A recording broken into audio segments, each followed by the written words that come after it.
pleasure to welcome you, and we think that this is a very important time to discuss the role of climate change, particularly as it relates to the presidential election in this country. It's a great pleasure to have two co-organizers of this event. And I think what we're going to do right now is just thank Hannah Perky, who did a lot of the organization, Yanlin Zhang, Lisa Manning of SPA, to thank all of you for coming. Some of you are students in some of our classes. We appreciate your presence here. And I'm speaking on behalf of the Center for Environmental Policy, whose director, Dan Fiorino, is here. And it's also a pleasure to introduce to you Ron Elving, who is the director of the Center for Congressional and Presidential Studies, and also a professor at AU. So just very quickly, if we could have one of you keep introducing. Yeah, well, welcome everybody. The Center for Environmental Policy was established in 2010. So we're about 14 years old now, and our focus is on improving environmental governance in the United States. And this is a great example of an effort to try and understand and improve environmental governance. And thanks to Todd and Ron for organizing this event. They did most of the work. I just offered a few ideas here and there. But welcome to everybody, and we hope to see you at future Center for Environmental Policy events. Thanks, Dan. I'm Ron Elving, and I just want to tell you a little bit about the Center for Congressional and Presidential Studies, CCPS. We are part of the SPA. We are closely related to the Department of Government, and in fact, we're just right down the hall. And we have our own glass enclosed space, and you should all be familiar with some of the things that we have to offer in terms of materials and also events. We'll be having more events. We're having a couple on October 29th to mark the 1 week until Election Day mark. And we'll make sure that you're aware of those events. But they include a presentation by Professor Cynthia Miller-Idris, who is a professor here at SPA at American University. And she is an expert in political violence, particularly about polarization and partisanship that reaches the point of being violent outbursts and government takeovers. We wanted to make sure we got her in before Election Day. So that is going to be, I think, a dramatic event that you might want to put on your calendar as well. It's in Kerwin 301.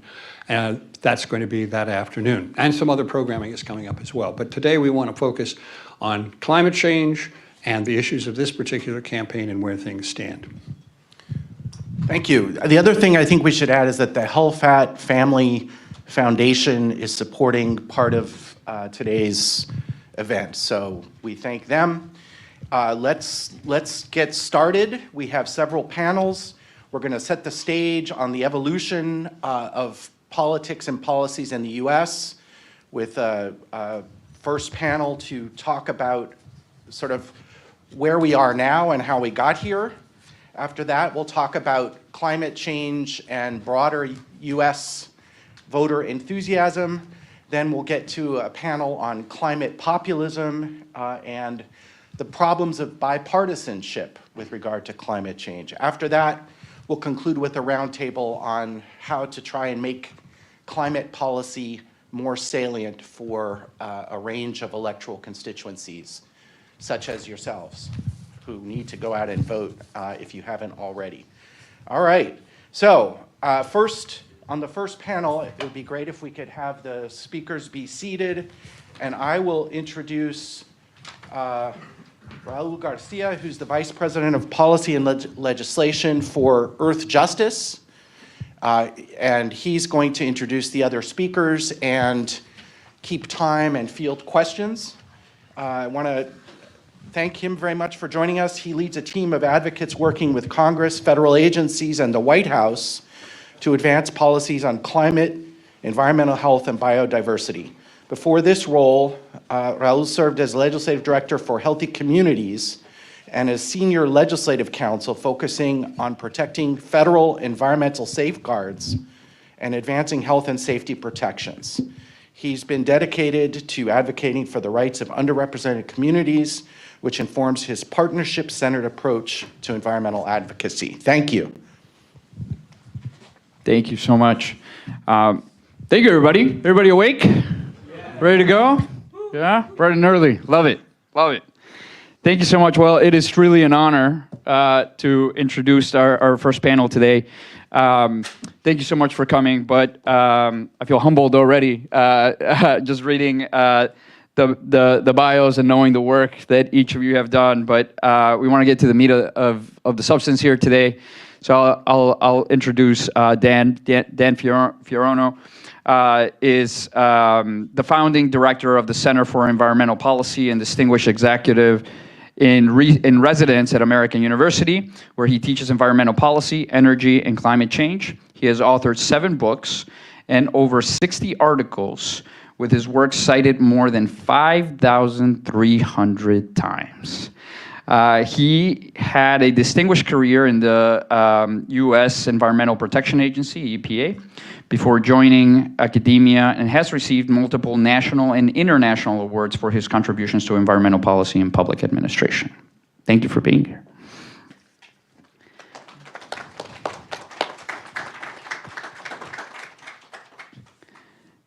And Dana Fisher.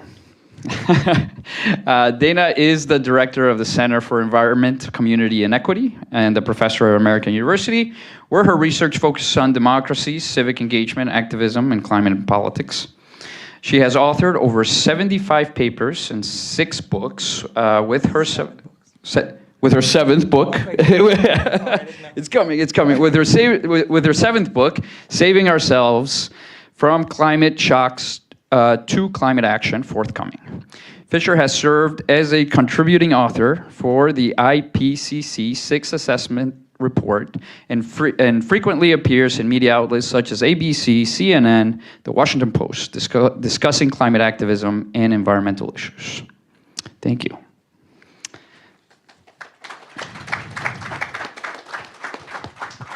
So here we are. Dan, we'll turn it over to you. Thank you. It's good to be here. This is on, I assume.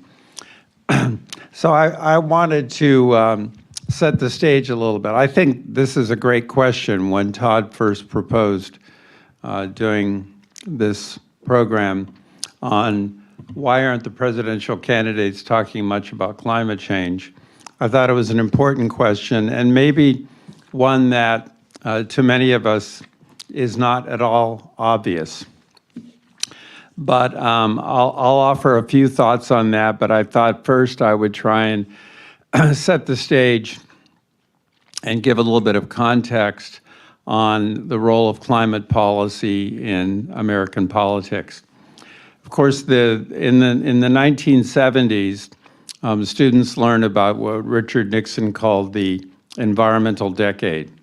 So we had the passage of many major laws dealing with environmental issues. The topic was very high on the national policy agenda, and it was something to which political leaders gave a great deal of attention. And although there wasn't complete agreement, there at least was a general consensus that this was a problem that needed to be dealt with, and the political system responded with some very significant legislation, creation of some new agencies, a number of other activities.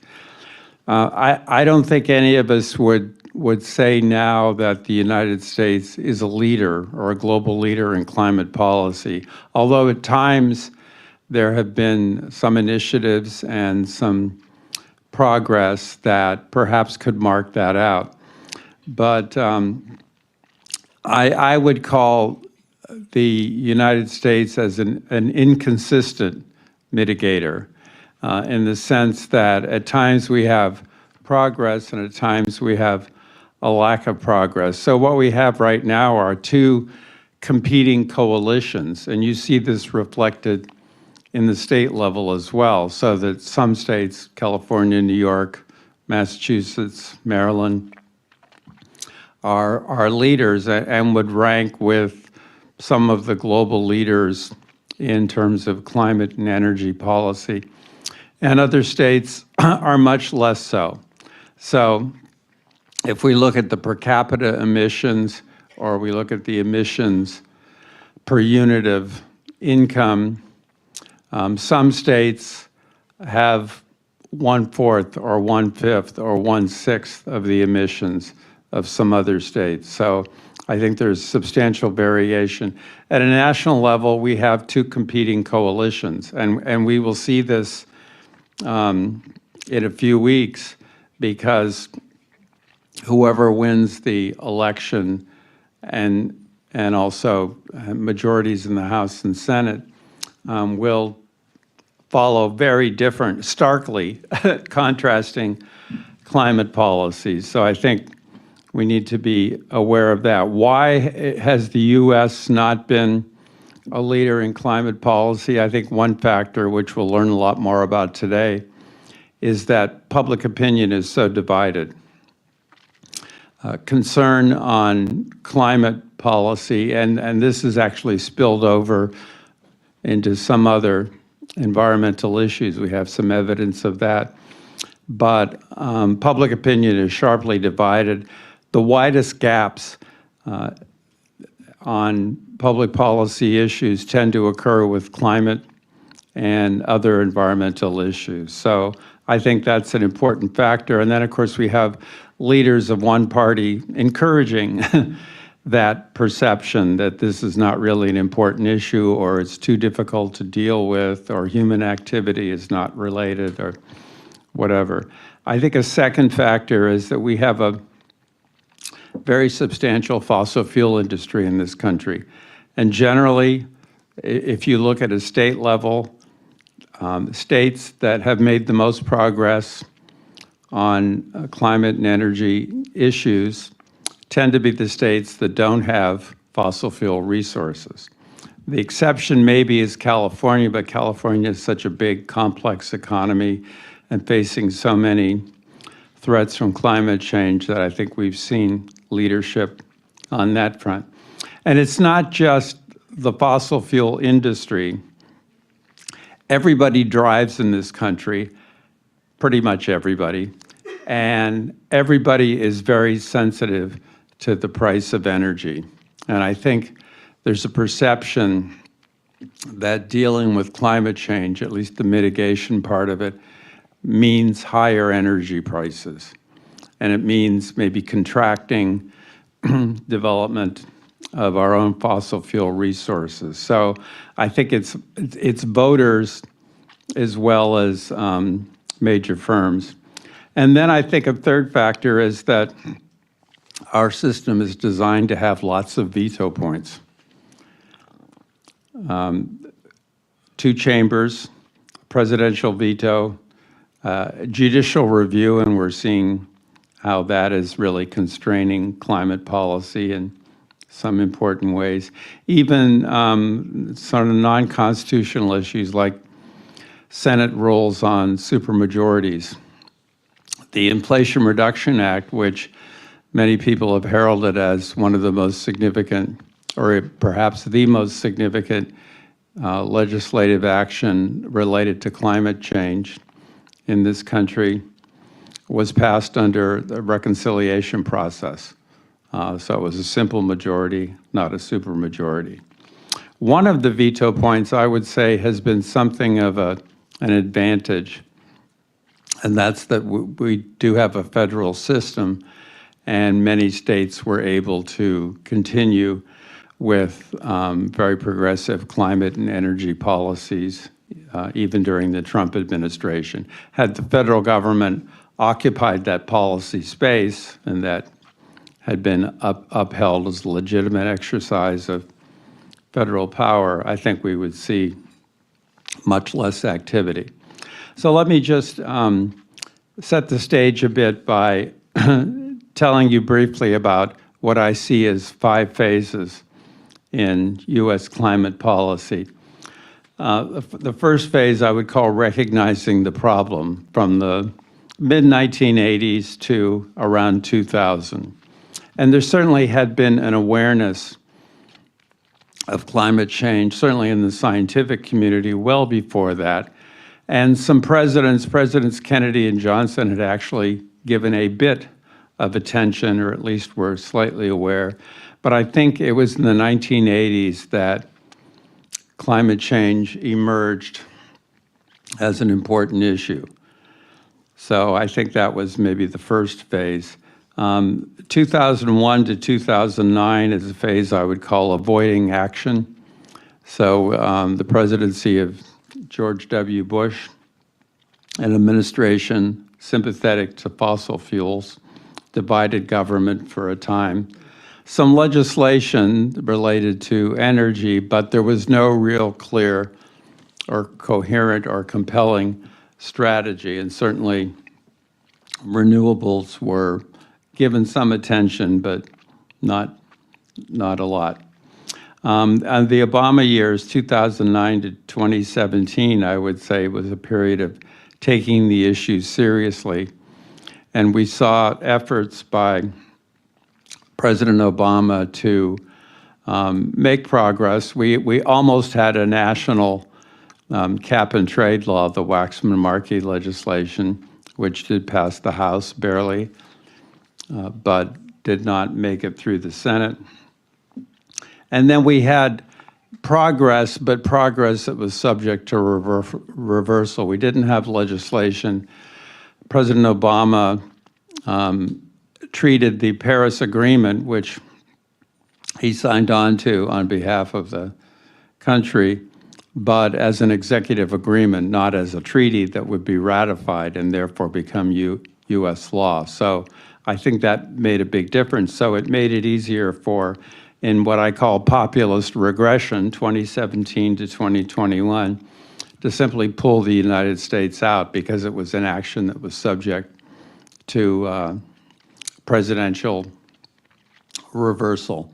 And then finally, re-engaging at home and abroad the last 3 or 4 years, where we saw the U.S. recommit to international negotiations, to being part of the global deliberations and action on climate change. We saw some major laws, the Bipartisan Infrastructure Law, the CHIPS and Science Act, and most significantly, the Inflation Reduction Act, which I always tell people is a little bit misnomered because maybe it contributes to that objective, but mostly it's about climate and energy and technology and a number of new things. So it creates a lot of tax incentives, some areas of potential subsidies. So we see a period of re-engagement, and now, we'll see what happens in about 3 weeks, but we could be at a very different period. So I hope that helps to set the stage, give a little bit of historical perspective, some thoughts on some of the causes of where we are today. Thank you. Thank you so much. Dana? Hi, everybody. You can hear me fine, right? Okay, thank you. Okay, great.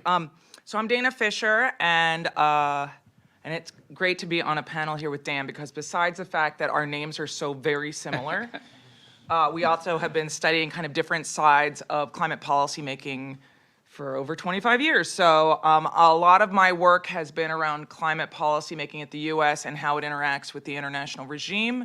But I study all of the actors involved. I'm a sociologist, and as Raul mentioned, much of my work focuses on civil society and the role that these multiple actors play together, as well as the role that activism can play. So I'm actually I think that the summary that I put together is a nice complement to Dan's, which is much more kind of focused on the policymaking side, but mine is more on the kind of multiple actor perspective.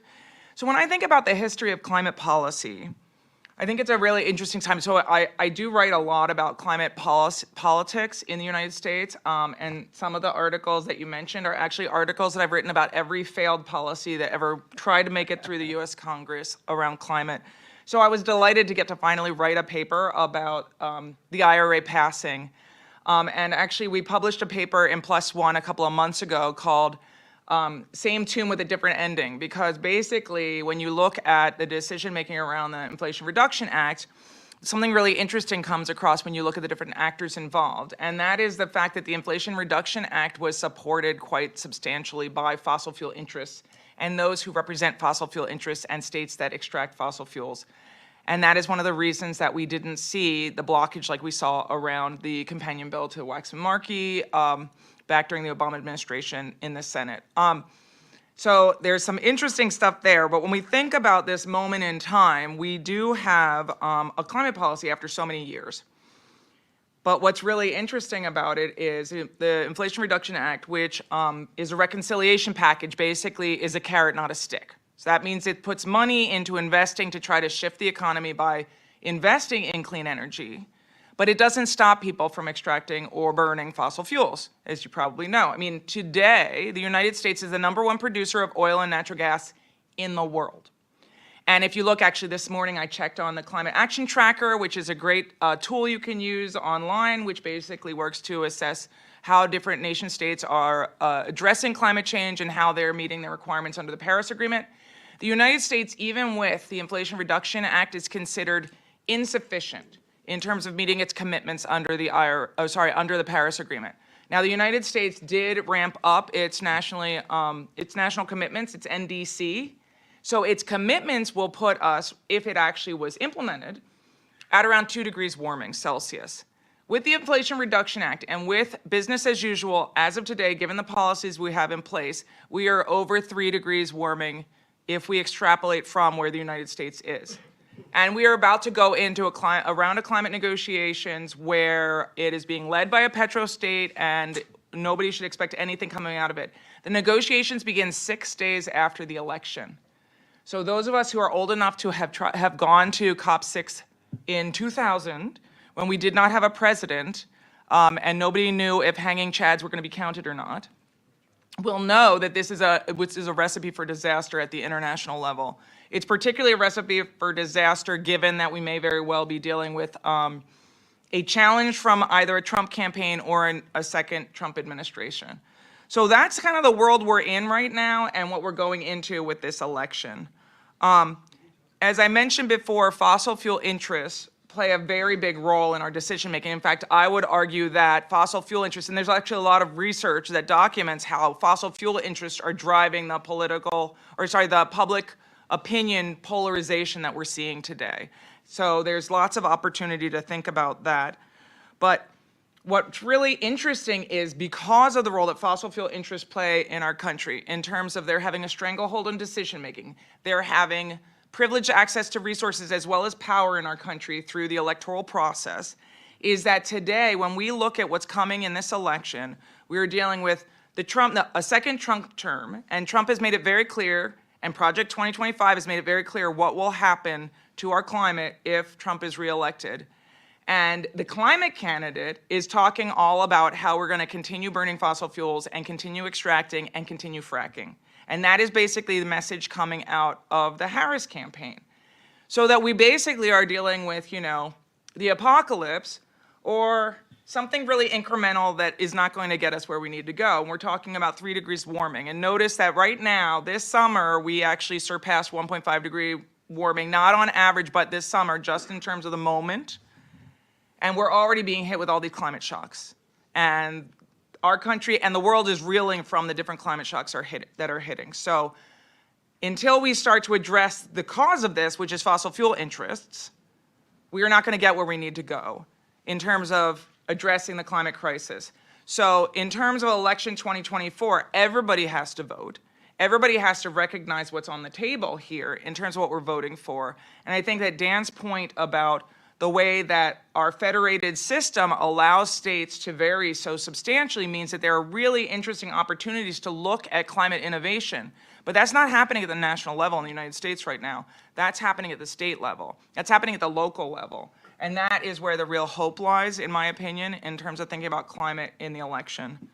So a lot of my work focuses on the role of citizens. I have studied citizens as voters, citizens within the electoral process, citizens as consumers, and citizens as activists.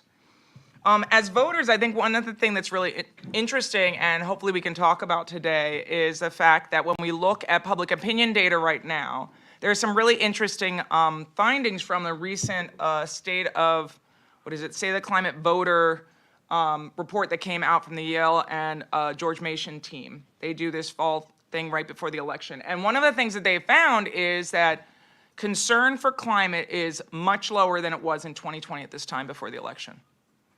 Which is interesting because the world is warmer, we have more climate shocks, we have higher concentrations of emissions, but what we do have also, and the data show that we have an Inflation Reduction Act, and so there are a lot of voters, including Democrats, who believe that we've taken care of it, and we do not have to worry about climate change anymore. And that is a real problem for thinking through how to really address the problem, even though I said problem twice in that sentence.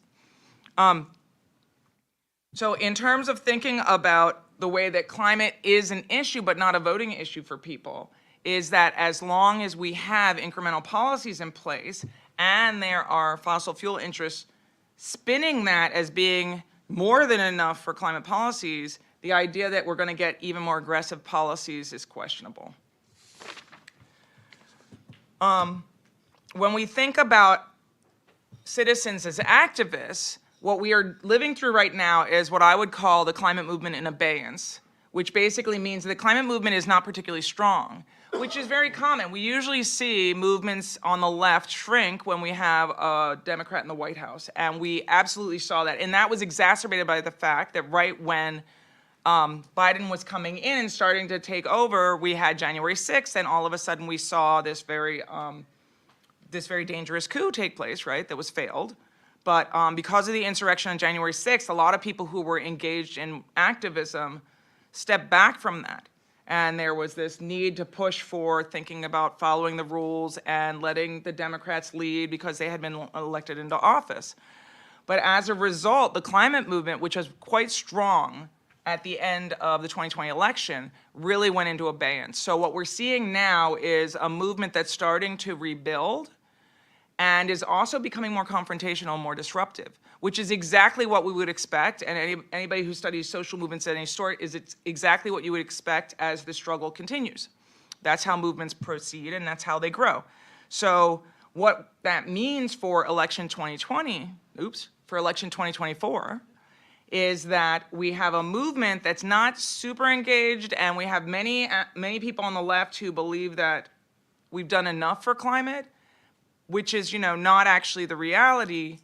But there are also many people who care about climate change who are trying to work as activists to push for Democrats to win the election. And I think that's a really important place for people on the left to think about this and for people on the left to think about their climate activism, but it's not enough. Because even if Democrats win in 2024, if we care about climate change, we know that so much more is needed for us to get us where we need to go in terms of addressing the climate crisis. I'm just going to end, not to scare everybody, but just to kind of think through what it would mean if Donald Trump wins the election in a couple of weeks. So a Trump 2.0 election, I should just say as background, so I was on this research project during the 2016 election where I was supposed to be studying the way that clean energy policies were going to be implemented coming from states into the national level with a Clinton administration, a Hillary Clinton administration, because everybody was expecting that was what was about to happen. And thankfully, my funders at the MacArthur Foundation decided to let me continue doing the research project even though the whole world changed during the 2016 election when Donald Trump won. And so instead of being able to study how clean energy policies expanded and the Clean Power Plan actually was implemented, I watched and studied and documented how everything was pulled apart and dismantled as quickly and as effectively as the folks who were brought in with the Trump administration, who were not the most organized people on the planet, were able to do it. This time around, there's a lot more organization behind it, and a lot of people have been talking about this. As I mentioned before, there's Project 2025. Anybody who hasn't checked out what that means should check it out because it is a blueprint for what a Trump 2.0 administration would look like. There is no question that if Donald Trump wins the White House, one of the first things that will happen is we will see him taking advantage of the Congressional Review Act to get rid of any policies that he's allowed to get rid of, which basically means that a number of policies that have been put into place recently will be canceled immediately. That will not affect the Inflation Reduction Act. That will not affect the Bipartisan Infrastructure Bill. But it will mean that there will be a legacy that will be stripped away from a lot of what the Biden administration has been able to do.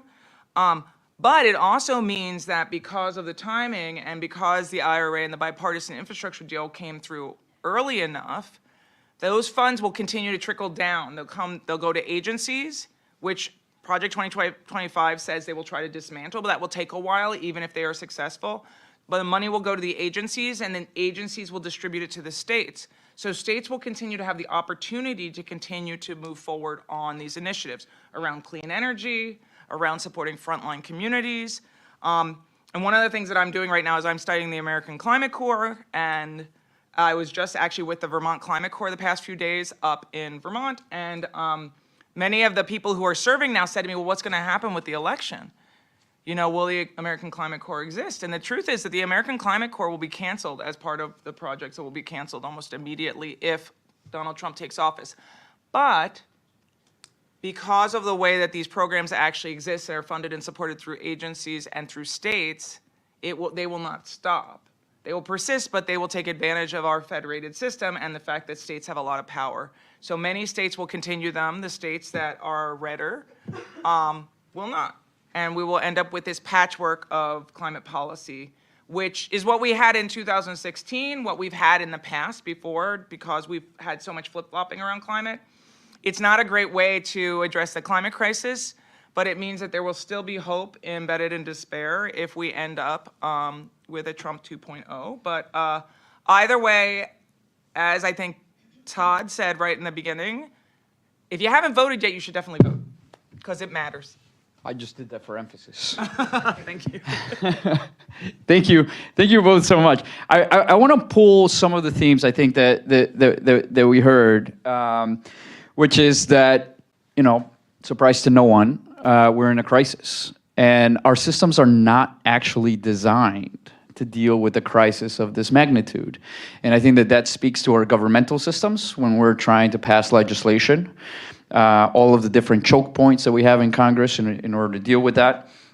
I think that the idea that you pass one piece of legislation, maybe two pieces of legislation, and then you're suddenly done is laughable, but very much out there as a prevailing idea. But I think to your point, Dana, about the fact that we have a system in which we're saying 1, 2 actions is done, and that when there's a Democrat in the White House, suddenly the urgency's kind of taken away a little bit, the movement kind of shrinks a little bit. It brings us to a conversation about how do we talk about climate that is not in isolation of all of the other issues that we deal with in this country and in the world, right? And so as we think about the Inflation Reduction Act, and I'll sign on to any letter that says that that's an incentives-based piece of legislation. It's very much sort of the carrot. And in order to address a crisis of this magnitude, I'll say it, you need both. You need a carrot and a stick. And a lot of the regulation that has come out of the Biden administration helps that process. But there's so much to be done. We're still dealing with health standards, for example, that are based on science from 7 years ago, right? And so how do we talk about climate in a way that infiltrates other conversations and that allows us to address a climate crisis in a way that it's not just about climate, but that sees the populace first priorities front and center. So one way to do it is affordability, right? How do we make clean energy or clean infrastructure more affordable to everyday people? And again, the IRA sort of worked on that. but without standards. The IRA doesn't set a standard. In fact, it doesn't even define what clean is, right?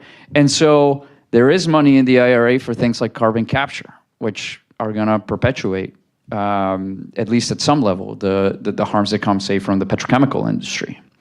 Also, when we deal with carbon, you go to any community that is what we call an environmental justice community who has seen sort of the worst of the worst of energy policy in the last century, and they'll be the first to tell you, well, it's great that you're worried about carbon, but how about the mercury? How about the arsenic? Right? All of those things are causing people cancer. Like, a lot of that is not actually being addressed head on. But that's how people feel climate. That's one of the ways that people feel climate change. They see the coal power plant still in operation and all of the gases that are coming out. And sure, you can capture the carbon, but you're not going to capture everything else coming out, right? And a lot of this stuff is carcinogens. A lot of this stuff causes incredibly bad respiratory health across the country. And so, very important, I think that we got to get creative. It's going to be very hard to change the dynamic over the next four weeks, but even the next 4 years, we have to think about what kind of climate policy we want. And that means that it has to be an inclusive conversation. How do we bring in healthcare? How do we bring in affordability? How do we make sure that we're dealing with the big questions? And that brings us, I think, to one of these false narratives that we see. One, we see, just like in any other piece of political discourse, there's a lot of misinformation out there. A lot of things that just kind of are taken as facts when they're really not. They're either straight out lies or they're opinions disguised as facts. And I think one of those is the false choice that we've been given between strong regulation of energy sources, particularly fossil fuel sources, and economic progress, right? That's the discourse on Capitol Hill every time one of these bills comes about. But what is it going to do to the economy? And not only that, but what does the modeling tell you? And look, the economic impacts and the modeling are great tools, and they should definitely be part of the conversation. But the fact that we are only focused on those things doesn't do the job. It doesn't really give you a wholesale view of how communities on the ground are living with climate change. Particularly in a way that's not localized. When you hear about a hurricane, when you hear about a wildfire, I see it all the time. Like, we make some phone calls and it says, well, that's Colorado's problem, or that's Puerto Rico's problem. And you go, well, one, it's not, and we can talk about that. But the other angle to this is that the way that we relate to one another and the way that we formulate policy cannot be just geographically centered. It has to be systematic. And I think that's an important note that I think both of you covered in a very precise way. And I think I'll close here and we'll get into questions, but I think that it's also very important as we think about people on the ground to think about not just whether or not we address climate change, but how do we address climate change? The last energy revolution in this country was built on the backs of people of color and low-income individuals across the board. There are sacrificed communities that you can point to on a map if you look at an ozone mapping tool, at a particulate matter mapping tool. And you can see, and you can look at the demographics of that community, and you can see the level of income, and you can see the racial and ethnic diversity within that population. All the data points to it. And so it's important that we say, yes, we absolutely need progress on climate change. That requires clean energy. That requires standards that are going to drive down fossil fuels, period. But it's very important that we take into account how do we go about building that new energy, right? That we respect tribal lands, that we address health concerns as well as climate concerns for the people that are actually living with the firsthand impacts of the crisis that we are living. And so that's a puzzle. I mean, that's a puzzle that we haven't quite figured out. And I think it's also one that ensues division, even within those that want to act on climate change. And so it's very important for us to have a complete conversation and try to build unity, in scale, really in scale, across the political discourse that we're having. And it's also a discourse that is not completed, is not always reflected by the presidential race. The presidential race, as you mentioned, Dana, is really between someone who's going to go all out for fossil fuels and everybody else be damned, and somebody who's saying we need small-scale steps. I always at work, I always say I always put it this way. When you're dealing with a crisis, say your house is on fire, right? Small-scale steps don't always do the job. If your house is on fire and you have 3 hoses and 3 fire hydrants near your house, and you go, oh no, we're only going to use one. We're only going to use one. No. Say, bring them all. Get the buckets. Let's go. That's the kind of response that we need. And unfortunately, we are falling short there. But ultimately, it's going to be up to us to build that power, to build that momentum. Very important that the funding's there, very important that the people are there, and ultimately that the expertise is there in order to direct policy in the right ways. So with that, we still have some time for questions here. So we'll open it up to see first audience get first dibs at questions. We'll start here. I guess I'm just wondering, maybe this is a naive question, but I think we can understand why the presidents aren't talking about climate change. It's not a popular political topic to be talking about. But can we believe what Harris is saying? Do we think she could, if she wins the office, do a switch when she gets into office, maybe become much more progressive? Could she just be saying this to win? I'll go. I mean, first and foremost, climate is not as popular as it has been. 70% of the population say climate is a substantial issue that should be addressed. It's just when you look at people's priorities for voting behavior, it doesn't go as high. Now, why is that? That's like, we can have that conversation, but I want to answer the other question.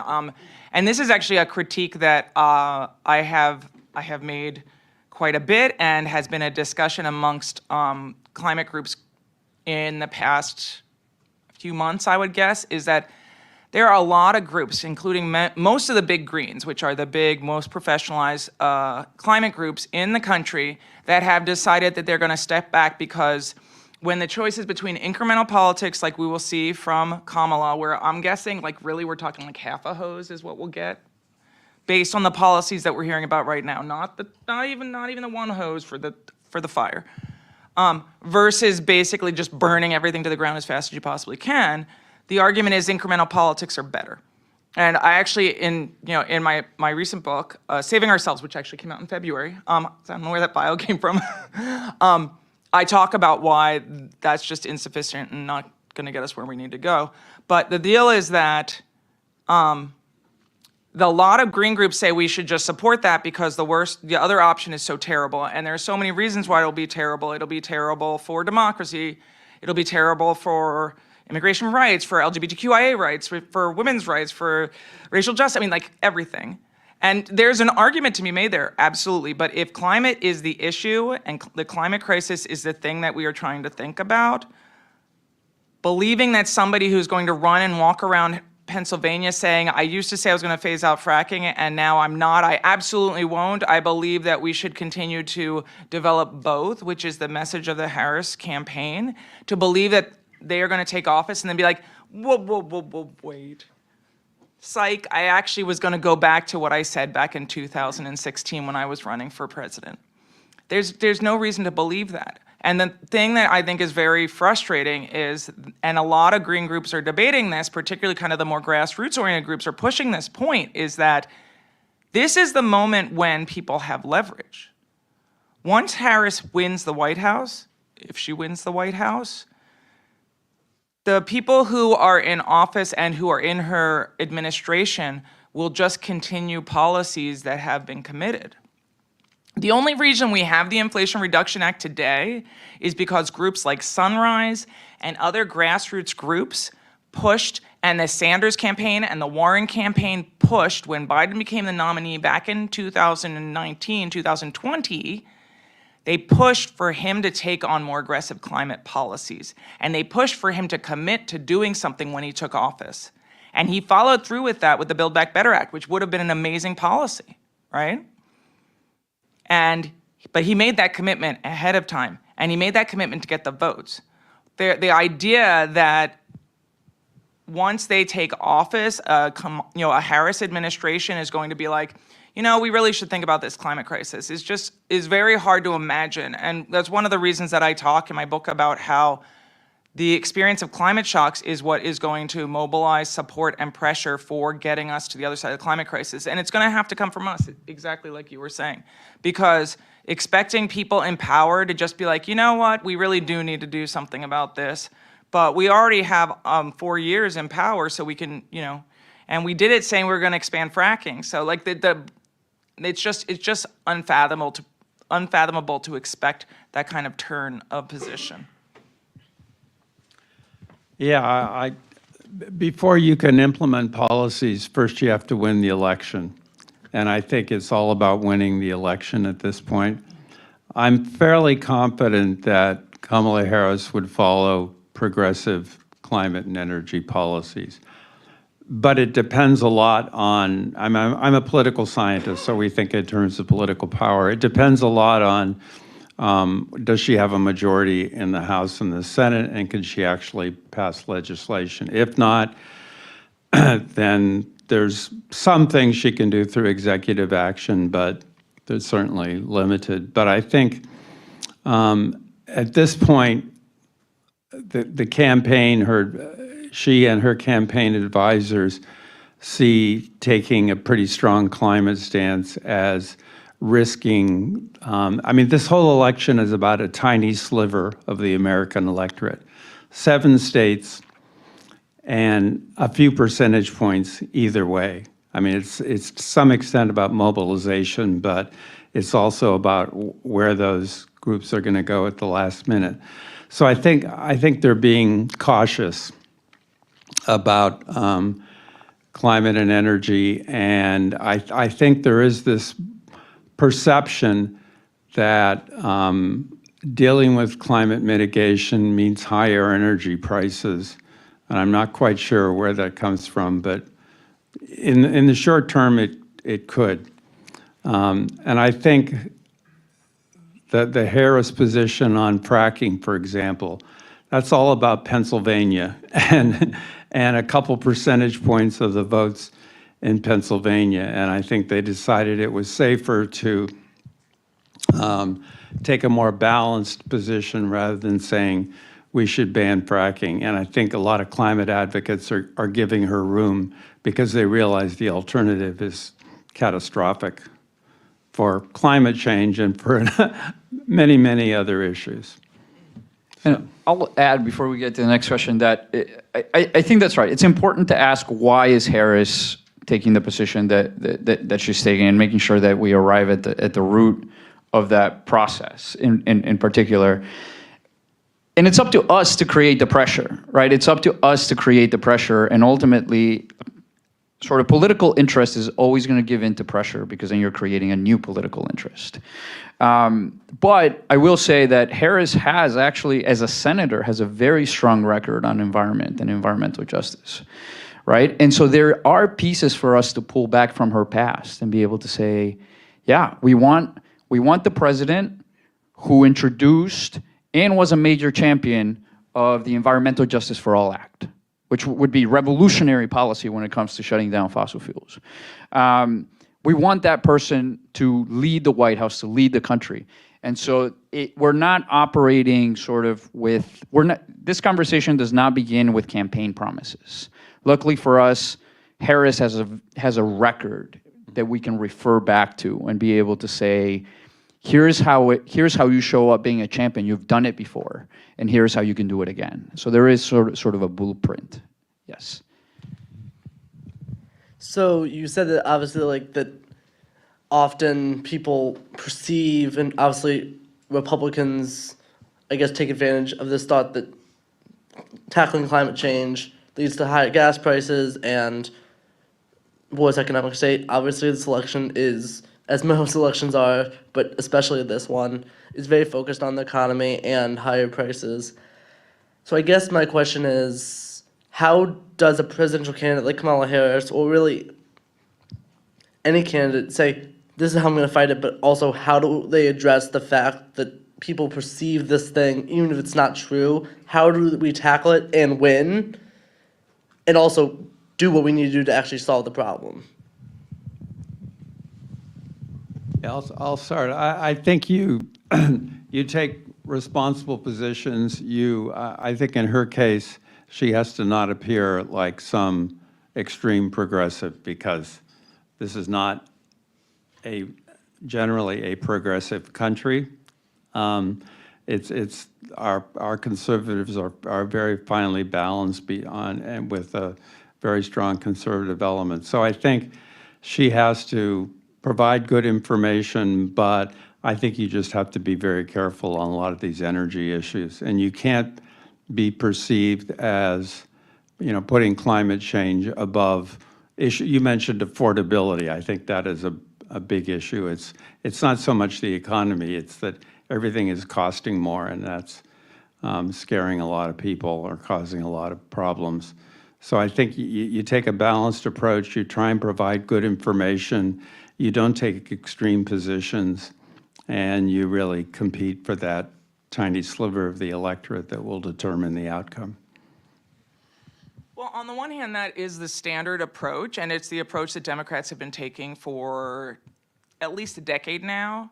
I don't know that that's actually right. And I actually think if you look at some data from folks like the Environmental Voter Project, there are plenty of climate concerned and environmentally concerned voters who are not regular voters who might turn out because of climate and because of the environment. I'm not saying that Harris should be pushing to be an extreme progressive. And it is true that when Harris was in the Senate, wow. When she was in the Senate, she had a very progressive position. She was great on environmental justice, was great on the Green New Deal, was great on looking at, thinking about phasing out fracking. That's hard to say over and over again.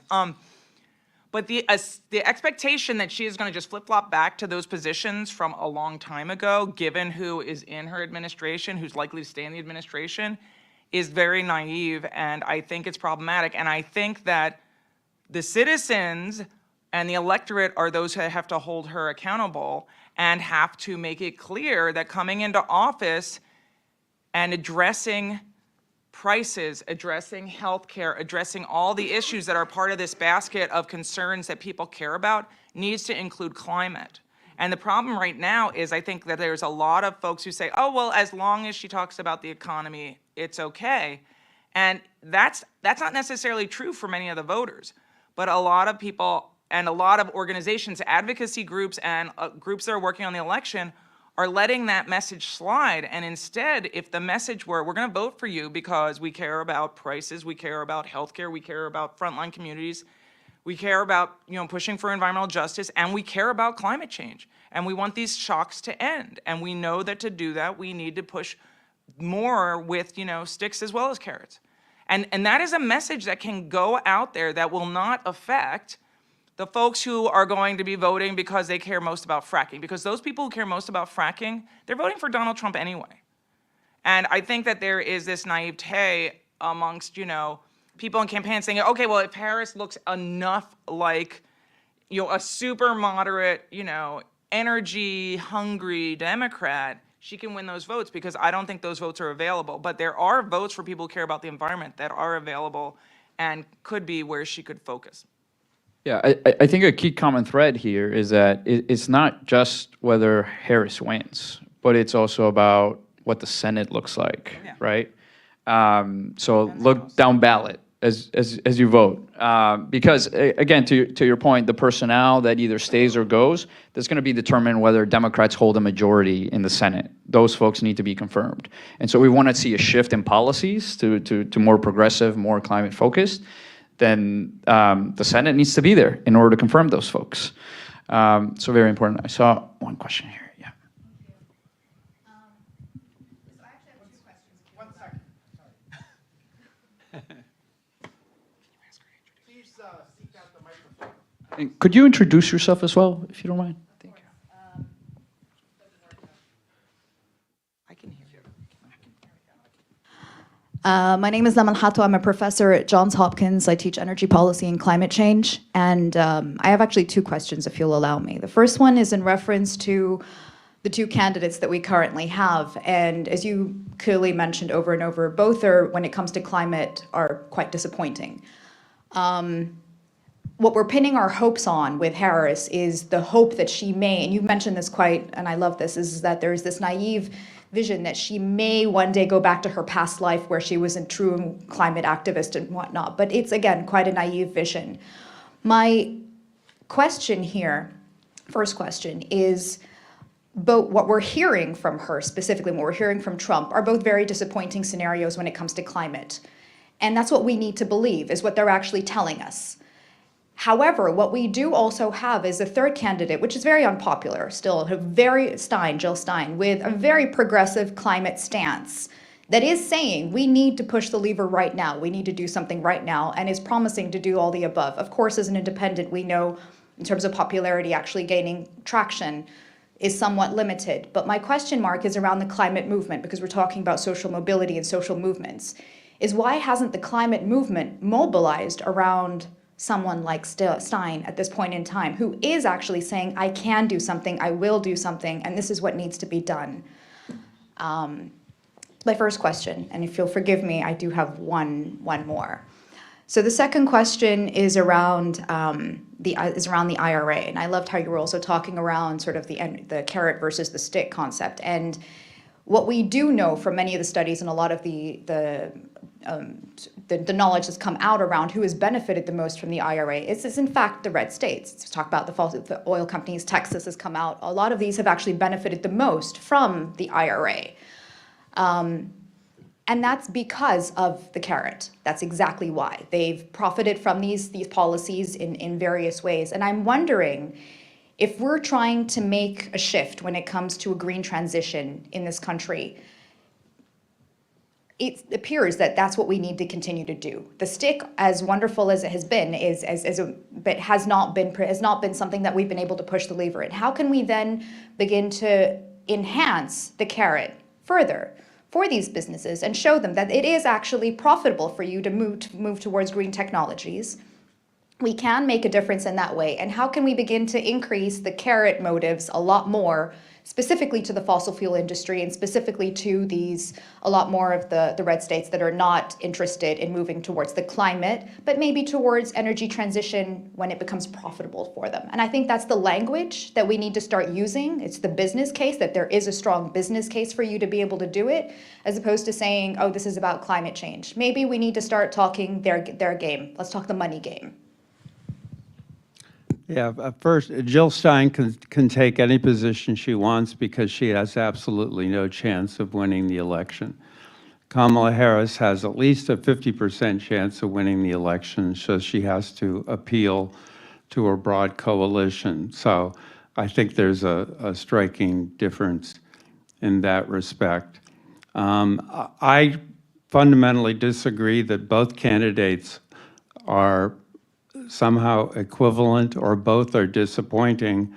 One candidate is far, far more disappointing and certainly destructive to the climate, and the other candidate offers some very good possibilities. Once a Democrat is elected, then you can move back to the left a little bit, and you can try and build up your constituency, and I think we'll see more attention to environmental issues generally under a Harris administration. But I think the scenarios are so starkly different that to put them in the same category is really misleading.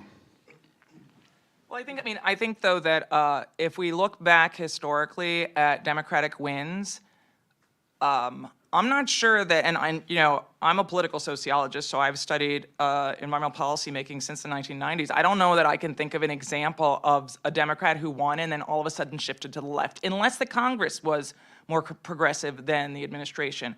And given what we're seeing in terms of modeling, and maybe some of the people later today are going to talk about this a little bit, with regard to the Senate and what we will get out of the House in this election, there is no evidence that we're going to go there. But going back to these questions, I think, I'm going to go backwards on your questions because I think they're really interesting questions. I mean, first of all, there are all these rumors and discussions going on people who have been in the administration during various periods of time in the past 20 years who are talking about what would go into an IRA 2 bill. I mean, and it's funny because I keep thinking about the Kyoto Protocol for some reason today, and I'll tell you why. I mean, the Kyoto Protocol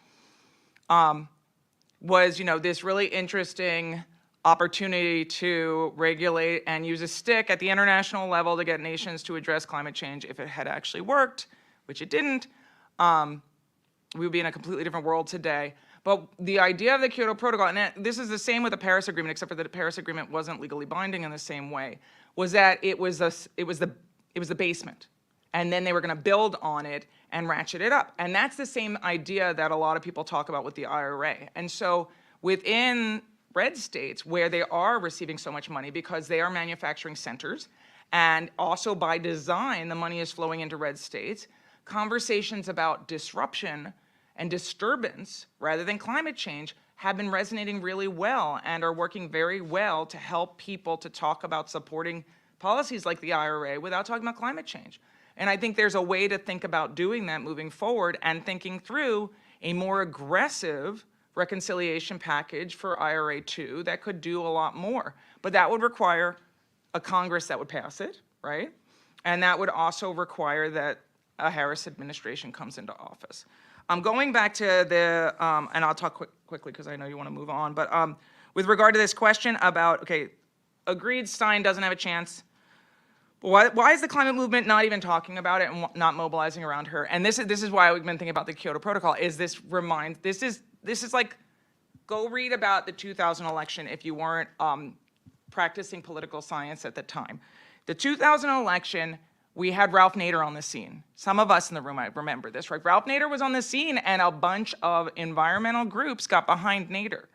And it was a question about whether or not Gore could win the White House because there were lots of people who were saying that they were progressive, they wanted to support the policies that Nader was talking about. It was amazing to have a third-party candidate, et cetera, and so forth. So they started this Nader traitor voting process where people were going to switch their votes based on whether they were in a swing state or not, et cetera. This whole thing happened. Then we had that, Florida, the hanging chads, et cetera, so forth. George W. Bush comes in the White House. Kyoto Protocol is destroyed in part because of this, but also our nation is not under a Gore administration that is thinking about climate change and instead is under a George W. Bush administration. And I think that the climate movement and the environmental movement learned a lesson during that period of time about the unfortunate realities of the two-party system in the United States. And I think that they're continuing to smart from that. We'll go here. It's right here. Hi, I'm JP. So on the two-party system, yes, as an activist myself, it feels hard to spend energy that I have built with a movement and dump it into an unserious political organization. And part of what's also hard about that is that in a two-party system plagued by polarization where you're mostly voting against the other candidate, by design, things get flattened. And a lot of these complexities aren't talked about. And Dana, or Professor Fisher, when you were describing the Green New Deal and the sort of coalition that allowed Biden to build, or the climate movement to build political capital and exercise it under Biden, part of what I get from both of your answers is that political capital comes from somewhere in order for it to be spent. And part of what I think is really confusing right now is that some of the clear coalitions that we might have seen prior to the IRA seem split or being part of that demobilization. So I'm curious as to whether you, one, agree with that they are split and demobilized, and two, do you see any emergent coalitions forming?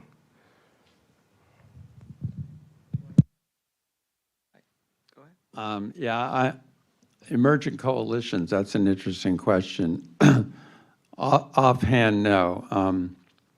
The Green New Deal was very interesting because it combined climate and energy with a fairly broad and ambitious social agenda. And the Inflation Reduction Act, when it was finally adopted, did not incorporate that ambitious social agenda. And I think it wouldn't have passed.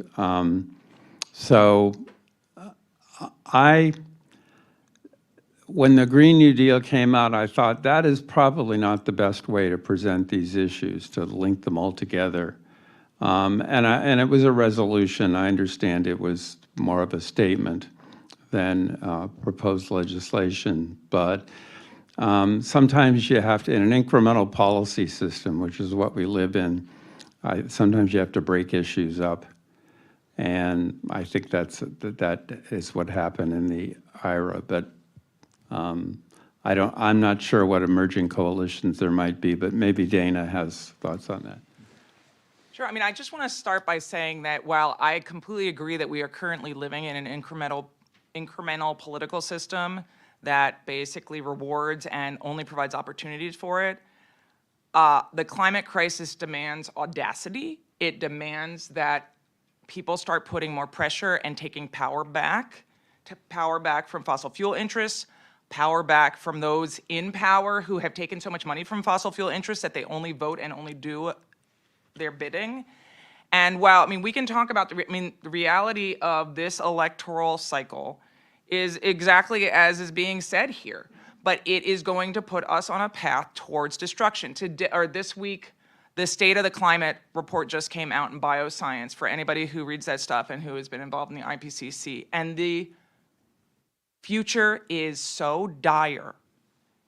And the fact that we are not talking about it and talking about the social consequences of what is coming in the next 5 to 10 years is mind-numbing to me.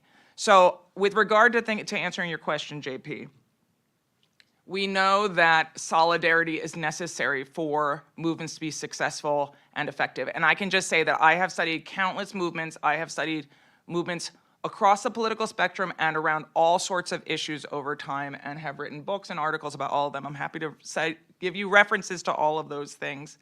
But what we know is that solidarity and combining orientations, identities, social classes, and concerns together in coalitions is how movements work and how they build the kind of pressure that's needed.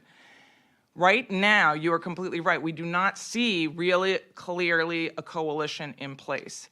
And it will depend on what happens in the election in a few weeks, what comes. And the one thing that people do not like about my message, and you're not all gonna like it right now, is that there is a clear coalition that is preparing for a Trump administration that will reemerge and will push back and will be driven by democracy and driven by all of these issues that were embedded in the Green New Deal, were embedded in the ideas and the dream of the Build Back Better Act.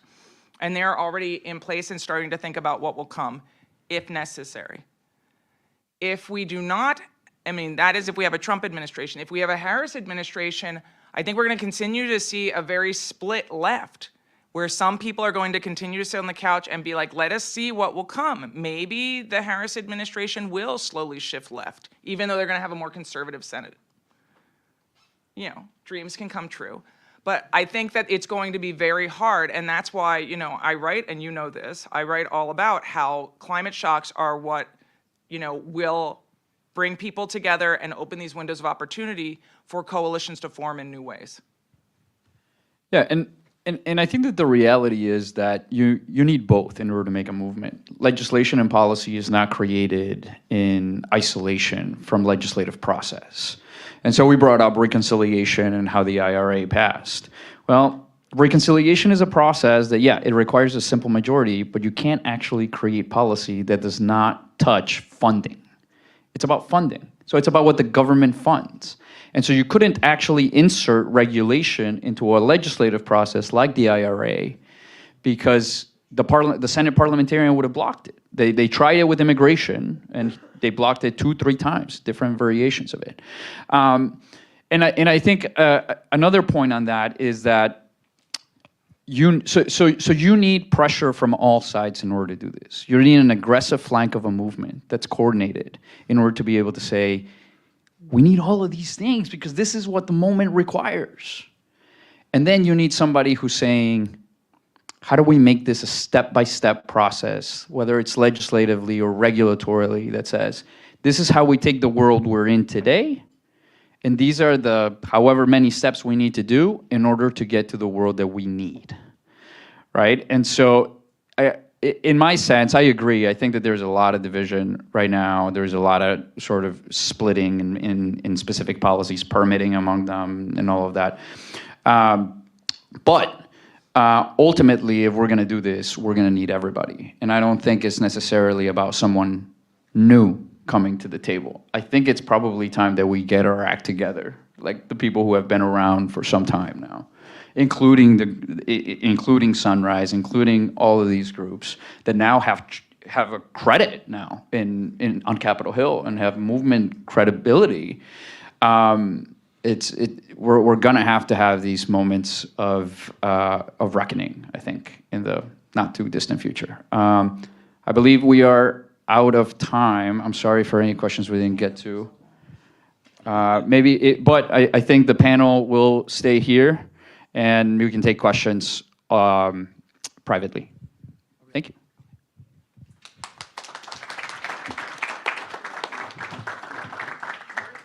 We appreciate very much the first panel. They're going to be a tough act to follow. We're going to try anyway. And we want to thank. Oh, the microphone. We want to thank. We're live streaming actually, so we are going to have this available later on. So we want to use the microphone. Apologies. Just also to thank the Center for Environment, Community, and Equity as a co-sponsor of this event, and also the Washington College of Law's Program in Environmental and Energy Law. So thank both of those co-sponsors in addition to the other sponsors. All right, let's take a quick 3-minute break, and then we'll come back and convene for more specific information about graphically, in terms of the electorate and in terms also of representation, what we think is happening and where this will lead after this election. Thank you very much.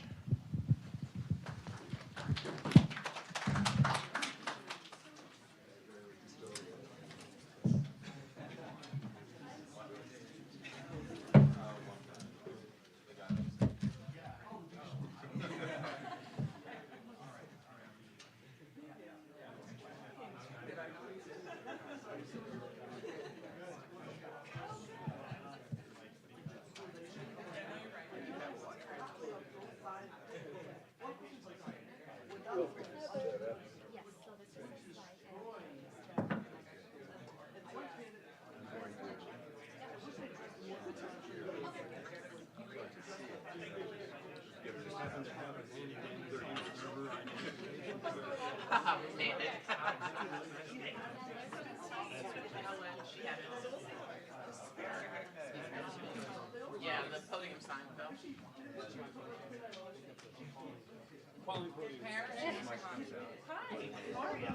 Oh, I think you and I. Yeah. Well, yeah, which one more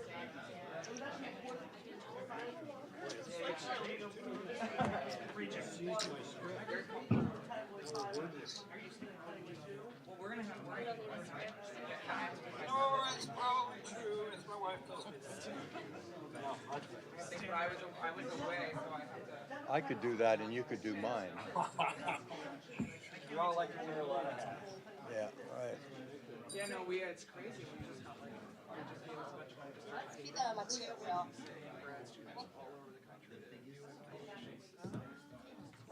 Yes, no, I would love to figure out. Yes, great. Thank you.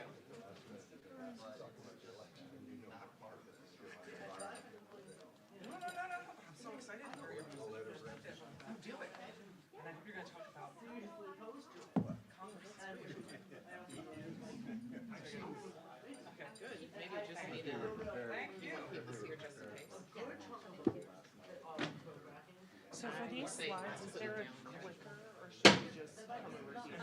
Mr. Silver has a clicker. Oh, great. Okay, cool. I see.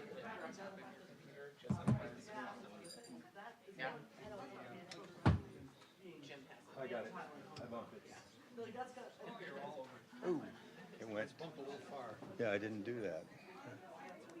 There you go. So this is the second. That's what I want, right there. Okay, that's the one we want. Yeah.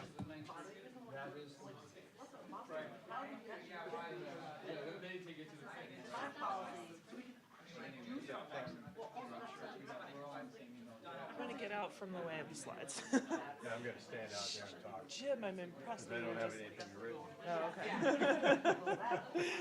Yeah, I wasn't prepared to do this. You I know. that. I'm impressed that you have slides put together to, you know, yeah. So actually, most slides is just here. Okay, great. Yeah, and you just click this. Yeah. And then the clickers. Click, Okay, yeah. great. Yeah. Thank you so much. This is the most recent way we Okay. You can talk in Thank you. complete paragraphs. So are you two tag teaming? No, I wish we were. I'm just going to introduce Jan. She will introduce Oh, great. I wish we were. Last night, Jim was presenting to a group of Chinese scholars via Zoom. So it was a perfect 8 p.m., 8 a.m. conference. All the Americans It went to an 8, it went to 10 to 10 o'clock at night, 10:15. Meanwhile, the Chinese people were all squeezing in on their bicycles and saying 500 billion dollars. Oh my God. You know, so it was really saying And I came here just to have a nice breakfast and learn a lot. And here you are teaching. Teaching is learning, right? I'm sure this is pretty new. But once in China it was. I had, when I was at Georgetown, the first year I was at Georgetown, we were just fully remote. And so we had a bunch of Chinese students, and my class was at 6:30 p.m. Yeah. So those poor So kids. you know. There you go. Yeah. That's all it can be. Yeah. My father, who was a man of the cloth, somebody once, when I told them that, said, "Oh, he's a haberdasher or a tailor." You're loaded in. Anyway, he said he always had a sermon in his back pocket. Yeah. He's going to introduce you. I think Jim. It's good Yeah, I'm advice. just going to introduce Jim, but I do want to take her credit for being the guy. Well, I'll just be the one who explains. Okay. Okay. So thank you. Okay. I'm sure that'll be great. Thank you for. Yeah, of course. I think it'll be a good discussion. It'll be nice. I think the Q&A is like the most interesting. I mean, I think I very well may fill 25 minutes. We'll see. But And you'll take all the questions, that's good. I'll try. No, you'll have Did you drive many down valuable things to offer. from Pittsburgh? I did. From Philly. Philly? Yeah. I did. Oh, wait a minute, where are you? I'm at Penn. Penn, oh, I'm Yes. sorry. No, that's okay. Didn't mean to insult you. I'm not insulted. Would not ever be insulted by the accusation that I'm at Penn State or Carnegie Mellon or Yeah, any of it's, the. yeah, right, yeah, got it. Penn State's not even. I don't know, I didn't really focus on it. Yeah, no, that's okay. Thanks for coming down. Yeah, happy to be here. I So have. you took the train? No, I drove. Oh, you did? Yeah, because I'm gonna stay through the weekend. My sister lives in Northern Virginia. It up again in about a minute. I love that train. Okay, in 1 minute. So thank you. 7 years, and I go back and forth a lot. I Nice. loved it. Okay, yeah, I Easy. love that train. You can get It a is lot my done. preferred way of getting down. You can get a lot of stuff done. Yeah. Yep. And it's shorter than driving. Like it takes a full hour longer to drive. Plus, it's crazy out there on the road. Yeah. But for this trip, my the family stuff.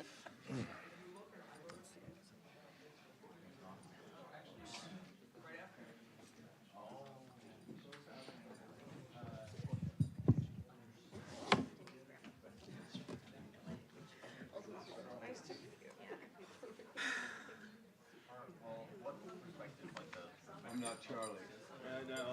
I know. You've enjoyed your work over the years. Charlie. I'm Paul Bledsoe. Nice to meet you. I used to work in the Clinton White House. I'm a client loved your work. Well, I don't know anything about this topic, but I'm going to talk. You know a lot about politics. Yeah, which is crucial information. Was this yours? I think this might be my glass. No, because I had one here and I brought No, that's okay. Thank everyone for being here, and we're going to recommence. We're going to move from the world of climate science to more direct discussion of the world of political science. And we have a distinguished panel of people who are here. I want to be the one who tells you that we have been honored, and it's extraordinary as a stroke of luck, that University Distinguished Professor Emeritus James Thurber was attending the program this morning and has consented to step in and present on a subject that he knows extraordinarily well. In the absence of Mr. Cook, who has been delayed, I'm sure there's a climate angle, but Baton Rouge is not the easiest airport to get in and out of. And Charlie teaches at LSU in addition to all of his media duties. So Charlie Cook will try to join us later on if he can, but right now he is hung up between flights. So, in an extraordinary stroke of luck, I looked up and saw my mentor, James Thurber, present and said, Jim, could you do what Charlie Wood is going to do? And as it turns out, there are even slides. That's how well prepared the man is. So I want to tell you that, but I'm also going to introduce you to Jan Lely, who is my colleague in the Center for Congressional and Presidential Studies. She is the Director of Research for this center and also my co-director. So she is a full professor here at SPA in the School of Government. She has a number of publications, particularly on voter behavior. And Jan is going to introduce you to the other panelists. Jan? Thank you, Ron. Welcome to the panel on broader issues, in some senses, in the current political climate and election.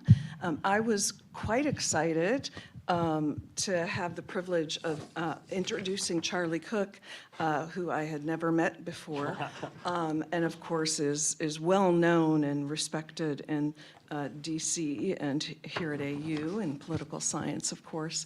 But when I arrived, found out that instead Jim Thurber was stepping in, and I feel even more privileged.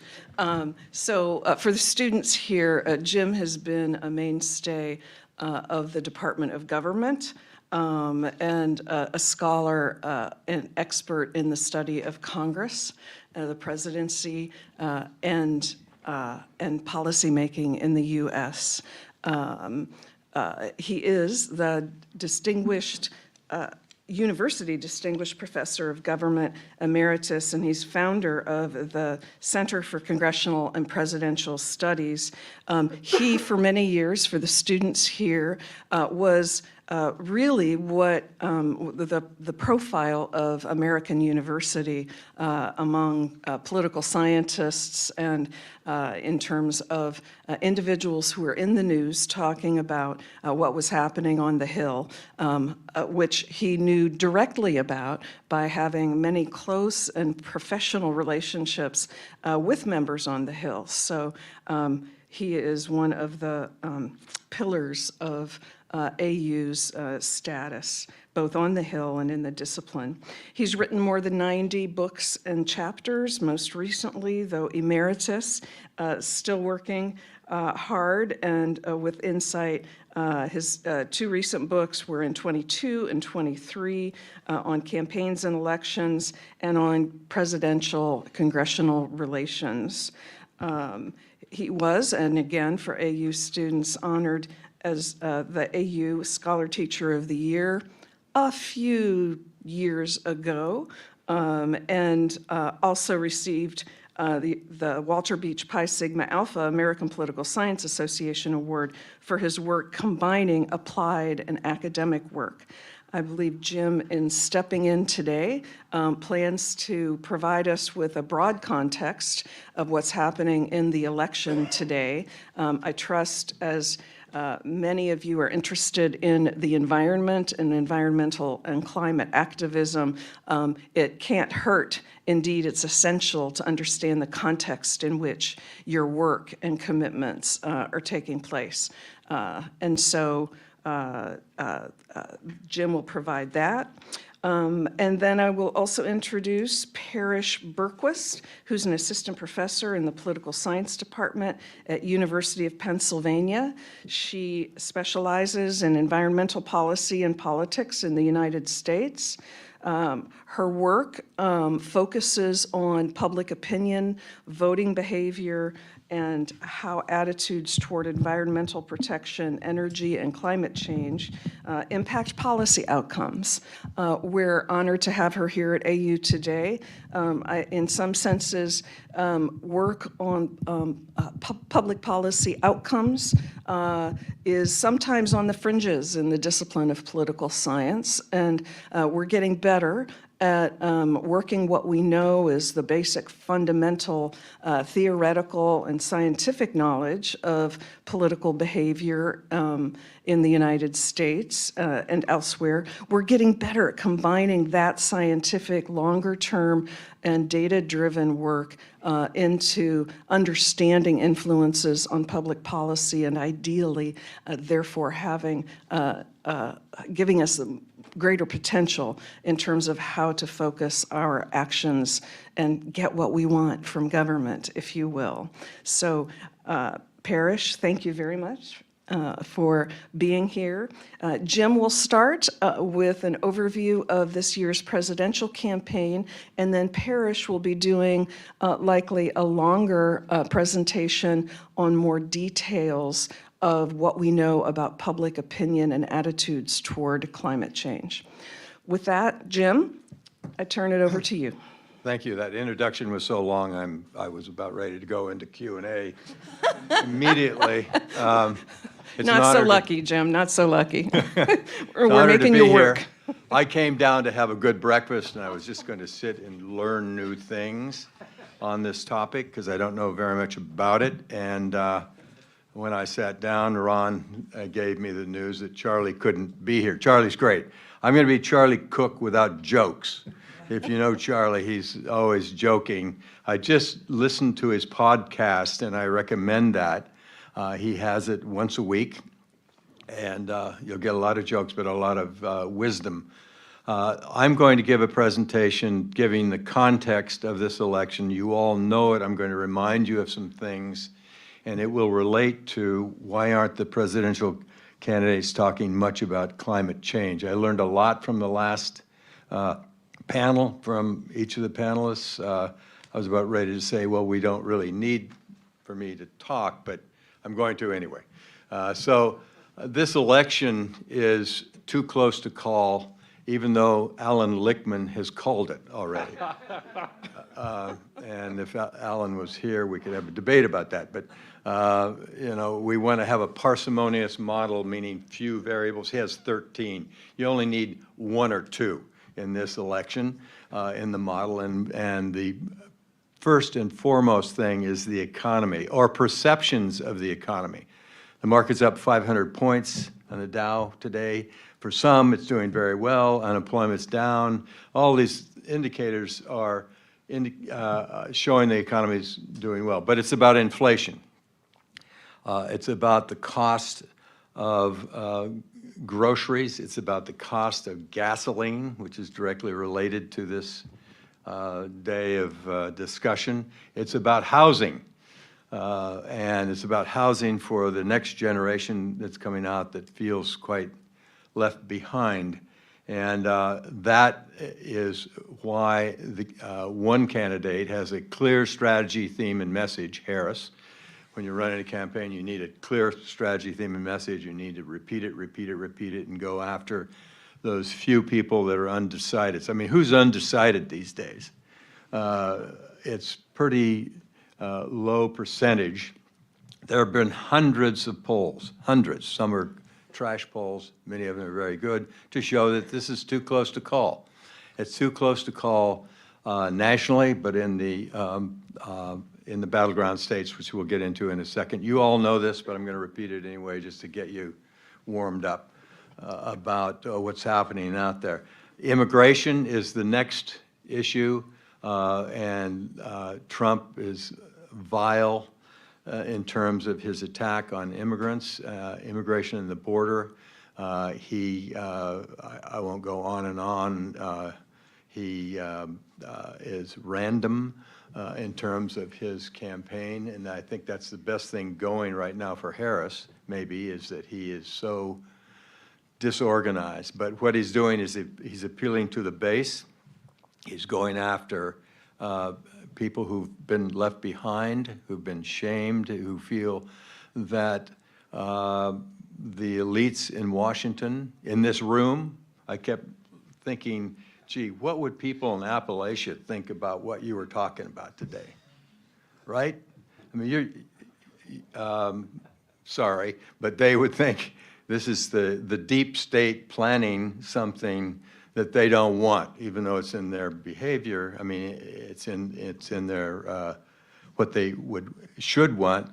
They don't want it, and he's appealing to those people. Crime is going down, but Trump is saying we have a problem with crime. And of course, freedom for women to select the health care that they want. Abortion, in particular, is very important. Health care. If you look at all the polls, these are not academic polls, but the major quality polls.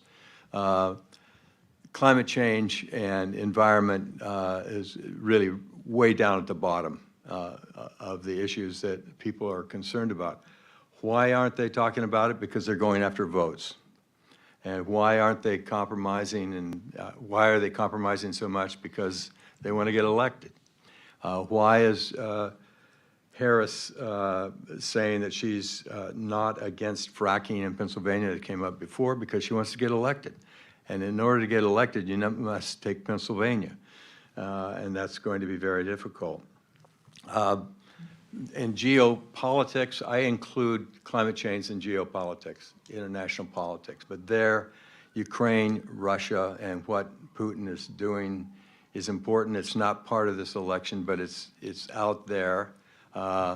International issues usually are not that relevant unless there's a war, and there's a war going on in the Middle East.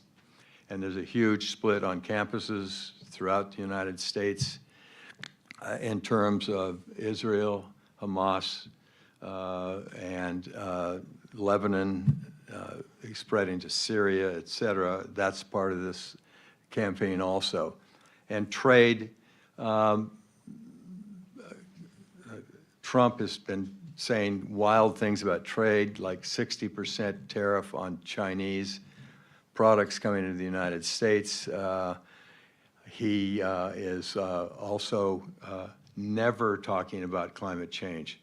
I think that Harris has spoken to it on the international dimension, maybe a few times, but it's not a key part of her campaign, as you know. We're highly polarized, you know that. Let me just talk about polarization a little bit. You know that polarization creates a situation where it's difficult to compromise, you have gridlock, and there's increasing decreased willingness to engage in differing viewpoints, which we have. That will happen after this election. And the polarization has really gotten very bad in the last 20 years. It will continue. Trump throws embers on the polarization, gasoline on the embers, and it's burning. It relates to this issue of climate change. The presidential election is in, as you know, 7 battleground states, and every day you have a new poll, but if you look at all of them, it's really too close to call. And this election will be won or lost by about 50,000 to 100,000 votes. It was 39,000 votes last time, if you looked at what happened in the battleground states. The House, it's effectively tied now. It will be effectively tied afterwards, after this election.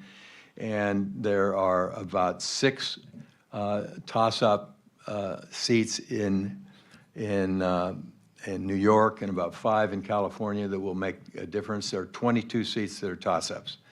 But out of that, people are really pumping money into New York and California. New York is a problem because of redistricting, and it is not sure who's going to be in the House of Representatives. The Senate basically is tied. You need 60 votes to get substantive legislation done outside of reconciliation. And Tester is down 6. Trump is up 20 in Montana. It's gone. And of course, West Virginia is gone. That's enough right there. But maybe Ohio is a problem because, well, it's really too close to call. We'll see. I'm biased. I'm a Democrat, but right now I'm trying to just describe what's going on. I think that the other wish to have Texas flip and Florida flip is just out of range. It's not going to happen. So the Senate's going to be Republican. The House is likely to be Democratic, I think. And we don't know what's going to happen to the presidency. And so we will have divided party government. Likely, if we have unified party government, we're in real trouble with Trump in the House and the Senate becoming Republican. Arizona, Georgia, and North Carolina are probably going to go for Trump, although it's too close to call. The others are really, from day to day, an issue as to who's going to win. As you know, in Michigan, Nevada, Pennsylvania, Wisconsin, and Nebraska second. If you look at the 7 toss-ups, you can share these, right, with the crowd if they want them. You know this anyway. Michigan is an open seat. It's really a toss-up right now. Much of it has to do with the issues of the war in the Middle East, Israel, Hamas, and the Palestinians, because there's a high percentage of people in Michigan, as you well know, that are Muslim, and also many Palestinians, and that may make a difference in terms of the outcome of that election for the Senate as well as for the presidency. Wisconsin's getting tighter with Baldwin incumbent, which is a surprise. So all of this is keeping me up late at night, and I think that it's keeping a whole lot of Democrats up late at night. These are the Senate battleground states, as you know. By the way, this was prepared for a presentation last night at 10:30 that I gave to some Chinese scholars in Beijing. And so when I walked in, Ron said, "Oh, you can use the presentation from last night." So it's pretty basic. I'm sorry about that. Not that they're that basic, but we reviewed this. Arizona looks like it's going to be okay for the Democrats. I've gone through most of these. Testers basically gone, in my opinion. House, there are really 22 toss-ups, as I mentioned before, and I think that's what you need to watch very carefully is what's happening with the ground war there, what's happening with the money being spent there on advertisements, and it's unknown in terms of the outcome.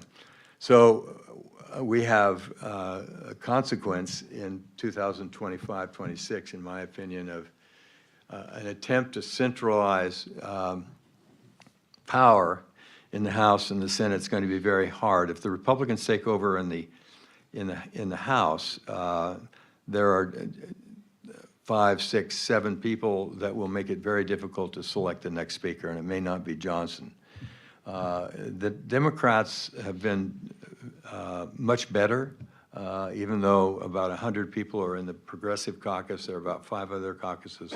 They're willing to have coalitions, and if they become the majority, I think you'll see a smoother operation with Hakeem. He listens. He doesn't, he's quiet. He's smart.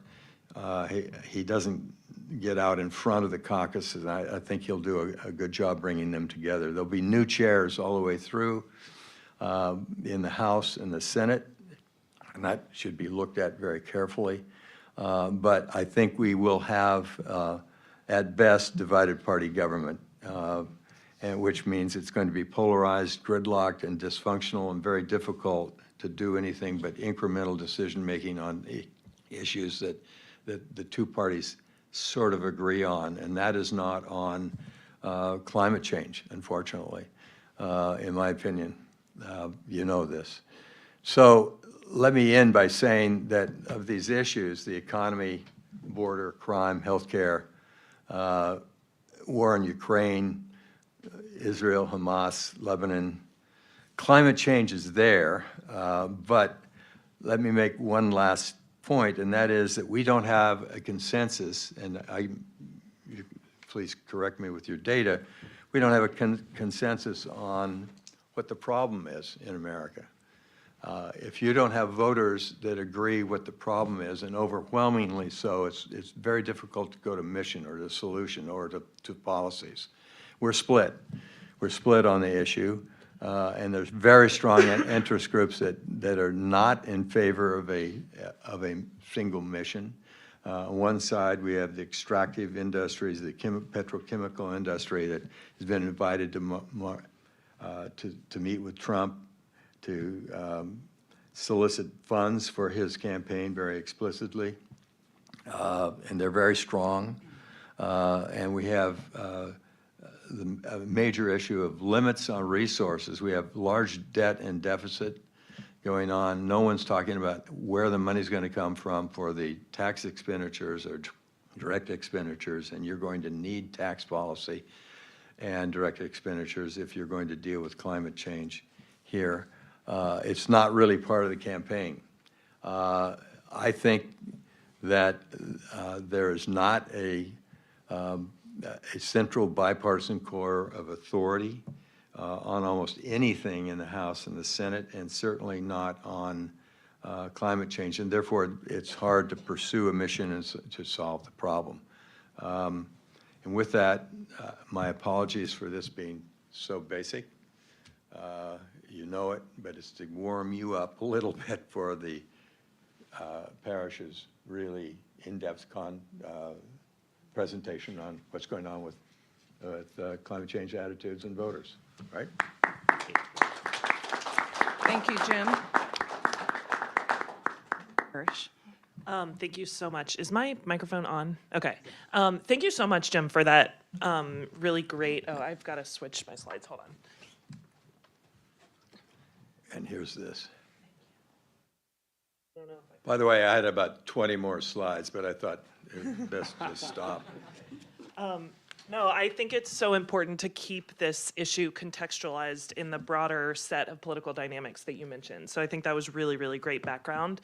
And I wanted to start by sort of giving you a sense for how the public thinks about climate change and climate policy, and then shift towards thinking about climate change as an election issue specifically, and also kind of zoom out and think about this issue in the broader context. So I'll come back to some of the points that Jim made, but focus on climate change specifically. So the first thing I want to talk about is how climate concern has fluctuated over time. It's been on the rise in recent years. So this is a graph showing a model that kind of combines indicators across basically all the public opinion polling that's been done since the year 2000. You can see some peaks and valleys, but then kind of on the uptick since about 2015, 2016. However, that masks this overall increase, of course, masks increasing polarization and concern about climate change. And as Jim mentioned, this is generally true across many, perhaps most issues in our political system. These graphs show increasing differences between Democratic and Republican members of the public in the extent to which they worry about climate change, and they believe that the effects of climate change have already begun. And we see these patterns across virtually any question that you ask about climate change.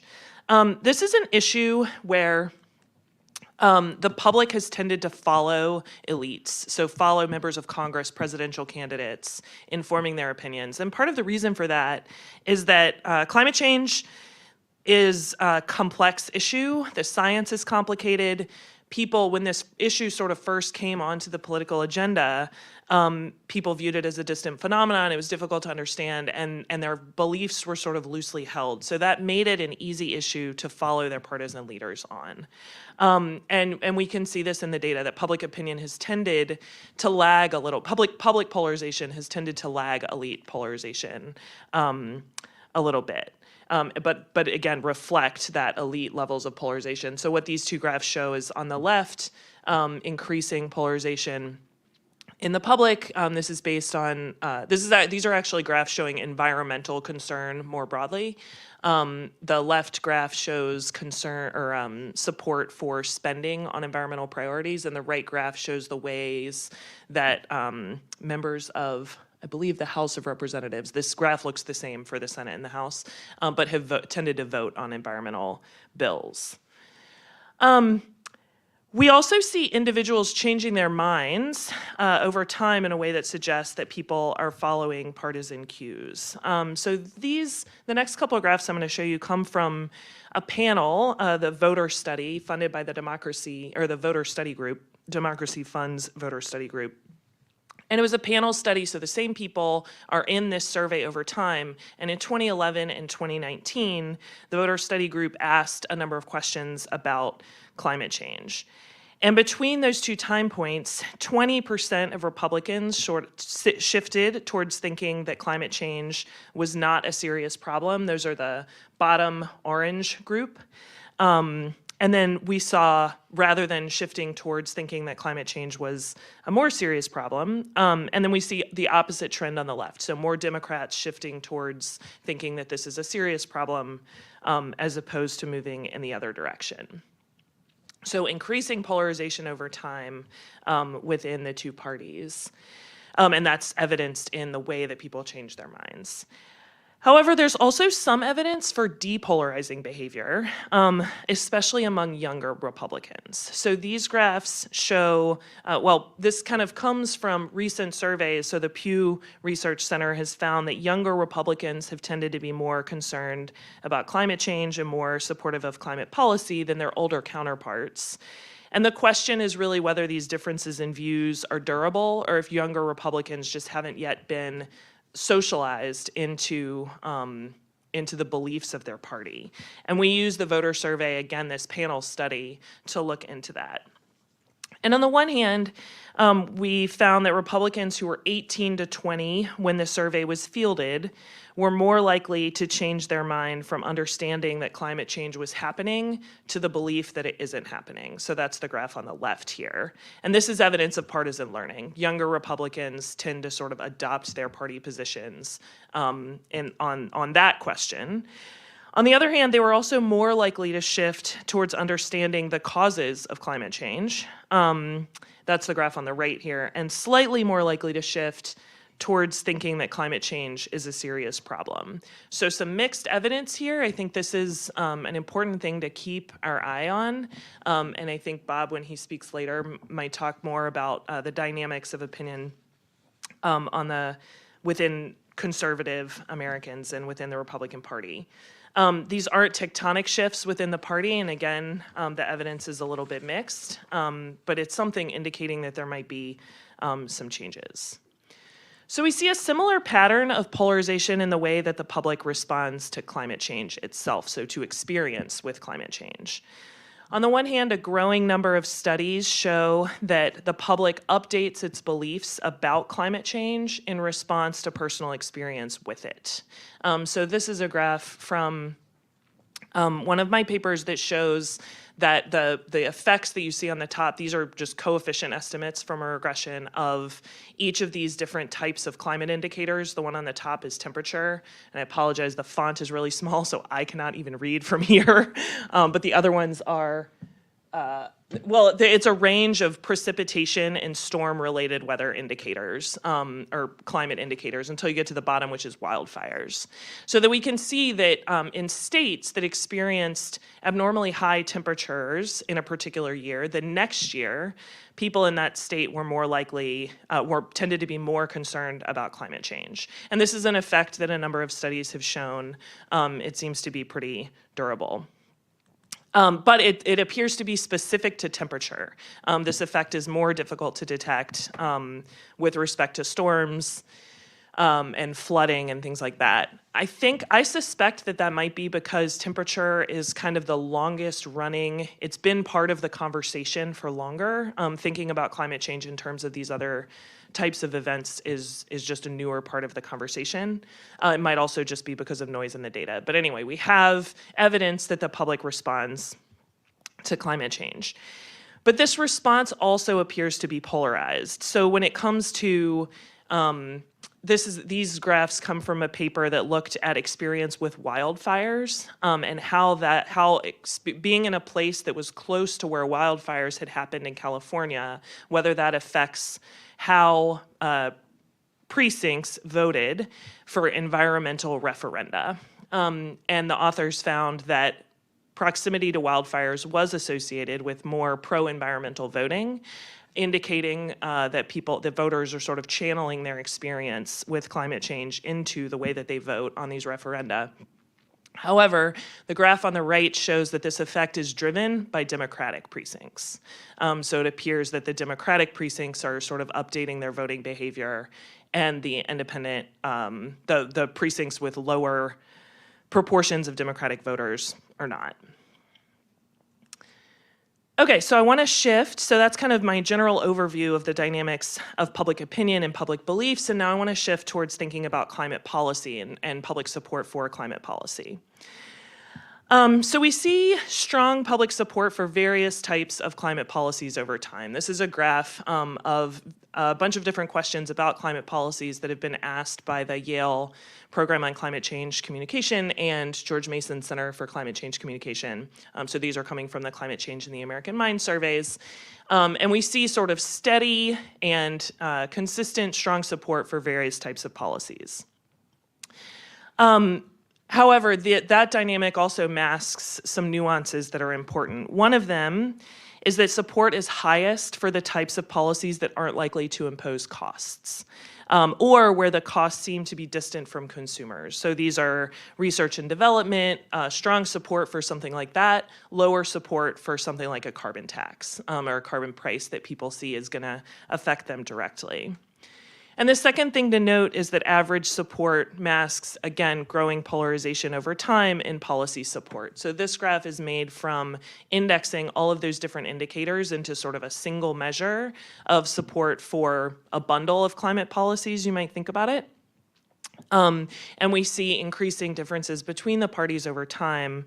And that seems to be driven by actually increasing enthusiasm among Democrats. So that blue line is sort of going up, and the red line is staying straight. Is a little bit flatter. So increasing enthusiasm among Democrats for climate policies, and sort of flat support among Republicans. And survey experimental evidence also shows us that the public is highly sensitive to the costs of climate policy, but the public also does respond to the benefits associated with it. So this figure on the left shows results from an experiment that showed the effect of providing various bits of information about a renewable portfolio standard and asking how that information affected support for the bill. And the most resounding finding here is that the strongest response is to the information that the RPS would impose household costs. The public is strongly, that's something that really reduces support. Most of the research on this focused for a long time on cost sensitivity, but increasingly it's possible to make the case that incorporating more renewables into the energy system could lower costs. And so we looked at, in the graph on the right, at what happens when you tell people that renewable energy policy would save them money. And we found that this is a compelling message, that this increases support for renewables policy. So survey experimental evidence does show a reaction to both costs and benefits. But we know also that from research from social psychology and environmental behavioral economics, that people are more responsive to the threat of losses than to the promise of benefits. And this is one of the things that really complicates efforts to communicate around the carrot types of policies that we're talking about with the Inflation Reduction Act. But it's still important to know that the public does respond to the promise of benefits here. And we also see, let's see. Sorry, I also reorganized my slides a little bit in response to Charlie Cook not being able to make it, so things are a little bit out of order. But I'm going to take this one. So this leads me to broadening out this idea about the importance of costs and benefits in the way that the public thinks about climate policy. Kind of segues into broadening out to think about how climate change fits in with other issues in the election and how it plays as an election issue. So we've seen that the public is highly sensitive to the cost of climate policy and responsive to benefits. And this hints at that prioritization of economic concerns, or this indicates a prioritization of economic concerns when thinking about climate policy specifically. And it's also related to this dynamic that Jim spoke about, which is that the economy is really one of the leading issues in the election. So we see that when people are asked more generally what issues they think the government should prioritize, climate-related concerns fall pretty low down the list. Let me see if I can make the pointer work. Yes. So this is I can't, not going to be able to do this. Okay. Right there, that's improving the energy situation, and the one right below it is environmental protection. And those are way further down the list compared with the policies right at the top. That one right at the top is strengthening the economy. So that's really the 73% of Americans say that strengthening the economy should be a priority for the government, compared with 46 and 45% who say that improving the energy system or protecting the environment should be. And then similarly, when asked which issues will be important in deciding who they'll vote for, climate change doesn't pop to the top of the list for most people. So this is, again, from the Yale Yale and George Mason Climate Change in the American Mind surveys. And the left-hand column here shows averaged across Democrats and Republicans, so for all registered voters, which issues are going to be important in deciding who you'll vote for. And you can see, it's a little bit hard to see in the gray graph, but all the way sort of 2/3 down is climate change or global warming. And by contrast, you see the economy and I believe, the economy and government corruption are at the top. For liberal Democrats, climate change is much closer to the top. So this is a very important issue for the progressive wing of the Democratic Party. For moderate and conservative Democrats, so we'll call those moderate Democrats, even there, climate change is sort of in the middle. And then for both moderate and conservative Republicans, it tends to rank way down near the bottom of the list. And Republicans, more generally, are saying that inflation, the economy, border security, and interestingly, free and fair U.S. elections should be are at the top of the list of things that are going to help them decide.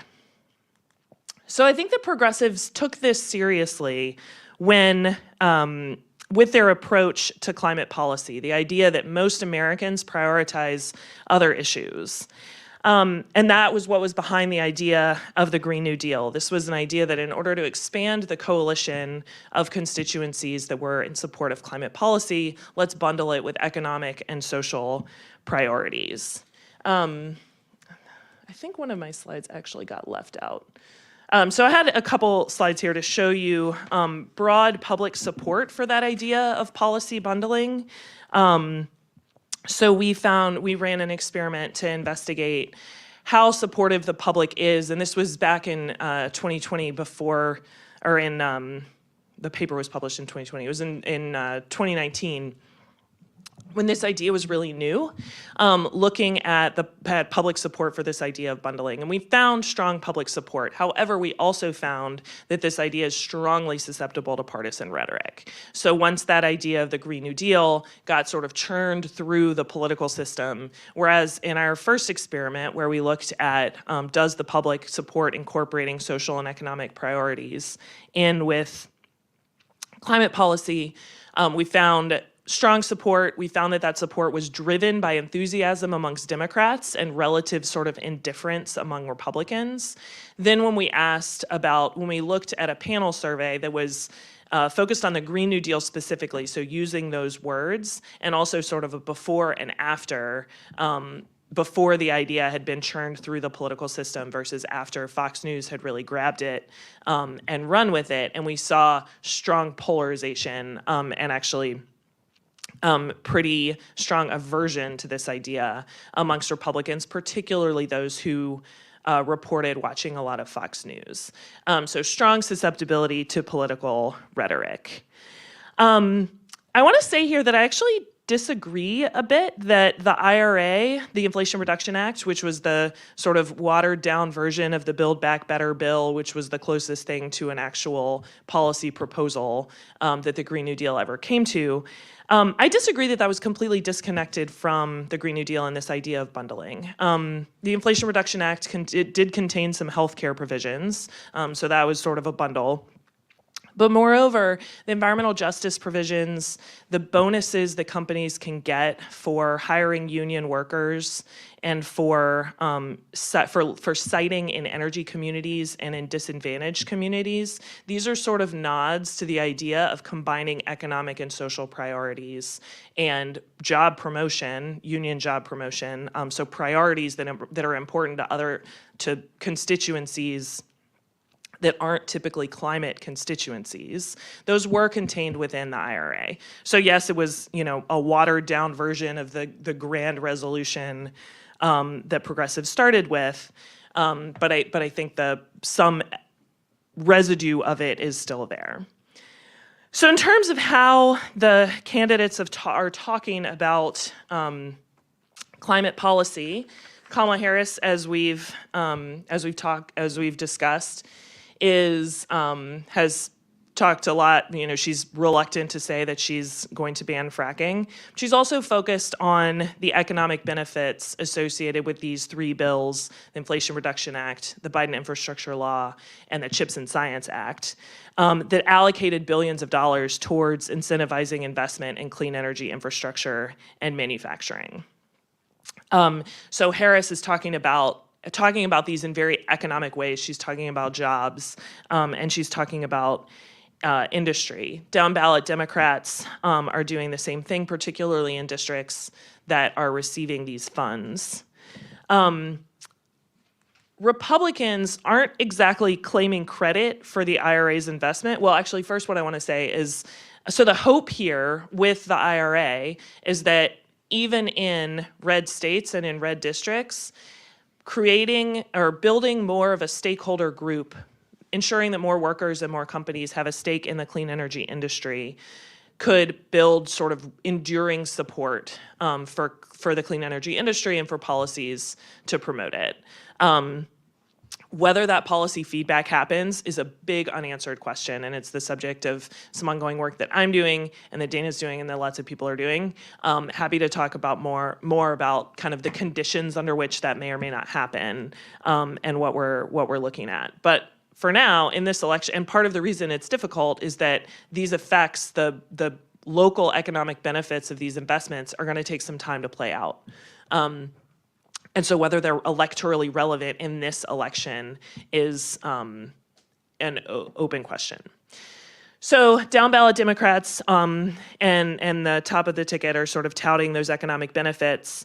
Republicans, again, not exactly claiming credit for the IRA's investment, but some of them are quietly not talking about it during their campaigns. However, in instances where facility siting debates have churned up local opposition, they're sort of fueling the fire of that opposition. So this is Mike Rogers, who's running against Alyssa Slotkin for Debbie Stabenow's seat in Michigan, which Jim mentioned.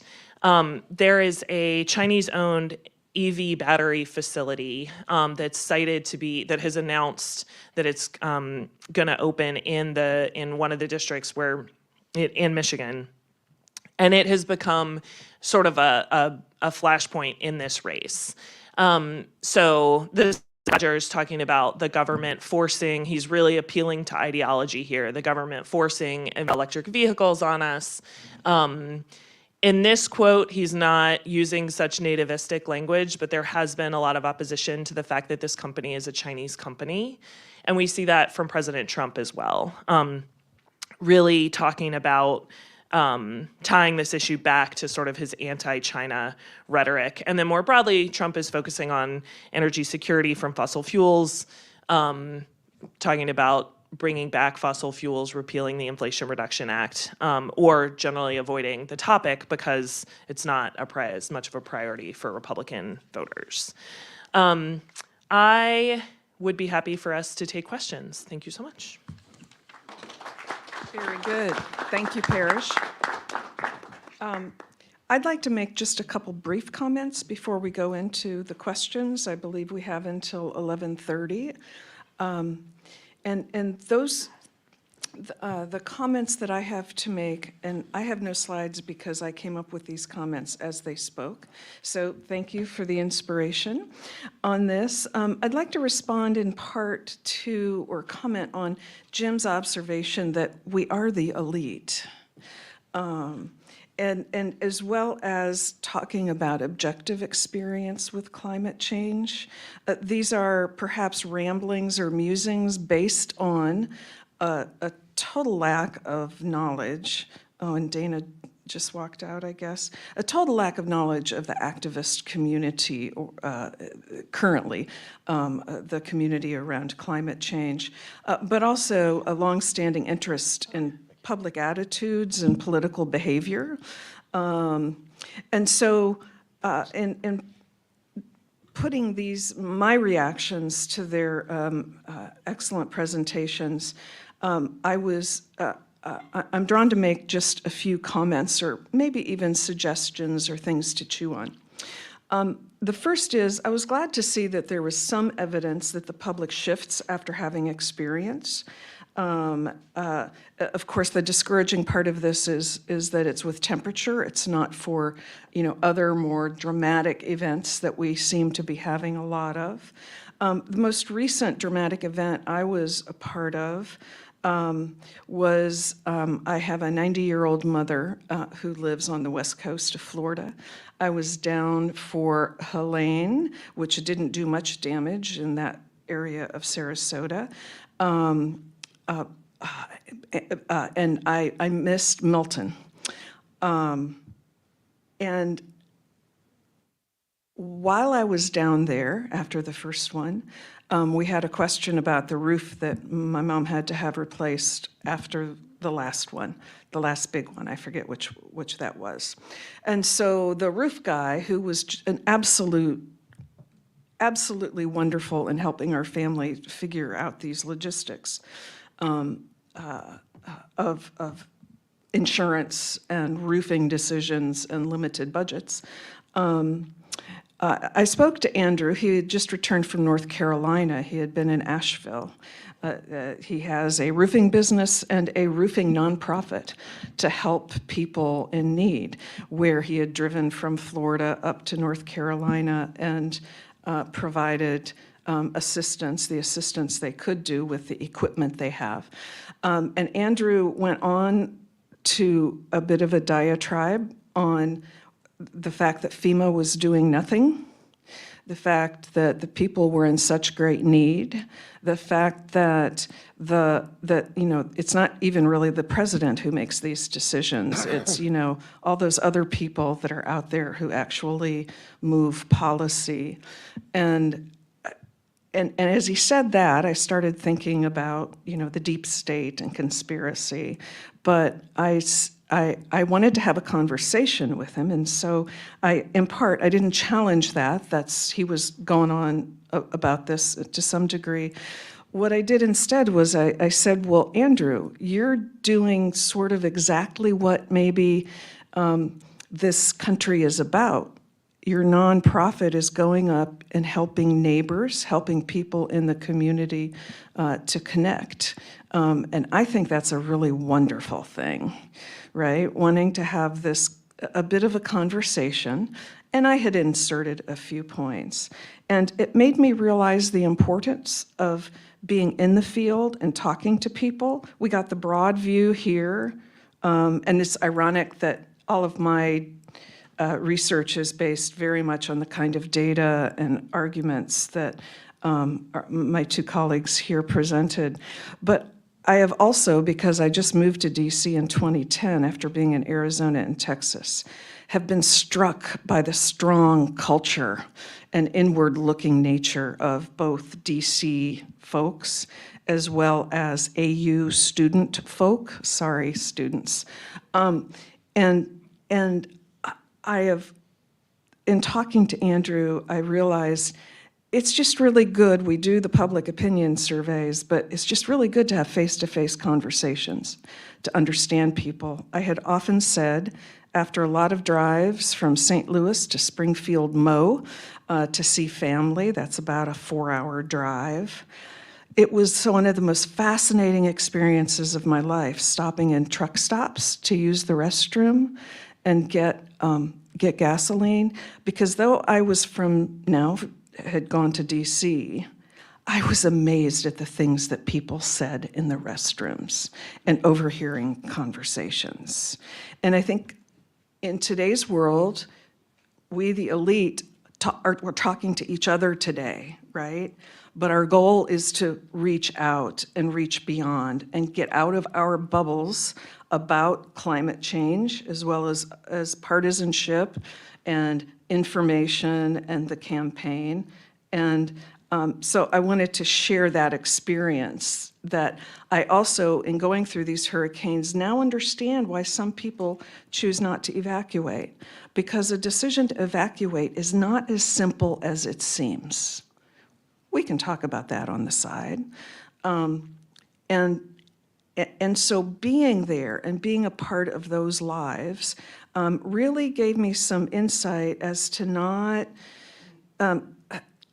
into some of these high-level indicators, that maybe things aren't as bad as what we might think, and maybe we need to think about how we talk about climate policy, how we talk about climate change, and make sure that we're speaking in language that other individuals don't understand, again, to get out of our bubbles. I'll wrap it up so we have time for questions. That I think, based on what we know about public opinion, is, first of all, most people really pay no attention to politics, right? So we have people who are really interested and can go on and on about Trump or Harris from various perspectives. But in daily life, a lot of people have other concerns and lives they want to live. So never overestimate.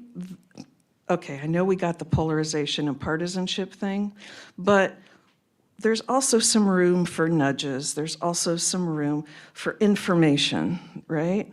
That individuals might not otherwise get. And I think that's an important role and impact that getting out of our elite bubbles can do. And the last, hopefully more positive take that I'd like to remind you is that voter turnout, that's my field of study. Of course, I think it's important, right? You can ask about more, because it influences what policy positions leaders take or don't take. But another point that I think younger individuals are much more aware of is that turnout isn't the only way to influence public policies, right? And again, this is driving this to this local engaged networking. And I know when you talk about networks, you're usually talking about social media networks, right? And how you get to know people and such. But there's also the work to be done, like Andrew was doing, about pushing the work sleeves up and working with people on local bases with maybe some of the possible consequences of climate change. And that could make a difference in some of these districts that are maybe a little purple, right? To see an active presence of letter writing, of visits to offices, of holding community meetings, and having it not just be the elite, right, who attend climate change workshops and such, but by taking it out of our circles and taking it more broadly at the ground level. So those are my thoughts. Which means it is finally time. Thank you for giving me that time. I gave it myself, but thank you for being patient. And we need some questions. Jan, may I just respond very briefly to you? Yes. I think your point about how we talk about environmental policy and climate change is very important. And I was going to say that earlier, but if we talk about adaptation policy, adapting to what's happening, especially for those that are the proximity to wildfires, temperature, hurricanes, weather events, you're going to find a higher probability, my hypothesis, that you'll have some bipartisan movement on the Hill for adaptation policy. I live with the variables out west, people that are not here within this bubble, and some of them are pretty conservative. But if you talk about adaptation policy, like dealing with cost of insurance, dealing with what's happening in a particular area, happens to be in the People's Republic of the state of Washington, at least on the west side of the mountains, they are willing to talk about this very differently than the language of those that are pushing for environmental policy and climate change policy. So, question for Parrish. Are there any questions that show that there's a difference in terms of response depending on the nature of the way you ask about environmental policy, like adaptation policy versus environmental policy or energy policy or something like that? Is there anything close to adaptation policy?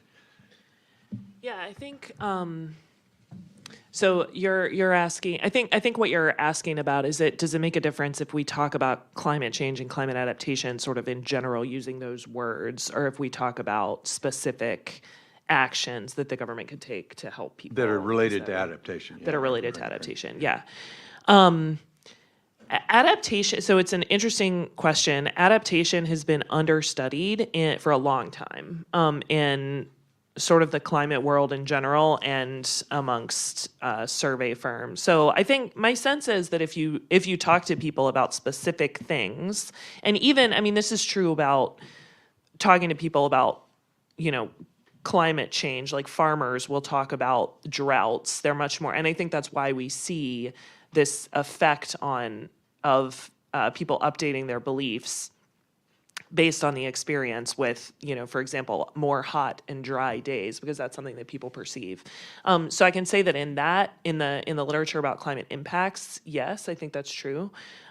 With climate adaptation, there's just there's not as much data about it, so it's harder to answer the question. But what I suspect would be yes. All right, a research agenda for anyone planning on going to graduate school, perhaps. Okay, we'll start here. Do we have a mic? And it was close to the mic. Excellent. Okay. Hi, my name is Ken Moriyasu. I'm a journalist for Nikkei Asia of Japan. I want to ask about bundling, the concept of bundling climate policies and the economic benefits, jobs, new factories. But I feel that there's bundling on the Republican side as well, connecting climate policies with higher energy costs or more dependence on China because China holds all the patents and is a major producer of EV batteries. The question is simply, are you confident that this bundling argument favors the Democrats? don't the Republicans have a very strong case as well?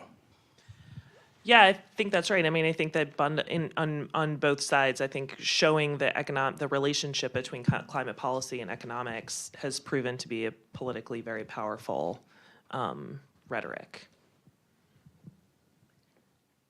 May I respond to it quickly? Bundling also refers to how much stuff you have in a bill and whether you can get it through or not. And sometimes it's better to chop it up into little pieces and push through smaller things, as we've seen with political reform, but also environmental policy and other things. So, and definitely we'll have to have smaller incremental things happening in this new Congress, in my opinion, if we're going to have anything done on the environment. Okay. Here, and then next we'll go across the room. My name is Ali. I'm doing my PhD in political science here. So I have two questions. One is political science, and it's about the weakness of party institution in the US, because we keep talking about destructive role of Trump in many policy. My question is that if the Republican Party is unable or unwilling to control Trump for the next 4 years, is there other institution that control him, consider the Supreme Court voted for him? And my second question is policy-wise. So we know that there is a realignment on support for free trade after Trump, that Republicans become protectionist and Democrats become pro-free trade. Do you think that can change the support for climate change policy? Thank you. I'll take the control Trump thing. We have one thing, and it's called hope. Actually, two things: hope and faith that the right things will be done. But if the House of Representatives doesn't become democratic, it's going to be a very difficult thing. And then we have the courts, not the Supreme Court, but other courts that will help check him. But it's very worrisome. Sorry, but yeah. But the other question that I have, sorry, is what happens when he loses? What happens to the Republican Party? Will it continue to be driven by the MAGA movement, where people feel left out and they feel like elites are controlling their lives, and it's getting worse? They've lost their jobs in coal country, and they don't have any way out. I have the hypothesis that the party will go back to its conservative base of fiscal conservatives, strong on defense, but maybe I'm wrong, and still anti-regulation, EPA, et cetera, trying to change those things, but it won't be structured around a person who is insane. Sorry. Yeah, and I think the question about free trade is a really complicated one. I don't think that Democrats are as pro-free trade as rhetoric suggests. And I also think that the reality, I mean, it's a complicated question because Chinese, in particular technology, especially in the electric vehicle realm, is really advanced. And so, and you know, this is true in the sort of mineral space as well. So it can be quite difficult for American companies actually to compete. And I think the idea of using industrial policy to promote American, you know, U.S. manufacturing it's not tariffs, but it is a sort of, you know, it's also not exactly free trade. So I think, yeah, I don't know. I think that's just, it's a complicated, very nuanced sort of set of issues and set of questions. Any questions in the middle of the room? Excellent, thank you. Hi, my name's Lily. I'm a student at the University of Georgia who's here for the semester. But you mentioned Georgia and North Carolina as really important states in this election. And I was wondering if you think that the recent natural disasters there, the impacts of that will result in anything surprising with the voter turnout. And then also just the unprecedented nature of these natural disasters, if you think that that could change anything in climate change attitudes that we haven't seen before, because we kind of talked about how temperature is usually something that's really impactful, but not always storms and natural disasters. But thank you. Jan, you're the expert on turnout. Take it. I was planning for the next question. The question about turnout being, will it matter in Georgia?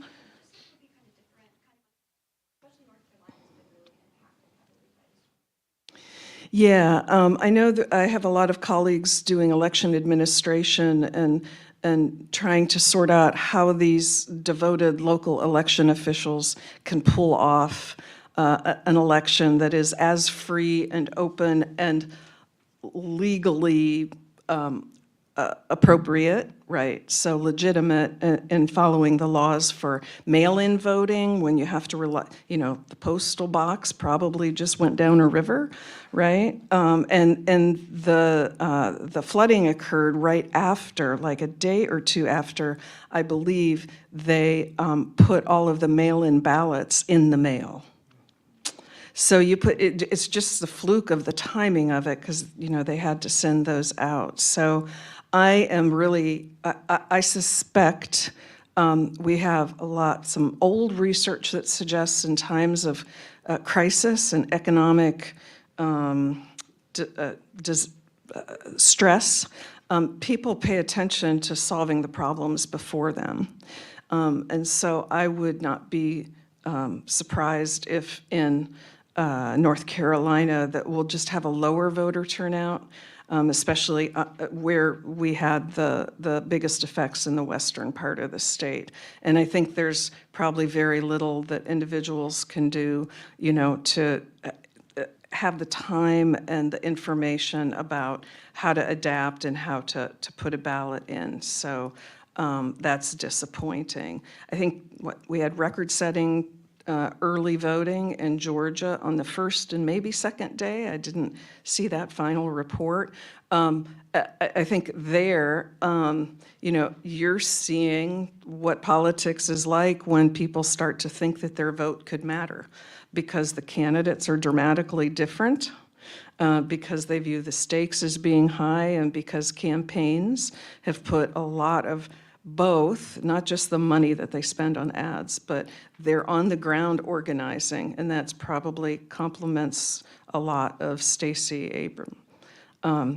So I suspect turnout there will continue to be high in early voting. The question always is, are people just using early voting because they're really excited, but they also don't want to hassle with getting to a polling place on election day? So will the early voting, because it's easier for people, bring new, previously non-voters in and increase the level of overall turnout and change the composition of the electorate? Or is it merely a convenience for people who would have voted anyways? So that will be the question. It's a harder question to answer than you might guess, but that's kind of the question of the availability of that. So if we could take, I hope that responds. I promised a question way over on the side of the room, and I think we have 2 minutes, so I got the mic to you, but if short and quick, we might get one more in, but you're there. Okay. Recently, the Attorney General in California started a lawsuit against ExxonMobil for lying to the public about the effects, the legitimacy of plastics recycling. Of course, plastics is another one of the, plastic pollution is one of the problems also coming from fossil fuels. And of course, Exxon was also sued for lying to the public about climate change, the impacts of it on climate change. And they've been a big put in a lot of funding and support. Like the fossil fuel industry puts all kinds of funding into supporting candidates. So my question is about, in terms of polling, not so much specifically about climate change, but about the fossil fuel industry itself, people's attitude towards fossil fuels and its influence on the economy, its role in the economy, and also its influence on politics and elections. And if that could be an approach after, it's a little late now, but in terms of organizing and building coalitions such as the social movement around plastic pollution that's going on.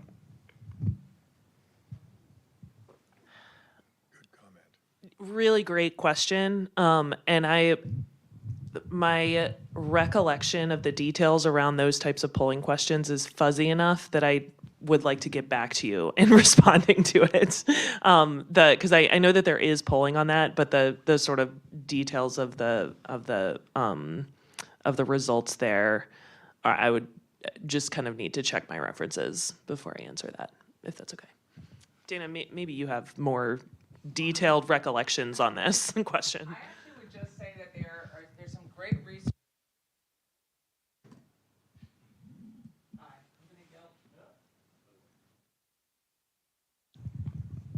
All right, I think it's on now. Yeah, I hear it now. Okay, anyway, so there's great research that was done and published in the Proceedings of the National Academy of Sciences that shows that if you track those people, no matter their political affiliation, look at voting behavior in the Congress, that you'll see that anybody who's taken fossil fuel money is much more likely to vote against any type of climate bill. So there's good evidence there. I don't know the public opinion data around fossil fuels, except that I do know that there's been a lot of research that talks about how public opinion around fossil fuels is very much biased by political polarization and framing and the way that different echo chambers within media diets play a role in that. So that's a very complex issue, and there's a whole bunch of intervening variables there. But in terms of voting behavior of elected officials, there's a very straight and clear direction. All right. Thank you, both panelists, as well as those in the audience who had questions to further the discussion. I believe we were supposed to stop just a minute or two ago for a lunch break, and I'm looking at others to see. I guess we have an hour. We'll reconvene at 12:30. It's a beautiful day in DC, even if it's chilly, so you might get some fresh air. Talk to others. I believe the lunch display looks like it's ready to go. So unless Todd or Ron, you have any other comments you'd like to make? Okay. Okay. Paris, I enjoyed that very much. Would you mind sharing your slides? I have much to learn, and you had it there. Thank you so much. Yeah, I'll share the there was a ones lot. with the ones that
Thanks for rejoining us, and for those of you who are just here, thank you also for joining us. Our next panel in our move along to understanding sort of the origins of US climate policy, and then sort of a snapshot in the last panel of where we are right now with regard to the general panorama of issues that matter and public opinion related to climate specifically. We're now going to talk about some of the difficulties of making climate a bipartisan issue and sort of what has happened to it as a bipartisan issue. We have a very good panel of people to speak to this. And I'm going to introduce my colleague, Liz Suhay, who's an associate professor in the Department of Government here in SPA, who specializes in political psychology and political communication, with a focus on Americans' belief about socioeconomic inequality and science and politics. She's completing a book manuscript titled Debating the American Dream: How Explanations for Inequality Polarize US Politics. That manuscript examines the links between beliefs about inequality and political party agendas. Her research has been published in leading journals such as the American Journal of Political Science and the Journal of Politics, and she currently serves as the editor of the Cambridge University Press Elements in Political Psychology series, with a forthcoming role as co-editor-in-chief of Political Psychology in 2025. Wow, congratulations, I didn't even know that. That's great. It's really an honor to introduce her, and she will also introduce the other panelists. Thank you. Thank you. Thanks, Todd. This is a wonderful event. As you can guess, I'll probably try to work some psychology into this conversation. So I'm very happy to introduce our two distinguished guests. So first we have Bob Inglis. He's the executive director of Republican, with an EN.org, and a former U.S. congressman from South Carolina, serving from 1993 to 1998, and again from 2004 to 2010. He shifted focus to promoting climate change action through free enterprise, launching the Energy and Enterprise Initiative, which is now Republican.org, in 2012. Inglis has received the John F. Kennedy Profile Encourage Award for his climate work and has served as a fellow at Harvard, Duke, and the University of Chicago. We're also going to hear from Joe Bonfiglio. He is executive director of the Environmental Defense Fund's U.S. region, where he leads a multidisciplinary team focused on stabilizing the environment, building thriving communities, and sustaining public health across the U.S. With over a decade at EDF, including his time as president of EDF Action, he has helped shape policy, influence elections, and secure significant climate investments, such as those in the 2021 Bipartisan Infrastructure Law. So prior to joining EDF, Bonfiglio worked in government and electoral politics, holding key roles on Capitol Hill, including deputy staff director and chief of staff for various legislators. So before we get going, please join me in welcoming Bob and Joe.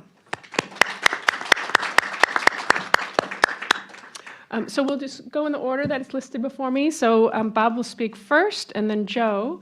I'm going to offer some comments, and then we will open the floor to questions. Great. And do you mind, is this on? Yeah, let's see. Yeah, I'm on. Now I'm on, right? It's after lunch. I think I should stand up, and I think I should also get closer to you, because the one way you know a politician is lying is when his lips are moving. And so, and that's true of recovering politicians as well. So I'm a recovering politician. I'm also a recovering lawyer, by the way. So I'm in double recovery. I'm going to say some things here today, but I want to, because it is after lunch and I could lose some people, you know, get a little bit sleepy. I want to say the main takeaway right at the start so that you'll remember it, I hope. Guilt without the hope of redemption results in paralysis.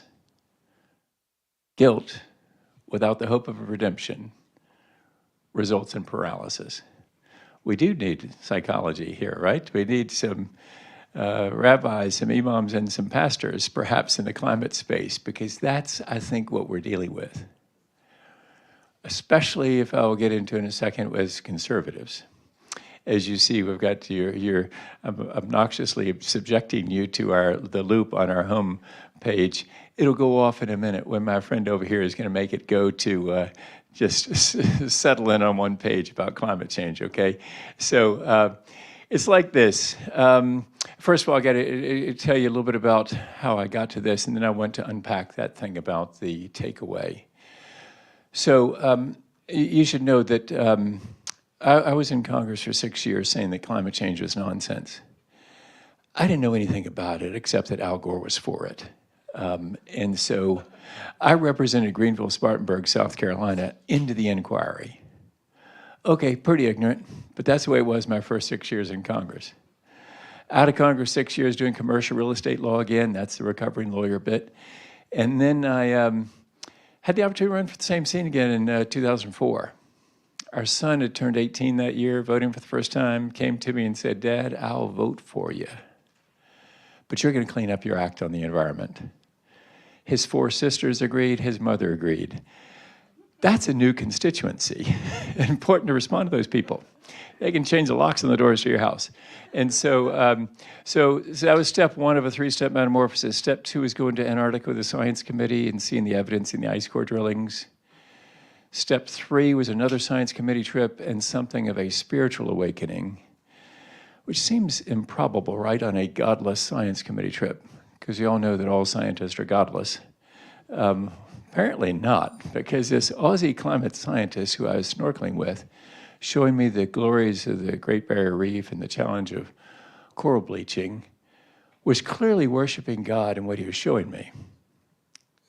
St. Francis of Assisi supposedly said, "Preach the gospel at all times. If necessary, use words." And so Scott Heron, this Aussie climate scientist who's now a very dear friend, was doing just that. I could see that he was worshiping God in what he was showing me. So I knew we shared a worldview. No words haven't been spoken on the topic. So later he told me about conservation changes he was making in his life to love God and love people. I got right inspired. I wanted to be like Scott, loving God and loving people. So I came home and introduced the Raise Wages, Cut Carbon Act of 2009. Note to self, do not introduce carbon tax in midst of Great Recession when you represent perhaps the reddest district of the reddest state of the nation. It will not go well. It did not go well at all. After 12 years in Congress, I got 29% of the vote in a Republican runoff. The other guy got the other 71% of the vote. Rather spectacular faceplant in politics, right? You don't usually lose that badly unless you've been indicted or something. Well, actually, that used to be the case. Now, if you get indicted, you might do better. But anyway, I hadn't been indicted. I was just on the wrong side of what was then Tea Party orthodoxy. And so at that point, after being tossed out, a foundation came to me and said, English, you're an unusual zoo animal. Actual conservative, 93 American Conservative Union rating, 100% Christian Coalition, 100% National Right to Life, A with the NRA, 0 with the Americans for Democratic Action, 23 by some mistake with the AFL-CIO. I was really hoping for a 0. I don't know how I got a 23. And so they said, actual conservative who says climate change is real. Will you speak and write for the proposition? And so that's what I've been doing ever since. It's now this thing called republician.org. And so Ian is for energy, entrepreneurship, the environment. And we're out to get hierarchical individualist. Sort of a Dan Kahan's terminology. I don't know if you all know if Dan Kahan has a joint appointment in psychology and law at Yale. And Dan says his research shows 2 personality types between conservatives and progressives. Some people in the room are thinking, well, that seems a little bit strange to just narrow it down to just 2 personalities. You think there might be more than 2, but anyway, generally speaking, So it's like this. You have the hierarchical individualist. Those are conservatives. They believe in hierarchies. in working through a chain of command, and they really prize individual effort and reward. And then you have progressives who are communitarian egalitarians. They believe in the whole community doing well, and they focus on fairness. Most of the climate conversation has been conducted in the language of the left, communitarian, egalitarian language. And we wonder why it doesn't scratch with conservatives.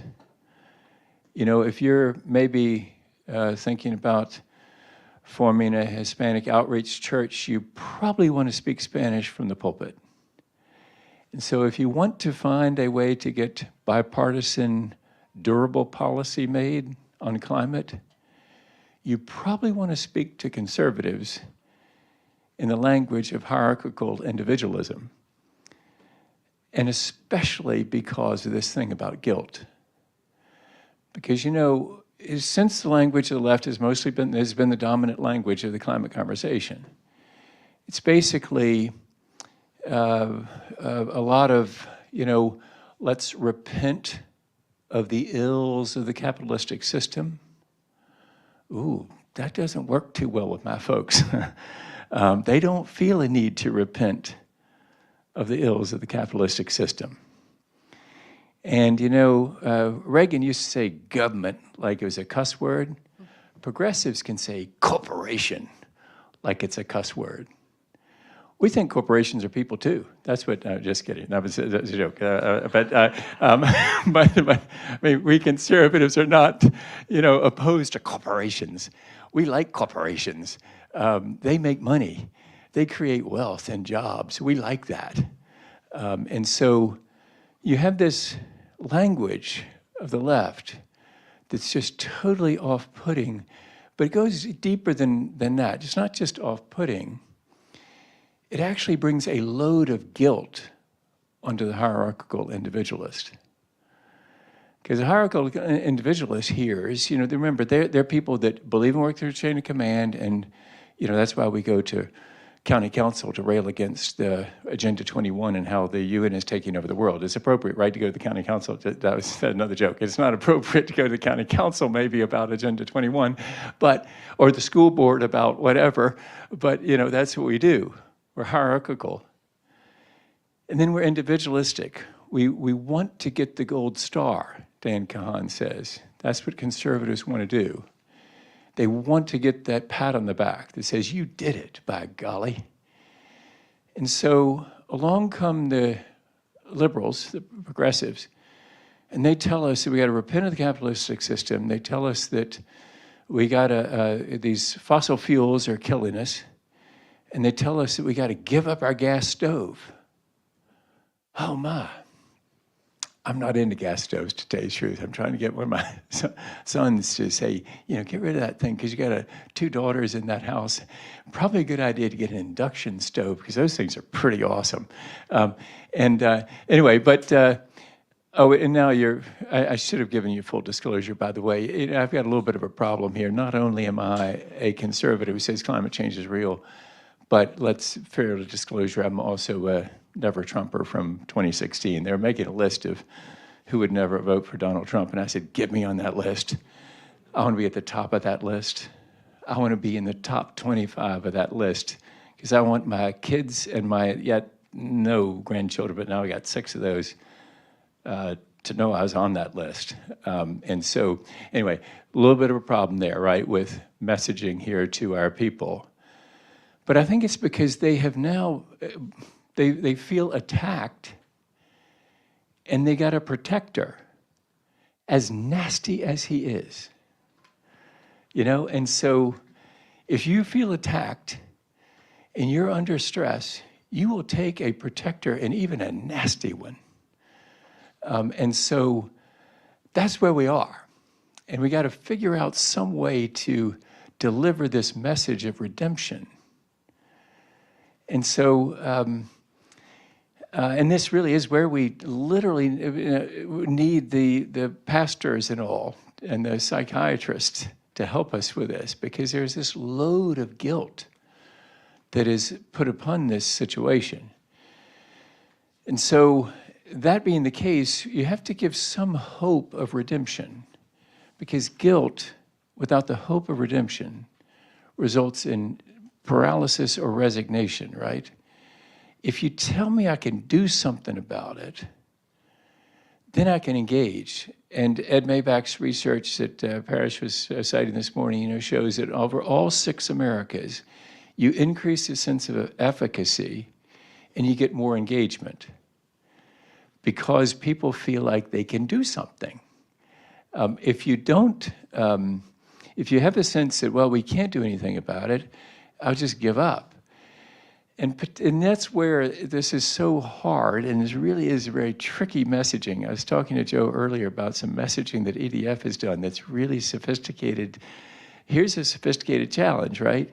Is on the left, you can say, it's really bad. We're all going to die next Tuesday. I actually don't say that, but it sounds to a conservative like that's what you're saying. You need to say that in order to get the left engaged and excited and enthusiastic. But that's destroying the efficacy right of center. So we're in a really difficult spot. And here's my hope. Liz asked if I'm optimistic about this. I am certain that America is going to act on climate change and going to lead the world to solutions. There's no doubt about that. The only question is whether we act soon enough to avoid the worst of the consequences. And I'm talking as a guy who has 2 daughters in Nashville, North Carolina. They're now decamped to our house in upstate South Carolina. We had some damage, but not anything like in Nashville. And so we're already experiencing the damage. But the question is, will we act soon enough to avoid the worst of it? And so it's all about figuring out how to get this message across that there is something you can get the gold star for if you're right of center. And so we happen to believe at republican.org that what we have among the people, our target audience, is an undeserved inferiority complex. They just think they're no good when it comes to energy and climate. And so when the topic comes up, they shrink in science denial. Look at Joe over there. He looks like he's running a marathon. He says to me, let's go run a marathon. I don't want to run in a marathon. Have you ever seen what happens to people at the end of a marathon? I mean, they look like they're dying, right? I mean, so I'm no good at running a marathon. And I don't know, Joe, whether you've run marathons or not. But anyway, so I change the subject, right, if I don't think I'm any good at something. And so conservatives don't think they're any good at energy and climate. And so what we live to do is tell them, no, you're very good. You're the kid in class with the answer. Raise your hand and tell them, just internalize negative externalities. My ad guy tells me, Bob, don't ever use those lines. He says, nobody knows what you're talking about, but everybody in this room knows what I'm talking about. All we got to do is internalize the negative externalities associated with the burning of fossil fuels. Fix the economics and the environment will take care of itself. That, we believe, is a rock-solid conservative answer. I realize right now my party is not exactly conservative. It's a populist party, not a conservative party. But I have hope that it will return to being a conservative party. And if it does, the answer is pretty clear. Internalize the negative externalities associated with the burning of fossil fuels. And by the way, you saw solving that page, what's the conservative answer? If you get down there a little bit, what it'll tell you is 3 ways to fix climate change. You can regulate emissions, you can incentivize clean energy, or you can price in the negative effects of burning fossil fuels through a carbon tax. If I had my choice, it'd be revenue neutral. We'd cut payroll taxes in equal amount, so there'd be no growth of government.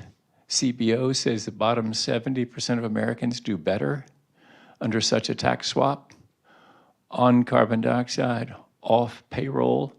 So that guy working the food right now, he's paying 6.2, his employer's paying the other 6.2. You cut that tax, you put on the payroll tax, you put on the carbon tax, Congressional Budget Office says he and 70% of the bottom do better in that scenario. Challenge is you got to trust me that I'm going to cut your payroll taxes. Low trust environment, people don't believe that's going to happen. So, and then you apply it at the borders, collect it on Chinese imports, for example, in a World Trade Organization compliant way. Now it's in China's interest to price carbon dioxide at the same level. Lest they pay a tax to us, they could have collected themselves. So 3 ways, what you see on that page, 3 ways to fix climate change. The first one, the problem with is you can't regulate Chinese emissions from here in America. So you regulate here, they don't regulate there, manufacturers pick up and move from here to there, they emit more when they get there than they were emitting here. Just went downhill in solving climate change. Did clean up local air, did reduce asthma cases, hospitalizations, longer life expectancy, can be great here. Haven't solved climate change yet. Second approach is to incentivize clean energy. If I were still in Congress, I'd be voting for some of that stuff. Why not? What conservative hasn't met a tax credit they didn't like? I mean, it's a way to reduce taxes. So yeah, I'm for those tax credits. And apparently they're gonna work. Inflation Reduction Act tax credits are gonna work. Not because of what any politician says, but because of private sector groups like Rodian say the tax cost of those provisions can be 2 to 3x what the Biden administration thinks they're going to be. What that tells me is these private sector groups know there's going to be a lot of wind and solar, hopefully nuclear, and hopefully some hydrogen that's deployed. Because tax credits are powerful, and they affect the bottom line of a company if you pay American taxes. But if you don't pay American taxes, those credits mean nothing to you. So you haven't changed the economics of any Chinese firm. You've only done it here. You've cleaned up local air, fewer asthma cases, fewer hospitalizations, longer life expectancy, great. Second option is pretty good too. But the third one, that's the one that gets the world in on this thing. And so the question is whether we can get to conservatives and convince them, hey, raise your hand. This is your strong suit. And I'll close with this. Just the hope that I've got is I know that this happened because I heard it from Art Laffer. Art Laffer, is Ronald Reagan's economics advisor, was, the Laffer curve. Remember, cuts in capital gains taxes result in increases take to the federal government.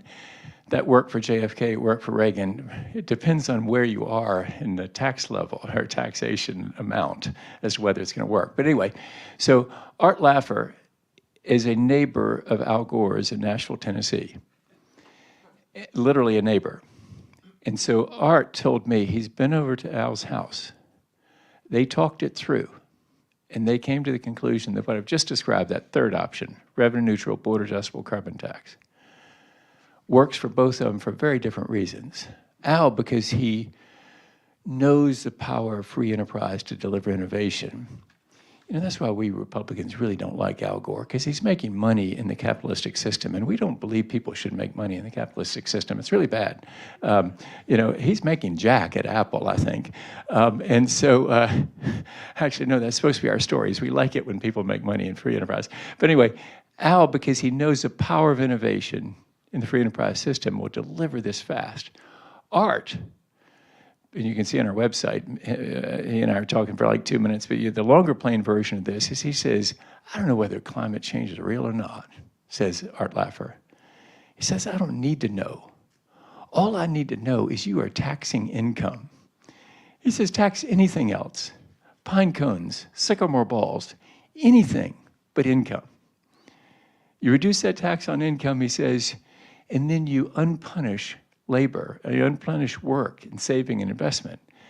And so I have this hope that if Al Gore and Art Laffer can agree, we might be able to bring America together to lead the world to solutions. But it starts with overcoming this guilt and giving this hope of redemption to a hierarchical individualist who needs to win the gold star and who may be disproportionately a person of faith, so they need to know that there is redemption for their complicity in this thing. All that's not so important to a communitarian egalitarian, but it's vitally important to a hierarchical individualist. So it's a huge challenge, isn't it, on communication? So, but Joe's going to figure it out. He'll tell us how to do it. Right?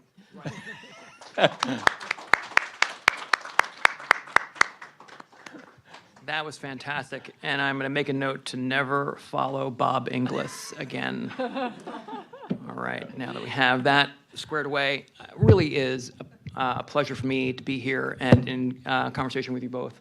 I'm excited about getting to Q&A. I think there's so much happening, so much moving.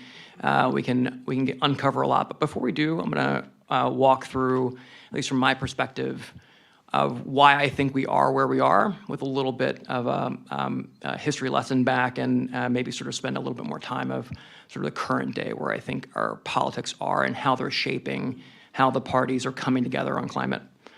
So a little bit about Environmental Defense Fund. It is, if you don't know it, about 60-year-old environmental nonprofit, born in Long Island, New York, under the original motto called "Sue the Bastards." That's true. It has really morphed over the course of the last 60 years. We're now more than 1,000 people strong in about 30 different countries. It is an organization that is guided by science, economics, and the policy chops of many of my colleagues. It is also one that prides itself on being deeply bipartisan. The organization has been led for years and years by a board that wears that value on its sleeve. It is one of the few environmental nonprofits that still has real Republicans that help guide its direction, and I think it shows up in a variety of different ways.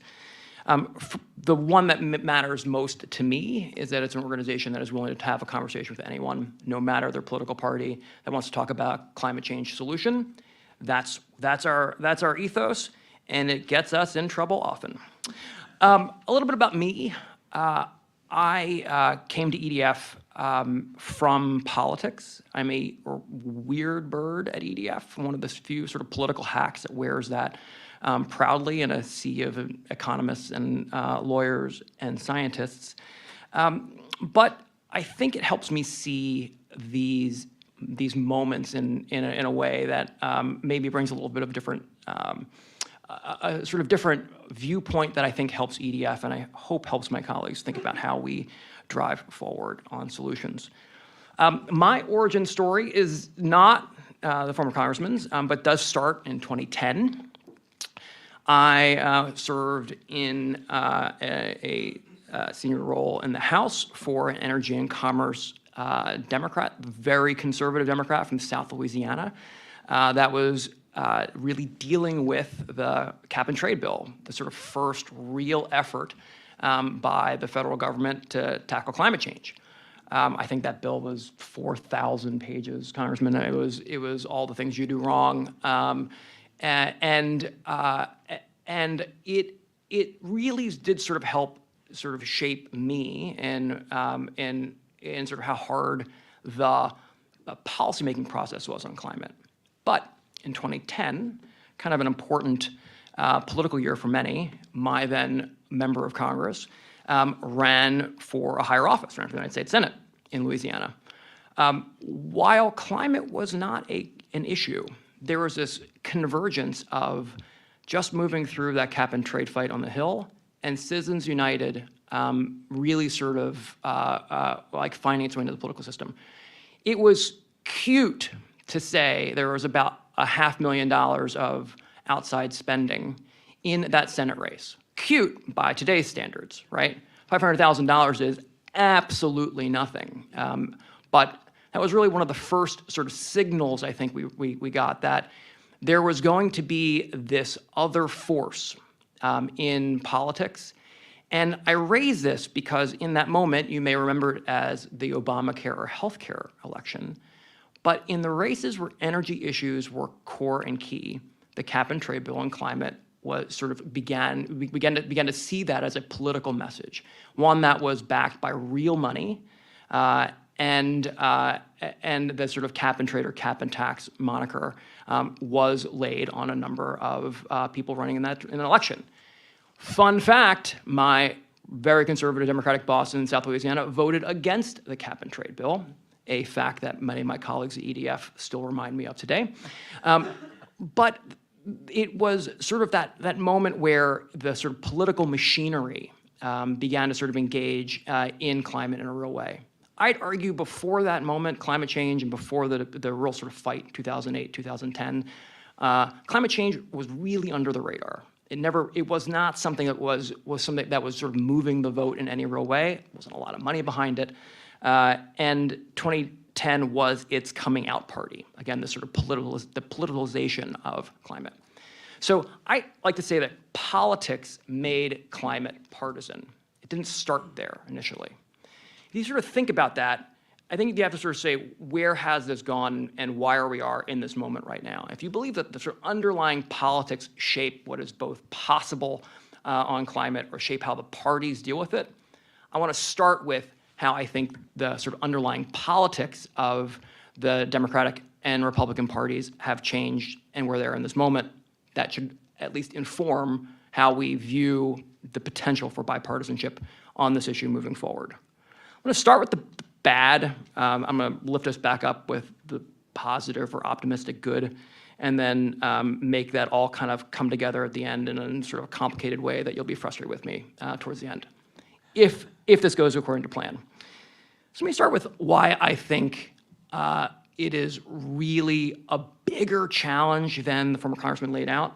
It's sort of changing how conservatives and Republicans in particular in this moment will be on climate.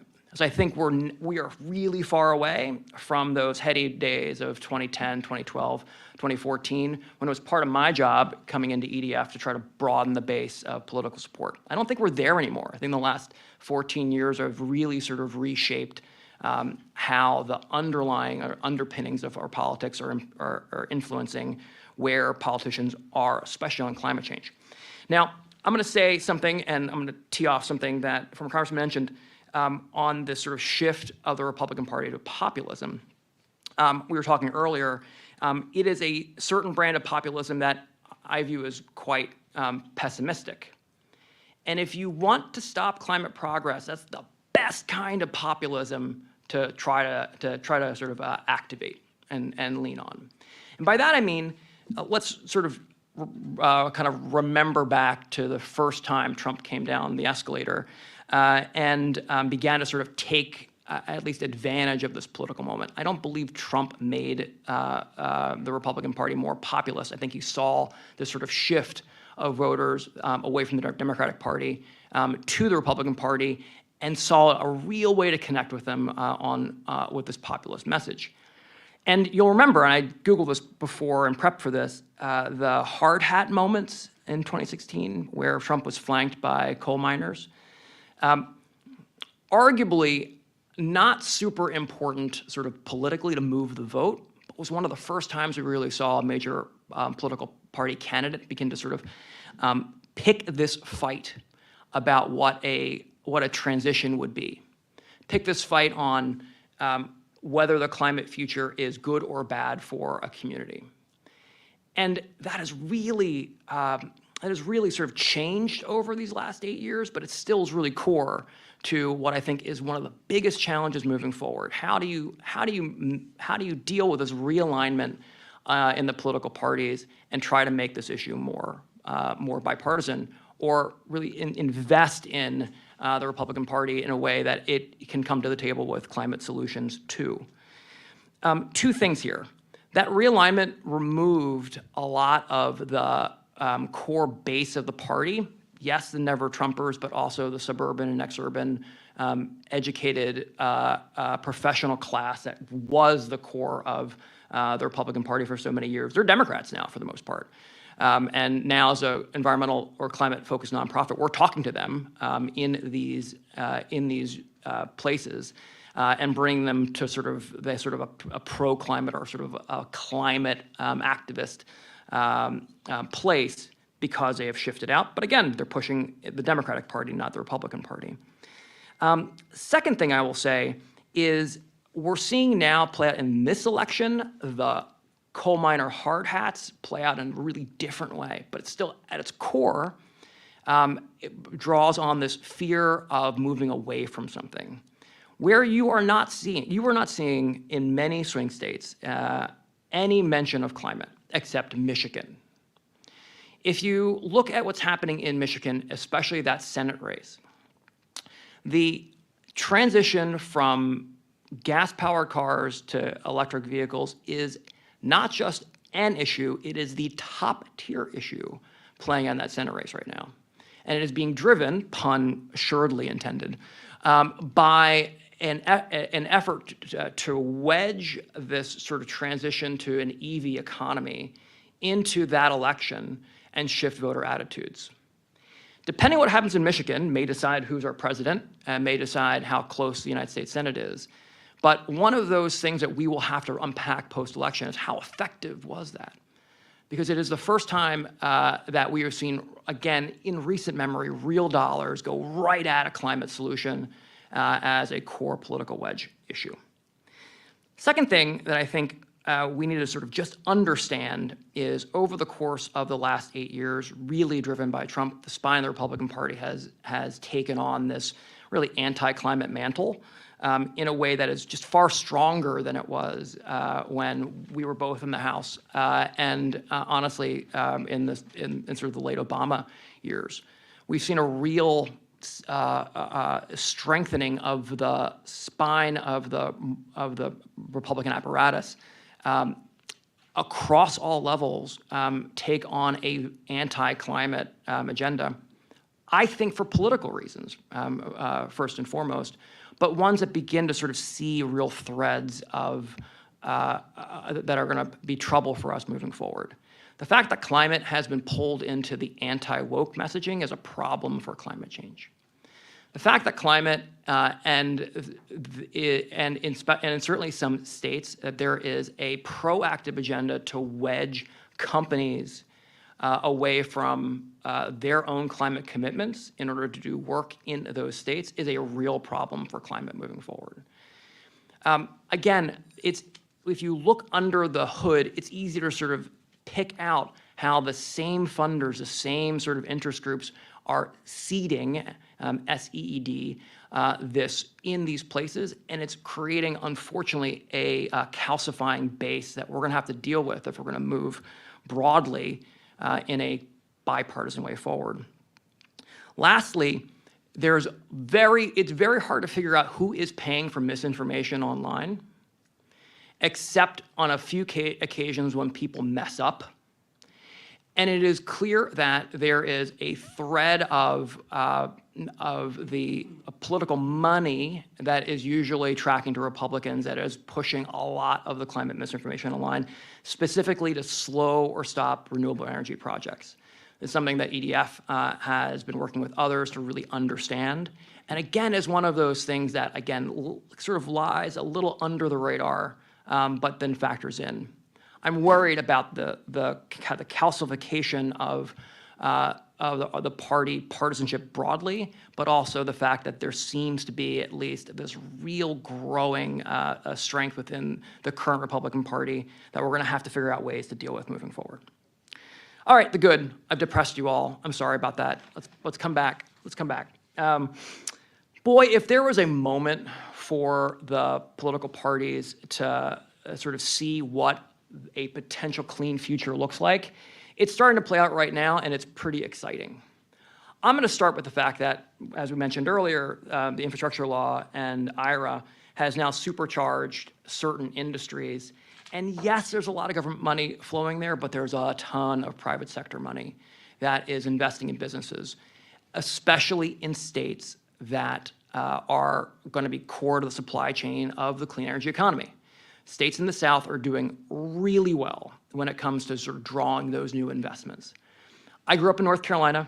There's a state, Randolph County, has a Toyota battery plant that is being built right now, and with just a massive investment. That is the biggest investment in Randolph County in generations, plural. And it is I looked this up just yesterday, a 78% Republican performing county in North Carolina. So that for just one hot second, right? So this brings to my second point. If we are serious about a clean transition, a sort of an economic transition that is clean, we are going to crush this, right? America has a huge head start across a range of things if it gets serious about driving a change across the economy. And it's going to impact people in a way that is going to create a constituency for this change that does not exist right now. That's incredibly exciting if you want to see the sort of strength of the climate issue also calcify and support a political change that we want to see. I also will say this, and I might lose my decoder ring in the environmental movement, but we're also not seeing any of the trade-offs that I think push a lot of voters of all stripes away from climate solutions. And I say that almost as a sort of admitting as a climate advocate here that we're not doing a very good job. There is a unrelenting arc for natural gas to continue to be how we generate power in this country for the foreseeable future. And it is getting more important to the power mix as AI pushes the need for power to come online. Many of you may have caught the 3 Mile Island nuclear reactor coming back online because Microsoft is paying for it. When those headlines are not there, you would see clean energy, you would see big tech companies paying utilities across the country to bring new natural gas reactors online to support that work. That's something that we have to recognize. Again, we're not actually talking about any of the sort of belt-tightening trade-offs. You can still buy a gasoline-powered Mustang as well as an electric EV Mustang, and you will be for the foreseeable future. Okay, I'm going to close with a little bit of a cell phone. In this discussion about how we want to make climate a much more bipartisan issue, the climate isn't going to make that any easier, and the climate community isn't going to make that any easier. So mentioned earlier that most of the climate movement is left. That is both true, and it is getting more progressive or liberal every day. There's a ton of reasons for that, but I'm just going to own that, right? The calcification of climate groups and Democrats has been locked in too, especially over the course of the last 10 years. EDF is a bit of an outlier in this moment. Second, the climate isn't going to make this any easier because we're not moving fast enough globally. And the only reason you're not hearing this next fact is because everybody's just being cool. IRA did a good job of getting us going, but IRA is not going to get the U.S. all the way to what it needs to where it needs to go if it's going to meet its climate commitments. Again, that's something that we know, and we're just using our inside voices when we say it, because this election is so close.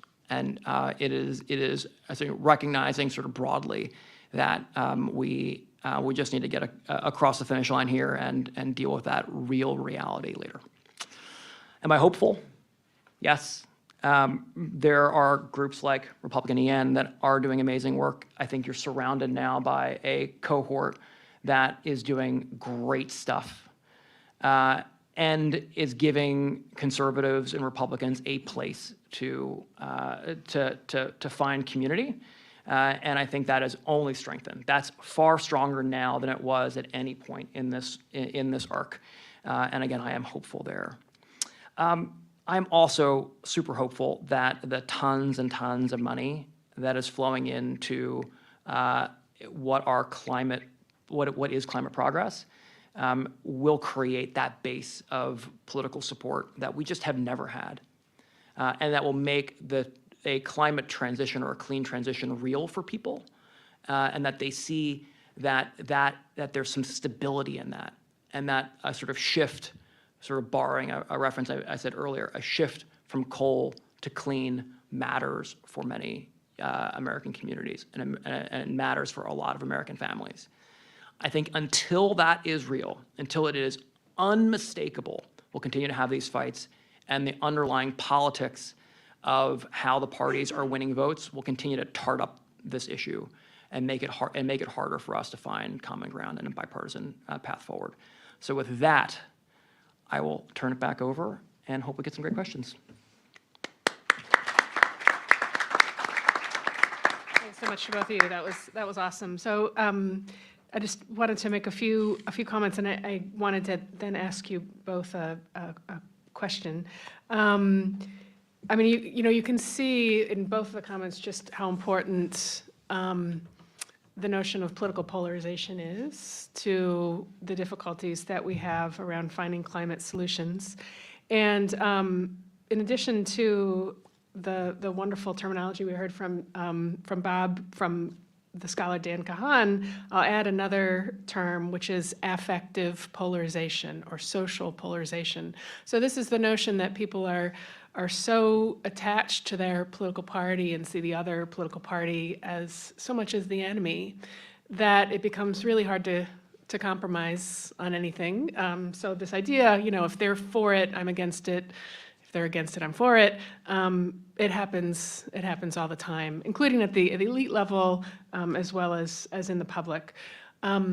So, I mean, a part of this is trying to find ways, just very generally, to turn down the polarization that we see, which is, of course, a massive problem. But I actually do think, from a public opinion perspective, we're starting to see the public move toward, it's going to be hard to see, of course, we're 3 weeks out from an election, but we're starting to see more and more members of the public who are saying they're really tired of polarization. We have more people who are saying that they're independents, who are tired of both parties. And so, I think that there could be some public pressure on politicians to themselves move away from that kind of polarization. And they're especially given all the enormous problems we have facing the U.S. right now, you can find these pockets, these areas where Republicans and Democrats are coming to similar solutions, sort of surprisingly. So some of this is around the economy. So there's some agreement on tariffs, for example. There's agreements on industrial policy. And specifically, there's agreement on the issue of child tax credits. We saw in the vice presidential debate points where, the 2 contenders said that they agreed with one another, which everybody was shocked by. So, I see these places for movement. And I think, the big difficulty, I'll get to problems on the left in a moment, but the big difficulty, of course, with climate we've had is on the Republican side. So we need more entrepreneurs. So we have a political scientist, Hans Noel, who calls them coalition merchants. So people who are really actively working at the elite level, similar to Bob, trying to find ways of bringing together partners within their coalition, right, to find specific policies they might put forward and specific language that will be congenial to their coalition. So conservative language to package these proposals. And so that, when they do kind of begin to work on putting these proposals out there, it brings people on board. It sounds like I'm just describing what Bob is doing, so just, keep doing that. So, it does make me somewhat hopeful. And thinking about the left, one problem that we've seen on the left is, especially activists becoming intolerant of maybe people on the right who might kind of show some interest, but are moderate, maybe not as on board as people on the left would like. Folks talk some about a kind of monoculture that's opened up on the left among interest groups, where they don't just stick to their issue, but they kind of bring on board. So I'm a climate activist, and I also have to talk about, trans rights, and I also need to talk about Black Lives Matter. And these may be all worthy causes, but that can, I think, make it more difficult for people on the right who might be interested in climate specifically to kind of get on board. So I think on the left, we need people who are more pragmatic, who are more thoughtful about trying to open up a space where they can welcome in conservatives who may be interested in working with them on issues. So the last thing I would say is, young people do make me feel more optimistic. I mean, especially on the right, we've seen young people who are more acknowledging of the problem of climate change. And as Joe was talking about, we've also just seen huge shifts in our economy, including in the South, where we have new factories being built, that are part of the clean energy economy. And so, these are kind of two different forces, I think, that for some different reasons could move us in a positive direction. I think the big difficulty is, is it fast enough? This is not a point when we should be moving slowly. So the one question I had for you both that I'm interested in knowing, I think the room would be interested in knowing, what are the stakes of the coming election? So how optimistic or pessimistic are you, depending on if Harris wins versus Trump wins? I mean, oh boy, I know I'd rather follow you, actually. I'll give it a go. I'll start with Harris first. I think our expectation of a Harris presidency is that it is a continuation of a Biden domestic and foreign posture on climate. But that climate is not a number one, day one priority for the incoming president.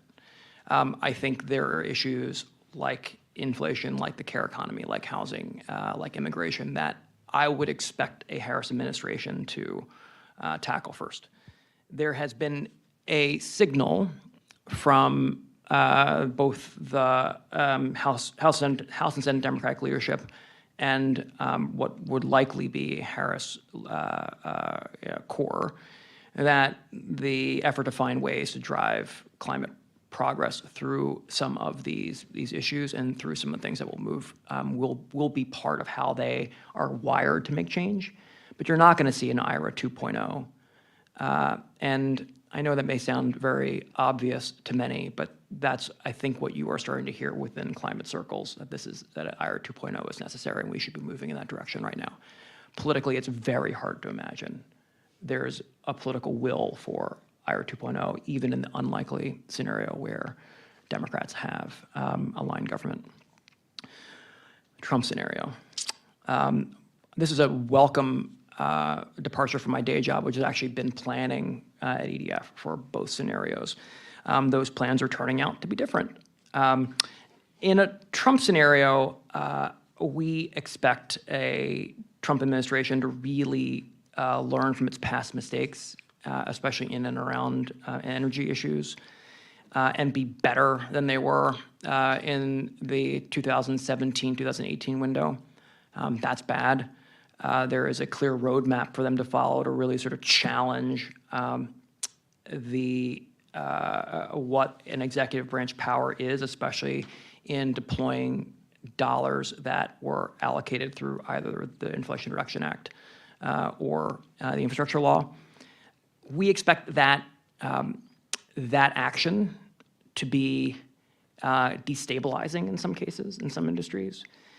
We would expect a Trump treasury, say, to go and change the rules or begin to move to change the rules of how some of the tax credits under IRA are being implemented, even before, say, then trying to either get rid of them or change them legislatively, which will happen in 2025 anyway.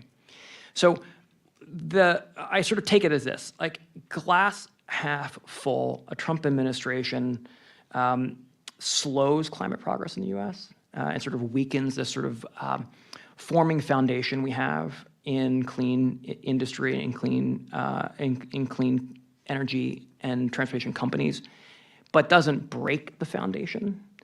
Glass half empty, the swirl is so extreme that the private investment that you've seen, the commitments of private investment you've seen pull back, and you have a lot of press releases that never come to be. You have communities like in rural North Carolina that don't see the investment that was promised, and we're really at square one in a 2028 scenario where so much of the time that we had to get that foundation right between these next 4 years is wasted. Yeah. So I think there's a near term, we have an opportunity. Where is this? I don't think it's going yet. Hold on. Now it's going. Maybe it's going. No, it's not going. I don't know. And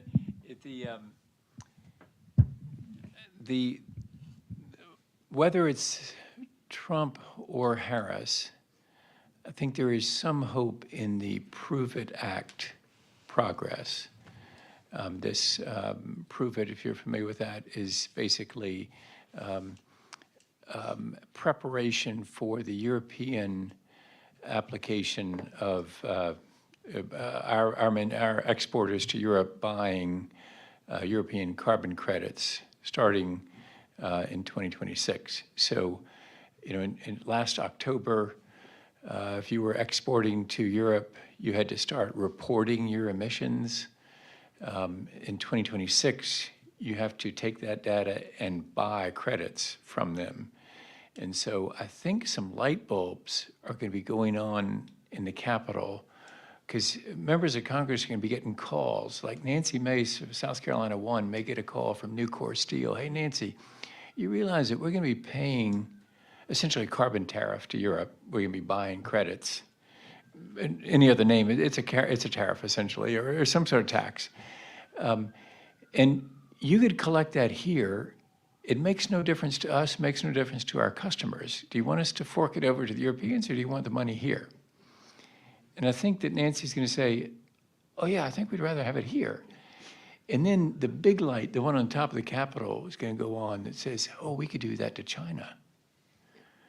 And then there's going to be some movement. So whether it's, and that sort of fits with the Trump messaging and the Biden messaging and the Harris messaging about China.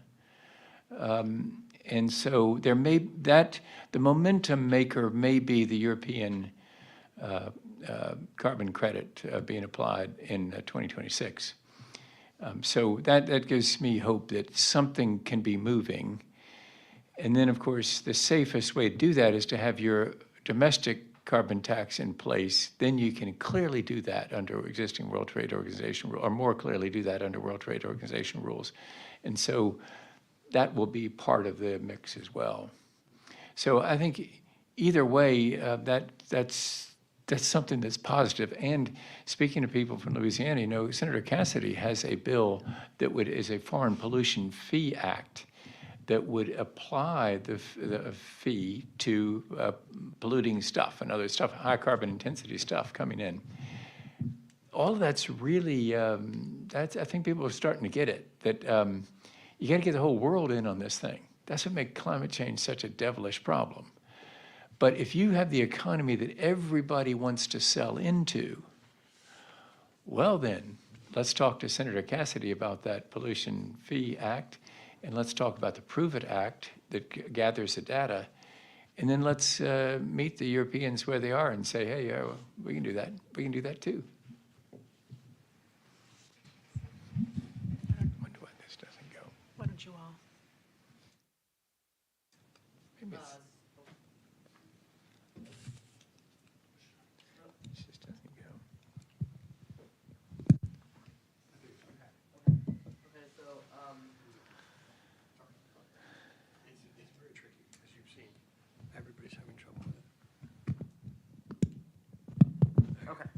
So, you mentioned how, there's a lot of, we need to bring Republicans into because clearly they're not currently obviously we do have some, but it's not as much as maybe the liberal backers. But we've seen Harris on many issues kind of be able to talk to Republicans in a much different and more effective way than even Biden could do, which I think surprised many, given her even as recently as 2019 presidential campaign.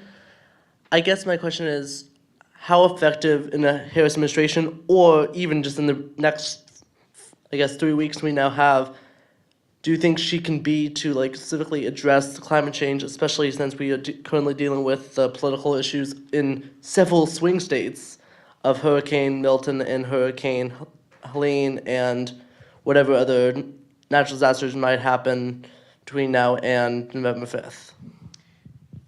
Well, if I were giving her advice, I actually have endorsed her. I hadn't called for advice, but anyway, you know, Republicans for Harris. That's what I am. But I would be happy with her not talking about climate change between now and the election. And I've just got to grow up and know that that's just the way it's got to be. She doesn't need to talk about it.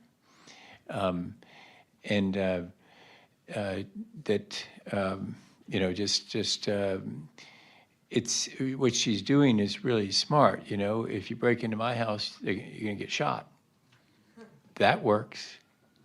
If you, you know, when she really seems to have gone to visit with James Carville, I think, you know, it's working.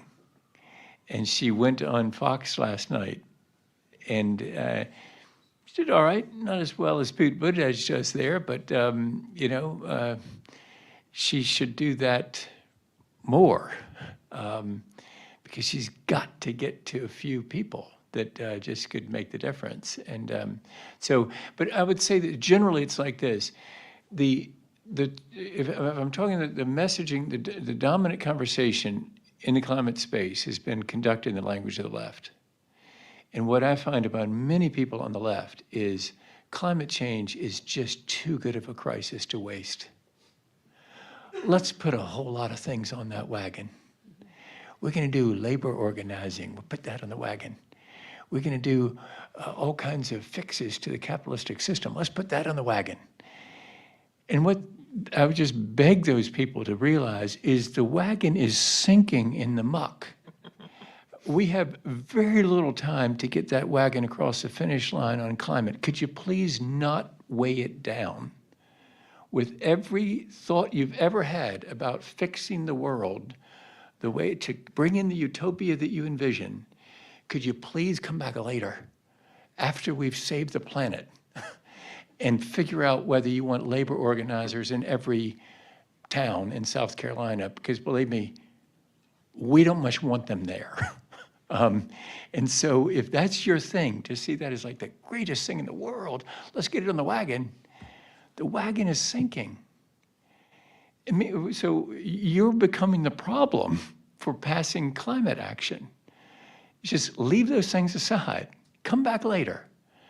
And let's get climate finished and across the finish line. I guess I'm speaking of, sometimes I ask crowds to identify, raise your hand if you're left or center, right or center. I won't do that here because I think I know where I'm talking to. But maybe that message right there is one that I hope you'll hear and take take notice of, is that really don't weigh the wagon down.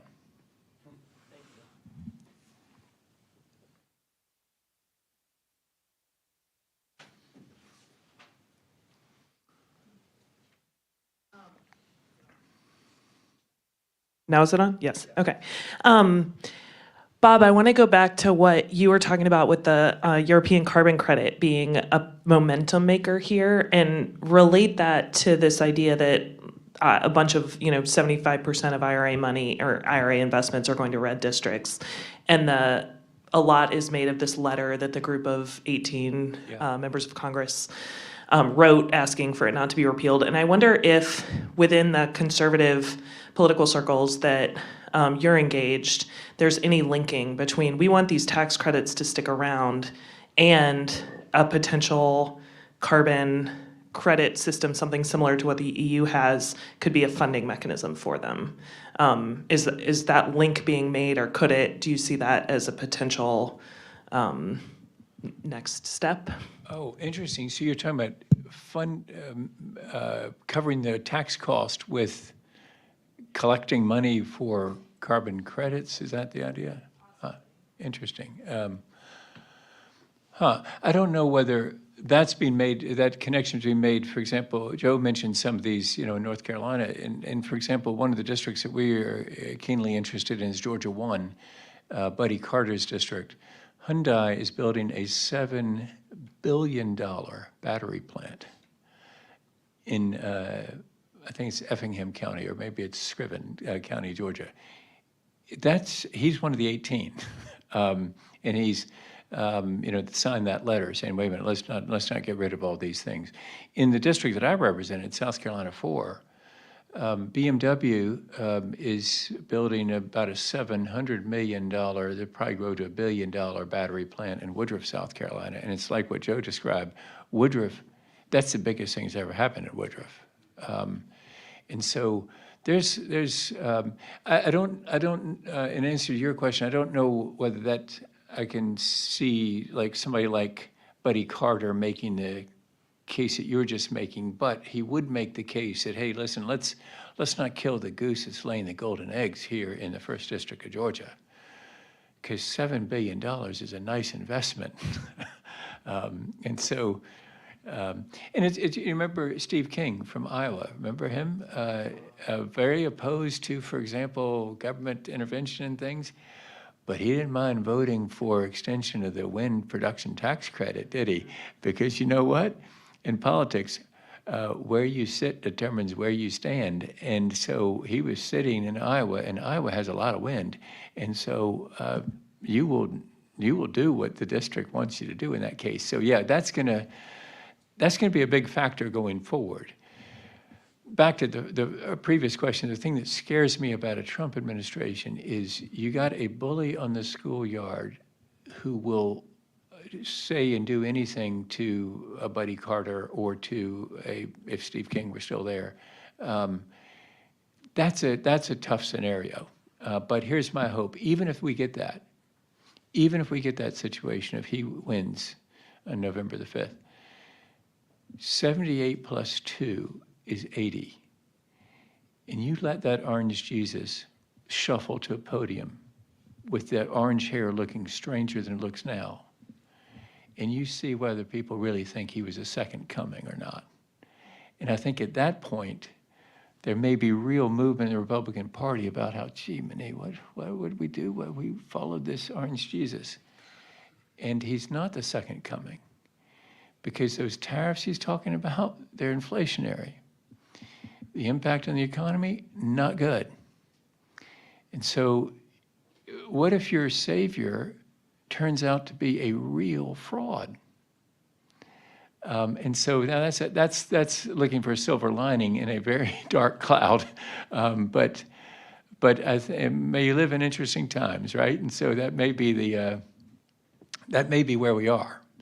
If it's Kamala Harris, answering the question earlier, that I hope she returns to her carbon tax roots and realizes, hey, this is the opportunity. This is the thing that will really do this, particularly with what we've just been talking about the European following that, not following that example, leading that, because we're the ones that can do it better than they can do it, because we're the market that everybody wants access to. Use the power of that.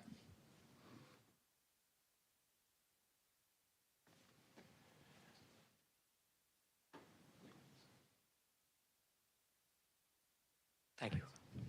Hi, thank you. So I was wondering how you balance not weighing the wagon down, as you were talking about, with some of the ideas that minority people will, in fact, face the brunt of, or a disproportionate amount of, climate change impacts.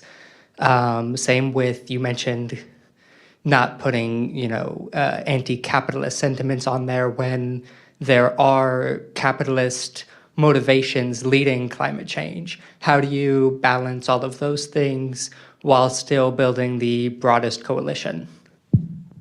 I think clean air is going to benefit everybody, particularly the people that next to my plant. If I'm Inglis Industries and I get away with fouling the air, it stinks for my neighbors, pretty good for my customers, because I can charge lower price for my widget, right?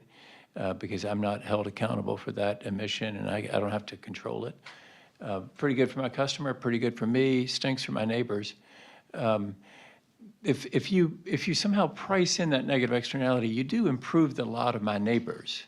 Now, whether you're doing that specifically or not, I don't know that does it really matter? You know, in other words, if they're getting the benefit, did we have to declare it through a program of appropriations? That's really a hard sell right of center.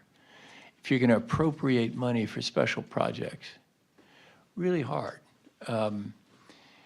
You know, the Farm Bill is a collection of food stamps and farm subsidies because you got to get New Yorkers in with the ag people, and that's a real difficult thing. So I don't know how you in other words, let it be general is what I would urge people to do. But that's because I'm this guy that, you know, believes that Steve Forbes is right. That capitalism is that system where people make money by serving other people. And they do real well, but they serve people really well. So I'm often telling my kids, when they help me with technological things, you know, when I say, wow, you know, if these people are billionaires who have made this thing work like this, good on them. They can sit on their pile of clams that has billions of clams. You can only eat so many clams, you know, and so, but it doesn't matter to me that they got billions over there as long as they give me the ability to do what I can do on this thing.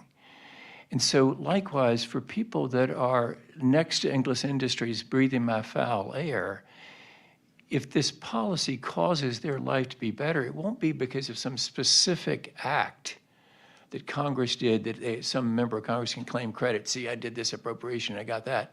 It would rather be this whole thing where technology is moving to cleaner, and that's a blessing for them. So it doesn't, I mean, it's why I don't feel a need to put that on the wagon. Just let that system work of pricing in negative externalities. So before we close, I just want to ask Joe, did you want to comment?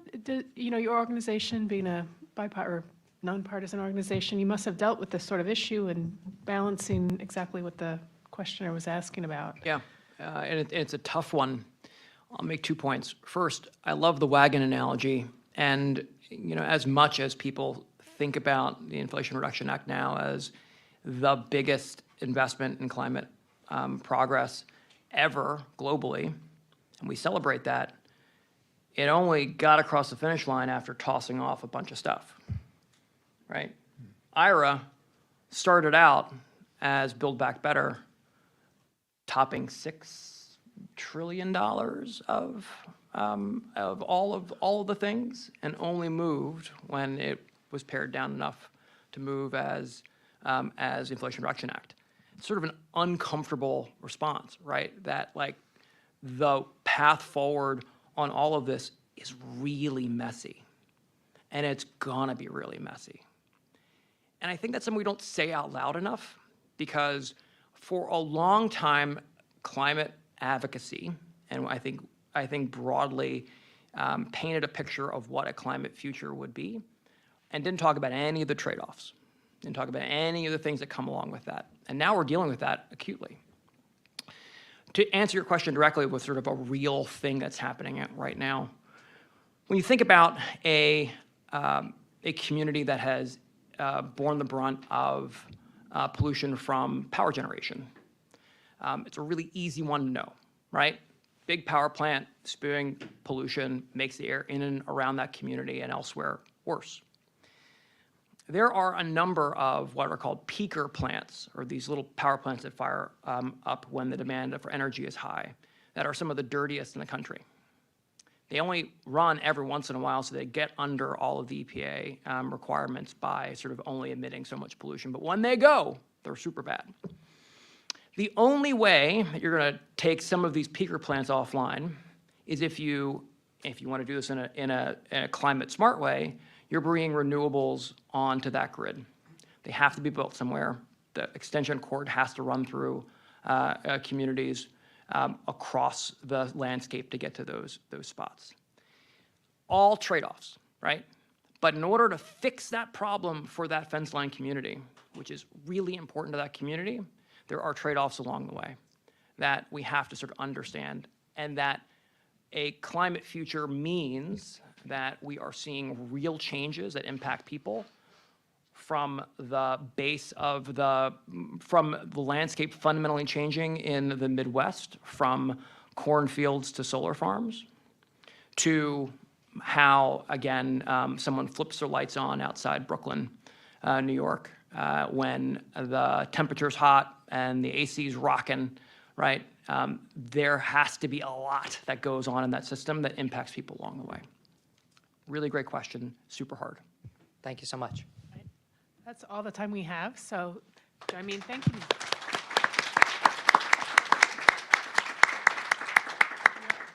Thanks for all of you running the marathons today. And for those of you who just joined us, we're coming back for our final panel in about 5 minutes, okay, which will be on ways forward and how to find greater salience for climate policy and politics in U.S. elections.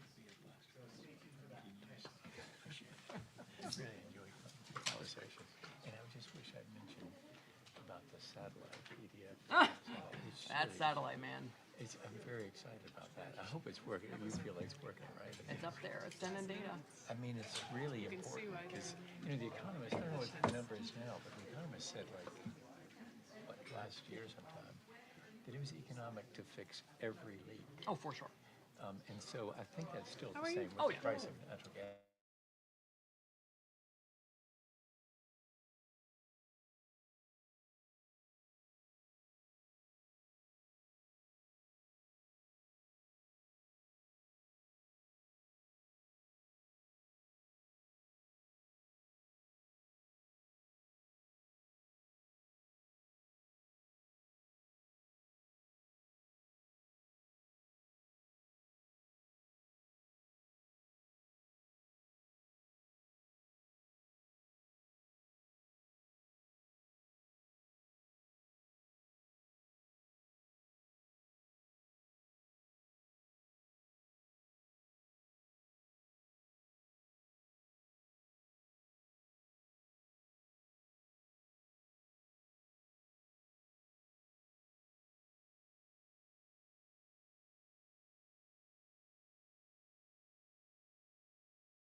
Welcome back, everybody. I'm going to introduce our final panel because my two colleagues are both on the panel, so I guess they don't want to introduce themselves. But I'll make this very brief so that we can get to the discussion. I've learned a lot today, and I think there were some terrific presentations and discussion. So this final panel is John Paul Mejia, national spokesman for the Sunrise Movement at American University. John is currently a student at AU and serves as chief national spokesperson for the Sunrise Movement, a youth-led organization focused on combating the climate crisis and promoting social justice. He's also a Frederick Douglass Distinguished Scholar at AU. Russell Armstrong, who is the international liaison for the U.S. Climate Action Network and a law graduate of American University. Russell is with the international liaison for the U.S. Climate Action Network. He previously served as policy director for climate and environment at the Hip Hop Caucus. So you know Mustafa Ali? I take it, yes. Has 14 years of experience working on federal and state policy, much of it related to climate. My friend Todd Eisenstadt is research director at the Center for Environmental Policy at this university. He's also a professor of government. He has written on a number of topics, including a book with Paul McAvoy from the Environmental Science Department, Climate Change, Science and the Politics of Shared Sacrifice. And I've read it, and if you're looking for a good book on learning all about climate change, that's the place to go. And then Ron Elving, who is the acting director of the Center for Congressional and Presidential Studies at American University. You have probably heard Ron on National Public Radio, where he, the voice is so familiar. He's also a professorial lecturer in the Department of Government at AU, obviously a contributor for National Public Radio, and previously served as senior Washington editor and a number of other things. But this panel is going to help us think about how to make climate change a more substantive issue and something that matters more in elections.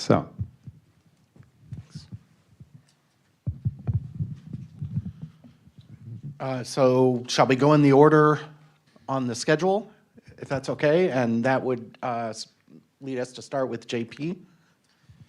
Great. Can you all hear me? Is this okay? Great. Well, yeah. Thanks for having me here. It's awesome to welcome a student to an event like this. I think I receive this with a lot of honor, one, but also think that it is responsible when we're talking about climate politics to be able to include young people in those conversations. And so I commend that. Thank you. We've had a series of really amazing discussions today with a variety of scholars, organizational professionals, and so on that have honestly challenged a lot of my thinking. And how I want to sort of begin this is just by offering one, I think, a sort of orientation to y'all about the approach that the people that I have rolled in movement with over the past 4 years have had towards climate politics, our conception of how to move the movement itself from a movement into a governing coalition, right? And how that connects to some of the policies that we see today. And secondly, want to offer, humbly speaking, an analysis of what's in front of us in this moment as a climate movement that I think in some ways is a little bit confused, and definitely want to bring in some of the things that Dr. Berquist and Dan Fiorino said earlier today.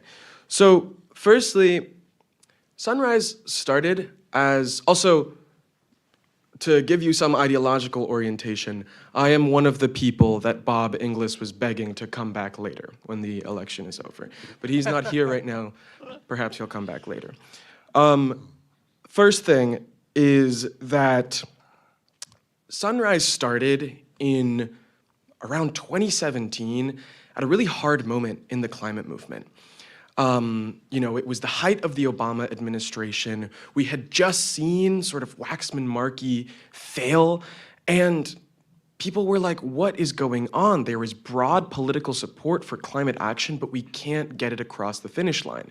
And part of the assessment was that there was just like broad public support for climate action was just not gonna be enough to take on the infrastructure and capital of the fossil fuel industry and its political arms in the US government. And part of what we had to do was develop a new theory of how we would solve the climate crisis.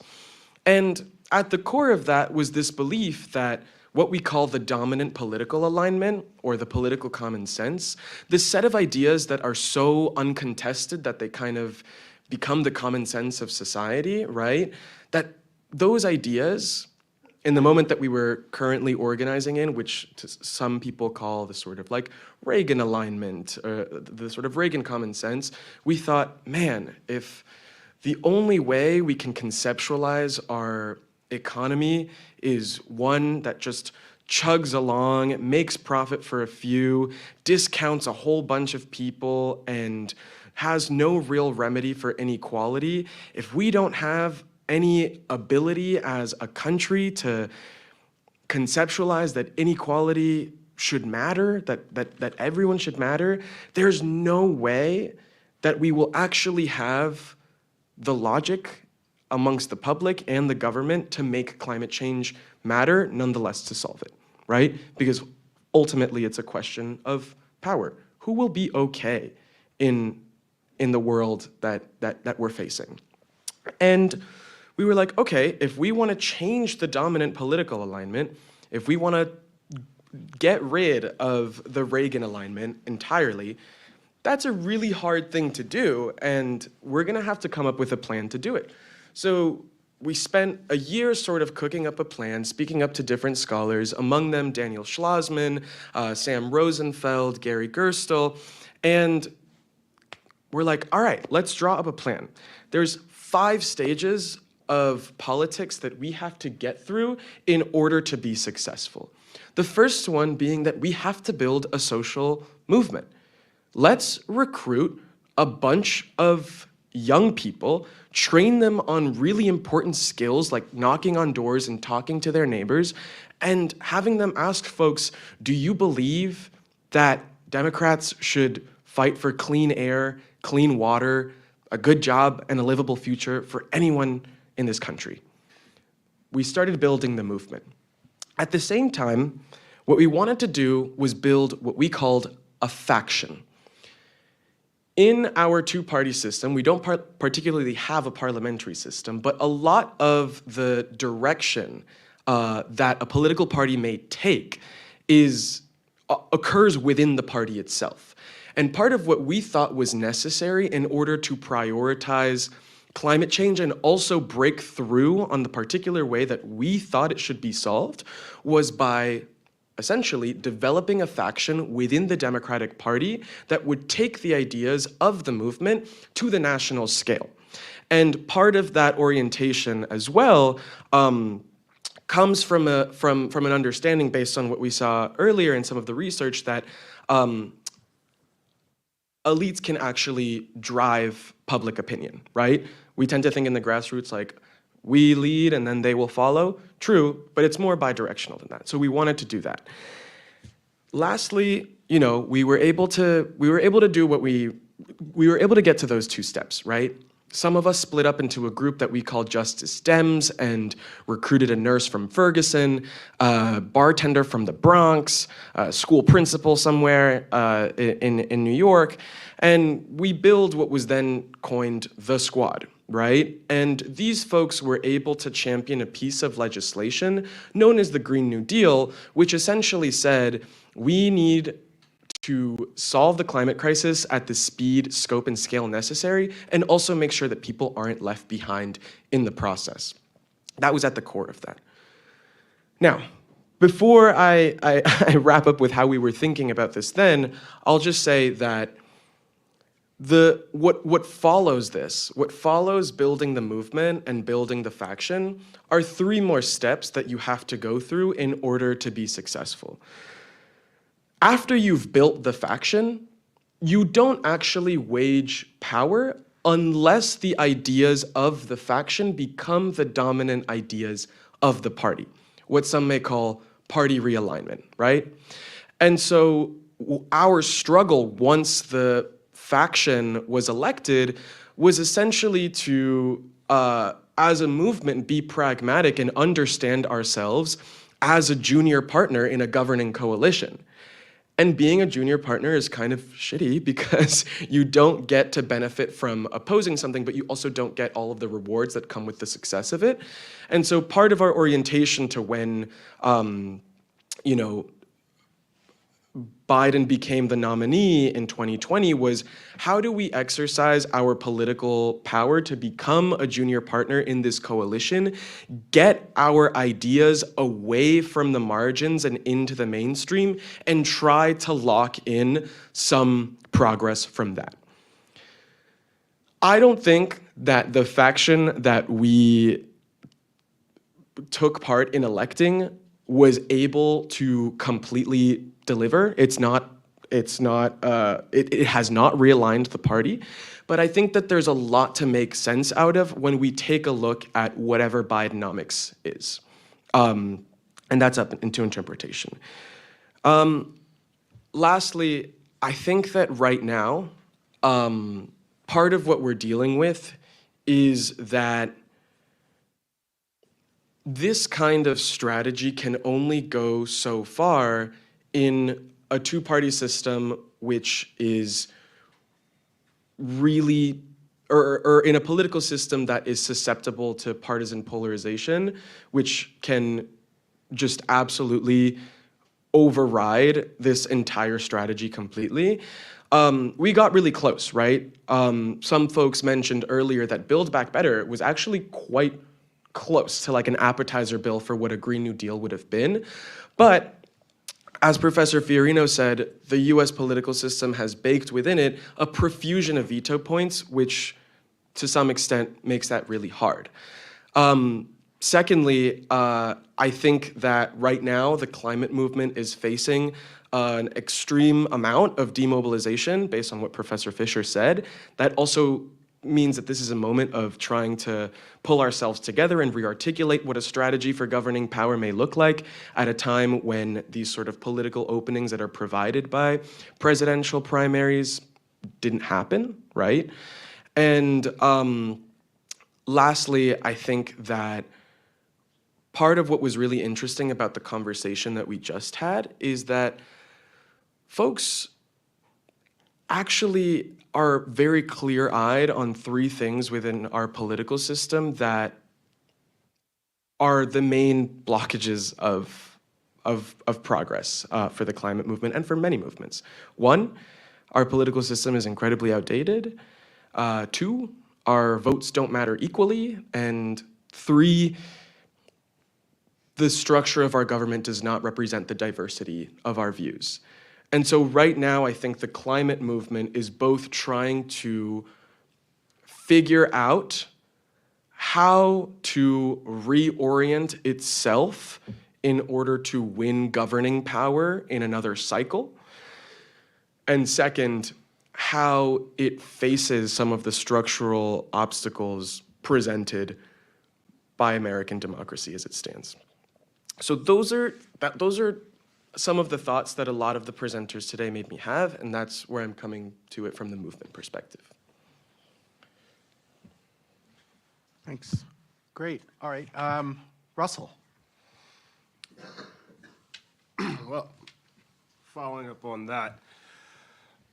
So this past June, I was in Germany during the EU elections. I was actually at dinner with a bunch of folks who both work on the elections and work on climate as part of my job. I work on monitoring issues related to the Paris Agreement under the UNFCCC framework. That's what I do with U.S. Climate Action Network, where I'm actually going to Bonn in a few weeks. I was in Bonn. I'm going to Azerbaijan in a few weeks for the same work in terms of making sure that countries are doing their part to end to phase out fossil fuels and make sure that we have a chance at a 1.5 climate. But the point about being in Europe at the time is that at that dinner, we were seeing the waves of returns come in, and people were freaked out. And they were freaked out because of the fact that it's like the populist far-right wave seemed to be taking hold again across Europe, which meant it was doom scrolling essentially in real life for the climate movement. A week later, coalitions from the center-right, the EPP, the Socialists and the Democrats, and other more liberal parties came together in coalition basically to beat back the far-right and basically essentially maintain center-right, center-left politics across the EU, although there'll still be some concessions that have to be made. But throughout that week, and if you even Google it now, you'll still see a lot of stories that are printed out about how the fact that those EU elections were a referendum on climate change. But they weren't. The reality is that the biggest issues that, while climate change was an issue, and it's a big issue in Europe and across the EU, the wars, the conflicts going on in Israel, Gaza, Palestine, Lebanon, the Ukraine were a major issue. Immigration that comes with that, the racism and xenophobia that always comes baked in with that, and competition, which ties into also climate change, was a part of that in economics. So what does that mean for us in the US? It's the same thing. So when you think about how do we make climate more salient for voters, think about like what are the major issues. So this morning, one of the panelists was talking about like what are the major issues in the economy that while climate change is one of the issues in the election, border and immigration for US voters still high up there. The conflicts happening again, particularly in Lebanon, Palestine, Israel. Crime, of course, which is always baked into being an electoral issue somehow, even though crime rates, particularly like murder rates, are down across most major metropolitan areas across the country.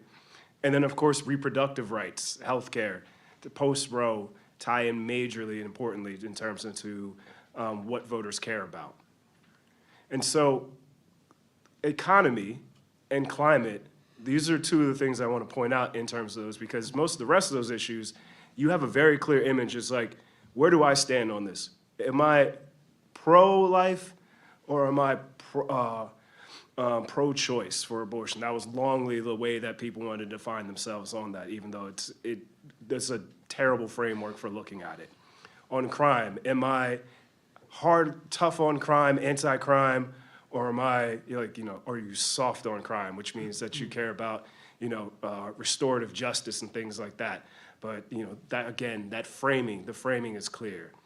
The economy, people think they know how the economy works, but the majority of people don't, and they just think about it in terms of jobs. But and so I think the same thing around climate, where people think they know how climate works and they don't, and so they attach whatever story they have in their mind to climate change in their relative life and say that this is how I'm voting and thinking about climate. And so I think the lesson to learn for people in terms of trying to attract and to gain more voters is figuring out how to tell the story of climate the same way that we're telling the story about these other major issues that are important to the electorate and will always be kitchen table issues. There's a concern, I've heard it echoed throughout the day today, and I've heard it in my work beforehand, about needing to be more bipartisan. We need to make climate a less polarized issue. I call bullshit. I think we need to make climate as polarizing as possible Because each of those issues that I just mentioned that actually get the attention of the news, that get on CNN, that get people caring about it. And by the way, every time you see someone elected official go on CNN, the reason they're going on these networks is because it provides a bump in their fundraising, it provides a bump in the people who are contacting them. That's why they keep going on these networks and things. It's the same thing that every time that these issues are mentioned, it provides a bump in terms of polling and things that people care about on these issues. You're basically feeding back to people in a feedback loop, what are the things that they care about? And so the way to get there for more people to care about climate is to make it a polarizing issue at first in terms of this natural progression of how issues get done. It's polarizing, oh, what side am I on the climate change issue? And then it caresses into, becomes so polarizing, and then you come down on the bell curve, and then finally people are like, oh yeah, I agree, electric cars do make sense because you see them everywhere now. It's not just a Tesla anymore.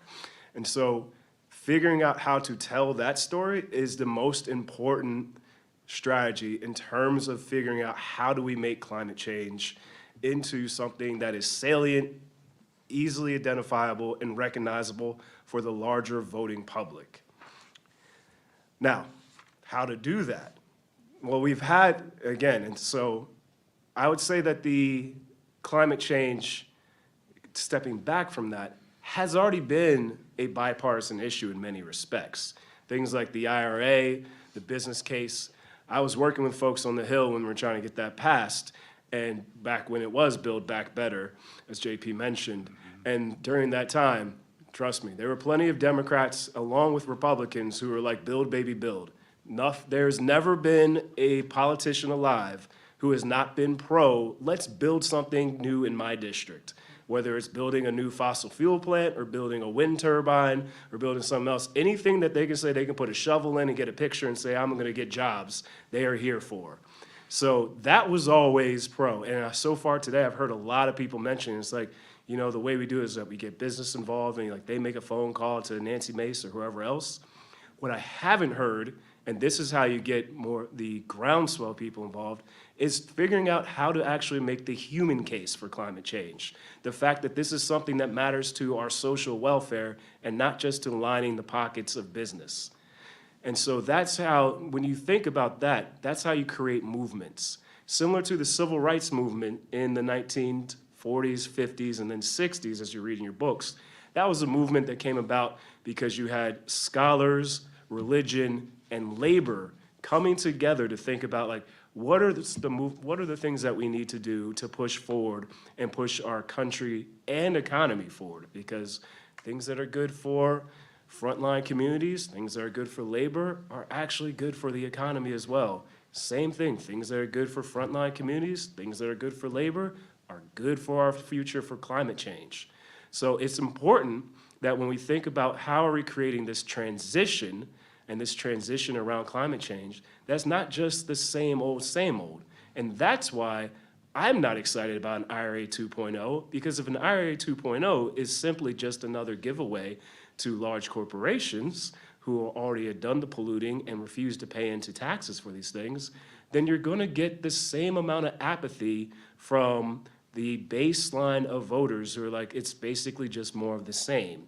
While elites will tell you that this is a change for the masses and something we should all be celebrating, people in their day-to-day lives will be able to sniff it out and say, it feels kind of the same to me. It's kind of like when people tell you that flying is different now than it was back in the 70s. I don't know, we're all still queuing in lines and getting in little small plastic planes with barely any seats where it hurts your knees. Y'all are a little younger, so you may not realize that your knees hurt, but they will, trust me, in those little planes. So we need to be clear about who is the voter that we're trying to attract and that we're trying to go after and trying to tell and convince that climate change is an issue. If we're just going after the top, the grass tops, in terms of trying to pick off whether it's, Republicans who, for the most part, many of them behind closed doors, they know climate change is a thing because elected officials, at least at this higher level in the federal government, I used to run a fellowship and I would tell all the fellows that none of these people are dummies. They all got elected here somehow. They are sophisticated enough to know how to talk and chew gum at the same time. They may say crazy things out loud, but behind closed doors, they know who breads their butter. So if they have someone in their district who cares about this, say like a line or electric bus company, they care about that because they care about money. But in terms of appealing to your baseline voters, that's what matters. And so I could say more, but I'll close with this. One of the things that I don't agree with Mitch McConnell much, but like when he was talking about term limits and someone was challenging him about it, he was like, we have term limits. They're called elections. And so the way that we get people to care about climate change is by making them pay for it in elections. I don't want to hear more about how we need to be appealing to the sensibilities of Republicans who know behind closed doors that climate change is good for business, but vote against the IRA, which was already a watered-down climate bill, every single time in Congress. I want them to come to me and say that I want them to come and need my vote, because otherwise we're going to vote them out of office. And so I'm gonna come back around when we have more comments to talk about some of the places where we should be focusing that sort of efforts on. But I'll stop there in terms of identifying where I think the mind shift should be in terms of thinking about like where we find the electorate in terms of climate voters. Thank you. Great, thanks. I would add to these, we've had a couple of passionate and strong statements about needing to realign the electorate, needing to consider how we communicate and how we make the issue of climate change a polarizing one instead of trying to tiptoe around it, right? I think I'm gonna add a little bit about institutions and what we can do about institutions. The last couple of weeks, we've seen Hurricane Helene and Hurricane Milton. Hurricane Helene had a much bigger effect than we expected in North Carolina. People who were supposed to be out of harm's way were, there were scores of fatalities. Hurricane Milton wasn't as bad as was expected. And people in Florida, for better or worse, I mean, it's for worse, but they've, to some extent at least, adjusted their mindsets to how it is there now. And they've, made their peace, I guess, with these constant weather events, or figured out, what else to do. I think that the controversy about the response to Hurricane Helene and the criticism by the Trump campaign of the actions of FEMA and the other emergency relief workers is really unfortunate. And I think that the fact that the whole sort of issue of climate change, which is behind all of this, has really not been mentioned very much, I think is tragic. I think we're losing what educators talk about, the educational moment here. I think that we're not focusing on the big picture. And so I agree with both of the preceding speakers, and I think I want to add that I regret that I'm not sure that realigning and better communicating and better forcing the issue into the seriousness with which it needs to be treated are going to solve the problem by themselves. I think that the country is extremely polarized, as this conference has conveyed. I think that climate is, as we learned this morning, among maybe the top 15 issues that we're looking at, but not even among the top 10. We've heard about how, while weather events and especially temperature changes impact people's views about climate change, actually other weather events really don't have a strong effect, and that effect is not so strong among conservative voters, if it exists at all, that the realignment that happens after weather events is on the side of the Democrats. And so we have a problem with this polarization, and I wish we could have, maybe you've almost hinted at sort of a parliamentary system as a possibility, or some other way of representing such important issues more prominently in the political system with guaranteed stakeholders and advocacy, we're not going to have that in the United States. So what can we do? I think there's a few things that we can do. I think that, we've also talked, if not as much today, perhaps as we might have talked, about the climate justice issues and how on the adaptation side, on sort of dealing with the effects of climate change, that they, very much disproportionately affect people in lower income areas. And this is something that is extremely important to consider more prominently and to address. In other words, climate policy is also social policy. It's also policy about inequality, about safety nets, about basic needs. So it doesn't, it is becoming such a big issue that it is spilling over into most other areas of life in this country and most countries. So we need to address that, but I think the other area of inequality and injustice that we need to address is the intergenerational one. We haven't talked much about the problem that, in fact, my generation, or if I can blame others, I'll blame the generations before me, have put into the young people's laps and actually your grandchildren's laps. And so we need to figure out ways to address this with policy. I don't think we have. We're barely starting to address this in terms of recognition and assignment of blame. There's a few lawsuits that are working their way through the legal system slowly, but which address these issues. But I think this is of particular importance for young people to think about, and I regret to have to raise that.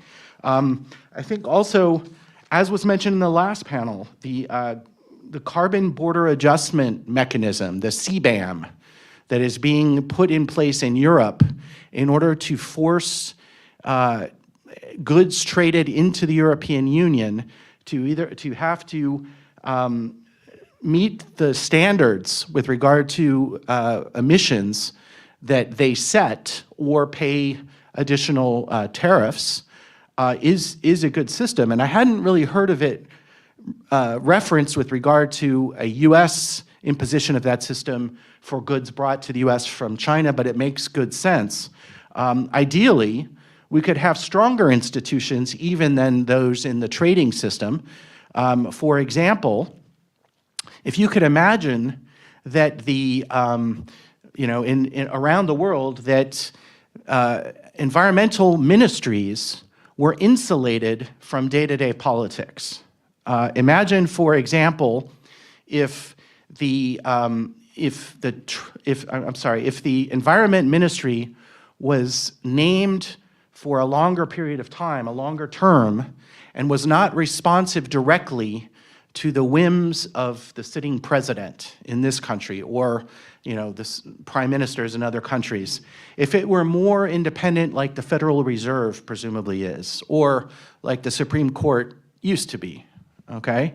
If we had institutions like that, and if we could bind our own hands as a nation and construct some sort of institution along those lines, we may be able to have longer-term climate policy. It's a pipe dream at this point. It was even more of a pipe dream 5 years ago, but I'll bet you in 10 years, as these events continue to happen, unfortunately, and our need to find solutions finally reaches the point where we recognize this problem for what it is, then I think those kinds of possibilities are going to be a lot more reasonable and may become part of the day-to-day debate. I mean, I wish that would happen sooner, but as we also considered this morning, it may be, as Professor Fisher called them, external shocks or climate shocks. I think what she was referring to was these external weather events. And if that's the case, as they become more frequent and more damaging, we will find a way to deal with this. And I think that some of these institutional solutions may be a pathway. I think there is some good news, which is that as we waffle in government and try to figure out how to address this, the private sector is wagging the dog of government here. The price of solar panels has dropped remarkably to the point where they're becoming competitive with fossil fuels and hence a viable alternative. Battery storage has become much more efficient over the last decade or so. So renewable energy opportunities are no longer from the standpoint of the marketplace, which I think both parties understand, are becoming viable on their own. And I think that's the salvation and the good news. The bad news is that we have not taken responsibility to help lead with public policy and then follow with regulatory policy and then private sector responses to regulations. We have not done that. The European Union has taken the lead on this, and they may be in a position to push this off onto the rest of the world, in which case that will be fantastic. I'm not sure it is the full solution. It certainly is not. I mean, we still need to decarbonize the economy. And that will take what was referenced also as the belt-tightening trade-offs that need to be made, which we haven't been making. And we've been shirking them into the future. And it may be that politicians, even in democracies, are just not built to address short-term problems. They're built, to address long-term problems. They're built to address problems that they must face and answer for before the next election. Some colleagues and I are doing research on sort of when executives are in their last terms, they seem to have, and with a lag of several years after they leave office, they tend to still have better results in terms of the percent of their energy grid dedicated to renewable sources. In other words, if this is true, then executives who are no longer beholden to the interest groups like fossil fuel companies, when they are elected for the last time, are more able to perhaps, hopefully, vote their conscience. I mean, we still have to do some more research to see exactly what that conscience is. But giving them the benefit of the doubt, it may be that they are more inclined to worry about their future and the future of the planet if they don't have to be responsive to these constituents. And that's too bad, because the constituents who are winning, if that is the case, are these fossil fuel interests. That's nothing new, but I think it's worth mentioning. So I guess in summary, I would just say that it is unfortunate that that government has not led the way here, and that the private sector may be ahead in terms of having cheaper options of renewable energy. And as renewable becomes more efficient, there may be a technological solution. That would be a shame for our own practice of discipline and of an ability to solve our problems. But that would still be a solution that we can accept if we have to. And the last thing I would just say is to reiterate, considering new institutional forms to understand and accept that the political system is dysfunctional and that we have to find a way out of this regardless. Sorry to end on a downer, but I guess that's where we are. Thanks. Well, we always seem to be left on a downer, and then we have one more subject. That would be mine. I'm going to talk a little bit. Oh, didn't you know? Having a little trouble with the mic. Is it just not working? It'll work as soon as you get it out of that little holder. Yeah. All right. Well, let me add one more subject to the litany. Todd's been talking about institutions, and JP gave us a good list of obstacles. So let's talk a little bit about the media. That's an institution in a very broad sense, and it is certainly, I think, an obstacle in terms of building the kind of movement that Russell's talking about, the kind of movement energy in a political culture that he's talking about. And what do we know about the media? I mean, it's obviously an enormously varied landscape. How many of you would say that it unites the media across the board that they're interested in money? Most all of you would say that money is a strong interest. What about power? Maybe political power, some kind of power. I would suggest there's one thing that is even more universal in all forms of media across cultures, and that is an existential need for audience. Audience. Okay, well, that's obvious, right? Well, it's not entirely obvious, because so much of what the media do from day to day and on all levels, in all their different forms, is misunderstood because we don't realize the degree to which it's all driven by a desire, a need, a desperate need almost for audience. Now, that doesn't necessarily have to mean an enormous audience, a mass audience. It did at one time for certain technologies. Obviously, if you wanted to be television, you needed certain kinds of equipment, you needed some kind of capital investment, you needed to be able to promise numbers. You needed to be able to say there are going to be a lot of people watching this. This is not necessarily true anymore. Right now, with just one of these, you can access forms of media from all over the world in any language, produced in many cases by people much like yourselves for virtually no cost at all. And that produces audience. Not necessarily the kind of audience where you can charge people millions of dollars like a Super Bowl ad, but an audience, and that satisfies the most basic shared need of the media. Well, why does that matter? Well, the second word that I would emphasize besides audience is authority. If a particular media has audience, and again, it does not have to be mass audience. If it has audience, in some cases, perhaps even an audience measured one by one, then what really matters is whether or not the audience receives what it's receiving as having authority. And for a very long time, the nature of our mass media in the United States, certainly since radio and television came in, we have measured the authority of various media operations by the numbers of their audience to say, well, look at all the people who are watching. That automatically implies that there's something here that I should pay attention to. Or perhaps you were talking about something much more micro than broadcast television, but it was something that had real force for you. Because even if you were an audience of one, or say an audience of a few people, or an audience the size of a college class, or an audience perhaps limited to a particular city or town, if it was in a meaningful audience from the standpoint of that media, and you were part of that audience, then if you believe what you're getting from that media can have, for you, real authority.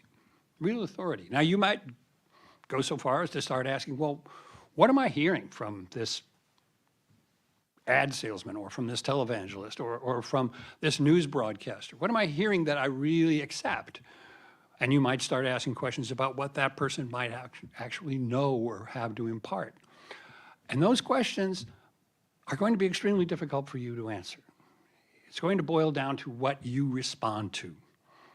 You won't even be able to say, well, you know, there are 20 million people watching this. I guess they must have checked their facts. We don't live in that world anymore. We just don't live in that world anymore. There was a time when ABC, CBS, and NBC, the three broadcast television networks, could count on something like 70 or 80%. Think about this, 70 or 80% of all the televisions in the United States to be tuned to one of their evening news broadcasts, if those television sets were on at all. If they were on, they were watching the news, because the news was a kind of designated period in the evening right before prime time came on. That's why they spent the money on those news operations, because that was the loss leader to bring people in for their prime time shows and charge them tons of money. So the country as a whole was seeing three broadcast news operations tell them what was going on in the world at all levels. So a guy named Walter Cronkite, people called him Uncle Walter, had this enormous audience. And when he decided, and I mean this very seriously, when he decided to do a special broadcast where he himself walked through streets in Vietnam and reported that that was a quagmire and the United States couldn't win. Lyndon Johnson, the president, said, if I've lost Walter, I've lost the country. And a little bit earlier than that, I doubt very many of us would even know the name Edmund Pettus Bridge from the 1965 Selma Voting Rights March if it hadn't been on television. But there were television cameras there from all three networks. Otherwise, I suspect that the Alabama State Patrol would have simply reported that the march broke up, reached the bridge, and then everybody decided to go back to town. But we knew better because television was there and because it was broadcast on those three networks. And a little bit later on, Uncle Walter decided this thing that was going on that was very hard to understand that was called Watergate was actually kind of a big deal, and he devoted a 30-minute, can you imagine this? A 30-minute broadcast of his evening, reached the whole country, CBS News broadcast, to showing on a crude 1973 kind of graphic how the money had gone from here to there and who it went to, et cetera, et cetera. It was incredibly grade schoolish. But he put it on for 30 minutes and the country sat there and went, wow, Uncle Walter is that concerned about it? Must be some of a deal. A Senate committee was formed, a House impeachment committee was formed, a president was forced to resign. The power of the media has been in the past quite great. It is still quite great, but here's what's changed. It's shattered. It's not three news operations. There are still ABC, CBS, and NBC. They still have large news organizations. They don't have anything like the pervasive, dominant influence they once had. We have the cables, Fox, CNN, MSNBC, and to a very large degree, because they are on 24/7 and because they are on in every other newsroom in the country, they set the agenda. They set the news agenda, therefore they set the political agenda. If you are going to try to harness the sort of authority and audience that the mass media had at the peak of an Uncle Walter kind of situation, and the enormous power that that has had to change national attitudes towards something like the Vietnam War, Watergate, the Civil Rights Movement. You need to find some way to reach this shattered, absolutely micro world of media, because that old way of doing it just doesn't exist. You have to do it in an almost granular fashion, close to the ground, one communicator after another, and find a way to manage this new info ecosystem in a way that can serve the movement. I don't have any more solutions to that kind of problem than we've got to give you on a number of other political questions or polarization or any of the rest of it. But that's key. That's key. That's how you reach millions of minds and how you persuade people to reprioritize how they think about this issue. Right now, it's not clicks. You know what I'm talking about.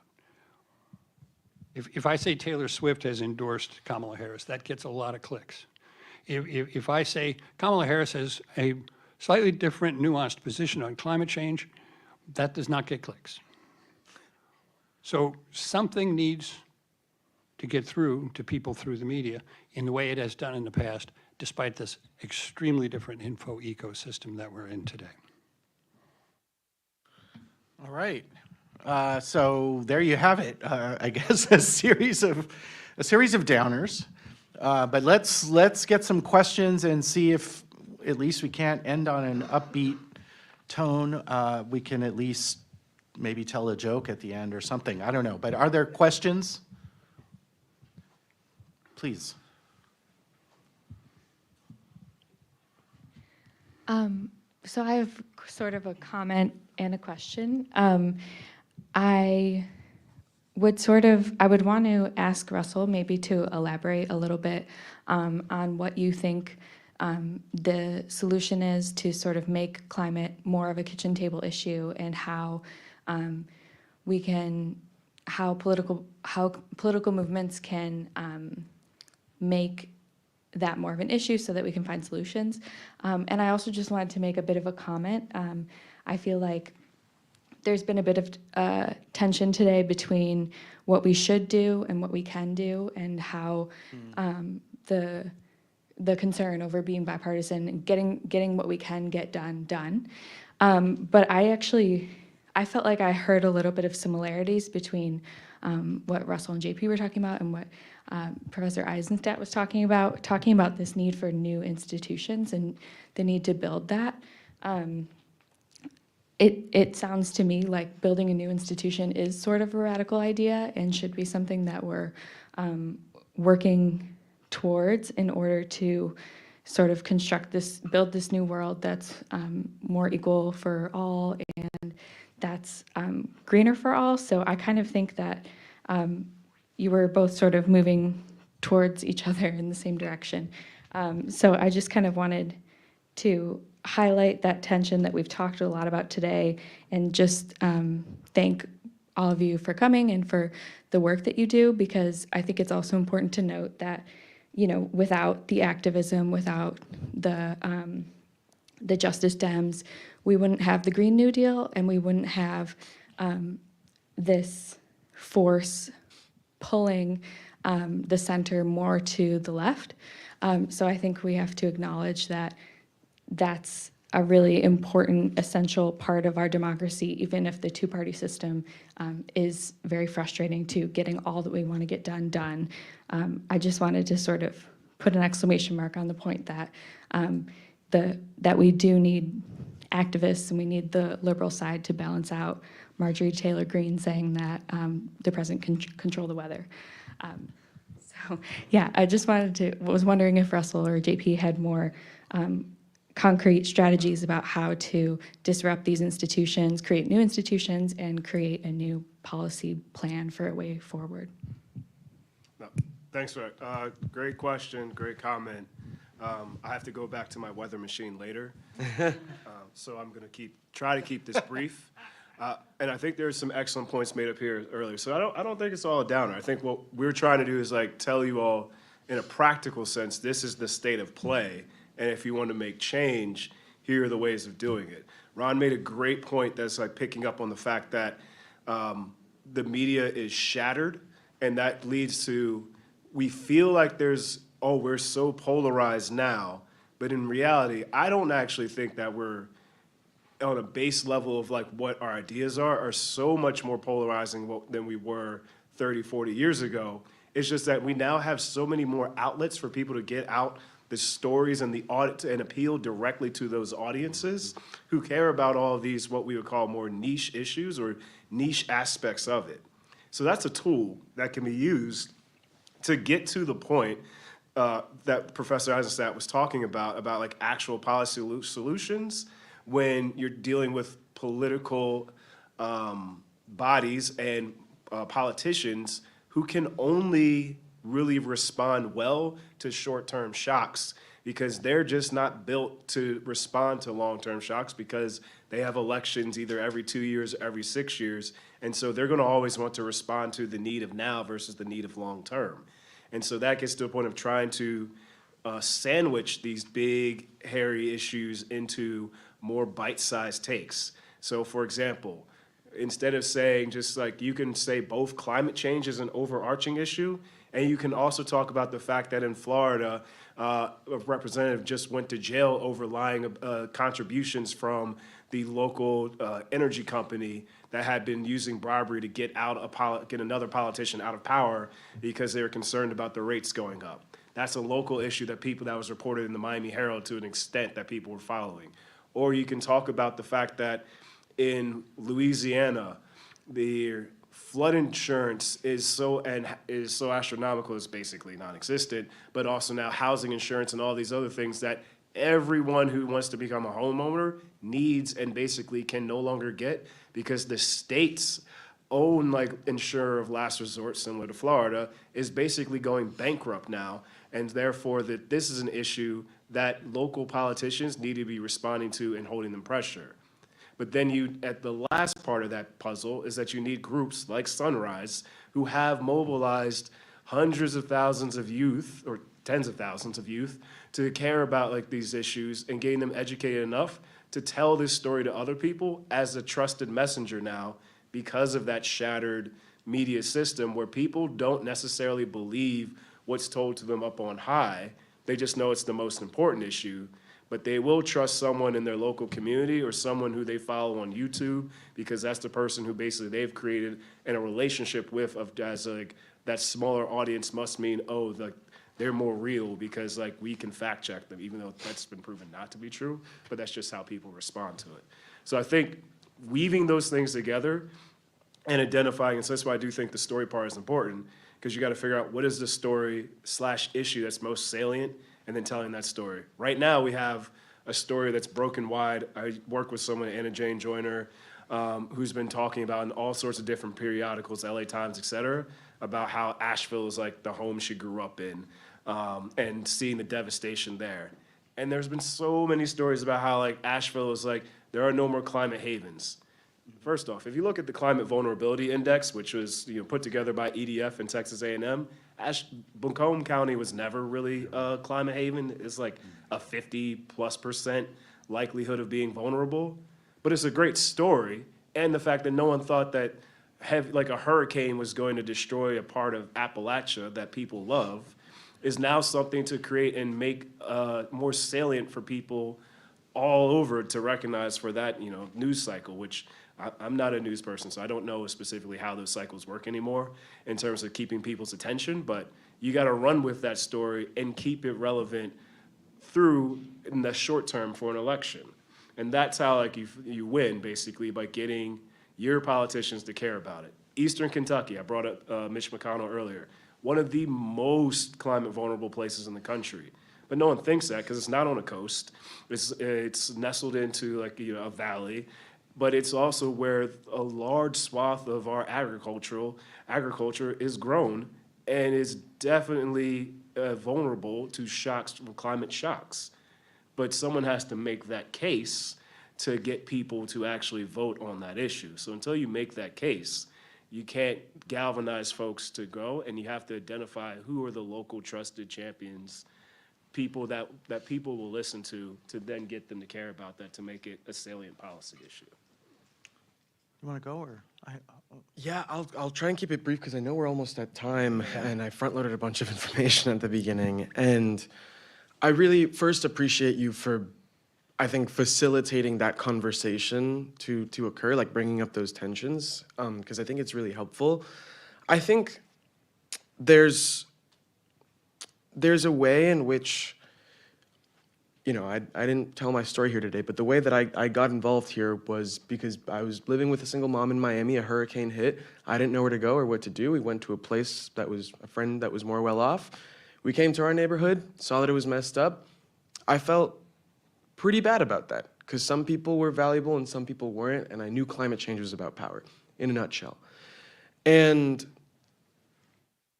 sometimes when your story involves certain kinds of things, that the sort of solutions that you might need to be a lot more ambitious and bigger than maybe where the party or where the general public is at, because you've been through it, right? And you know what's actually going to keep people safe. And you're sitting and you're holding that, and it's in your heart and it's in your memory, and it makes you sad and it makes you angry, but it's also what keeps you going. And then you hear, someone be like, okay, but could you please just not talk about that so we can win this election? And then you also feel kind of like mad, and you're like, why should I be quiet? But then you realize that like that person is actually is probably a lot closer in what they want to you than what the system that they're organizing within allows them to do, or how far it allows them to reach out. And that's one thing that I find a lot of clarity with, like emotionally and strategically based on the conversations today. So I think from that, there's like 3 different things that I think movements generally should prioritize moving forward. One is that we absolutely need new, innovative, and creative methods of making meaning out of things. And frankly, the sort of like barstool conservative right is quite developed here. Like, you turn on any sort of like bro-y podcast, it's not explicitly political, but it has many political undertones, and politics are created there. I think that folks in the climate movement should hop on that, and not just the climate movement. Second, I do think that it's still worth continuing to pursue this strategy where young people like myself on the left continue to agitate the center of the Democratic Party to be as ambitious as it can in the policies that it promotes, not only so like we can get stuff, but also because ideas like the Green New Deal, and to some extent what was salvageable in the Inflation Reduction Act, were built off of an idea of a climate policy feedback loop where, you know, you bring manufacturing to red states and underinvested in communities in order to reverse some trends of political polarization. I don't know if that's happening right now, but I think it's good to keep trying. And lastly, because of the thing that we've been talking, that tension, I think a lot of movements, and many have been referenced today, many issue-based movements should really, really think about what it might mean to build a movement of movements to reimagine, rearticulate, reform American democracy. I think it's a really, really important thing that we need to be focusing on right now. Great, thanks. I want to just make one more comment as well, because I don't want to leave, I don't want to be the downer on the panel, and but I do think that there's something important to consider, which is that, you know, we have agency as individuals, and you all are here today, and thank you for that, and advocate and vote. But just to say that there is a fallacy that big business would like you to believe that we are responsible for our carbon footprint and that we have to recycle and carpool and that will solve the problem. And that fallacy is still out there. Those are good things to do, although, frankly, recycling, I'm not exactly sure how much it solves some of the problems that we really face, and it's not done systematically. There's a lot of new studies of recycling that raise questions, and you guys go out to the bins and see which one should receive each of your types of waste, and you'll also see that it may not work that well, except perhaps to placate us, okay?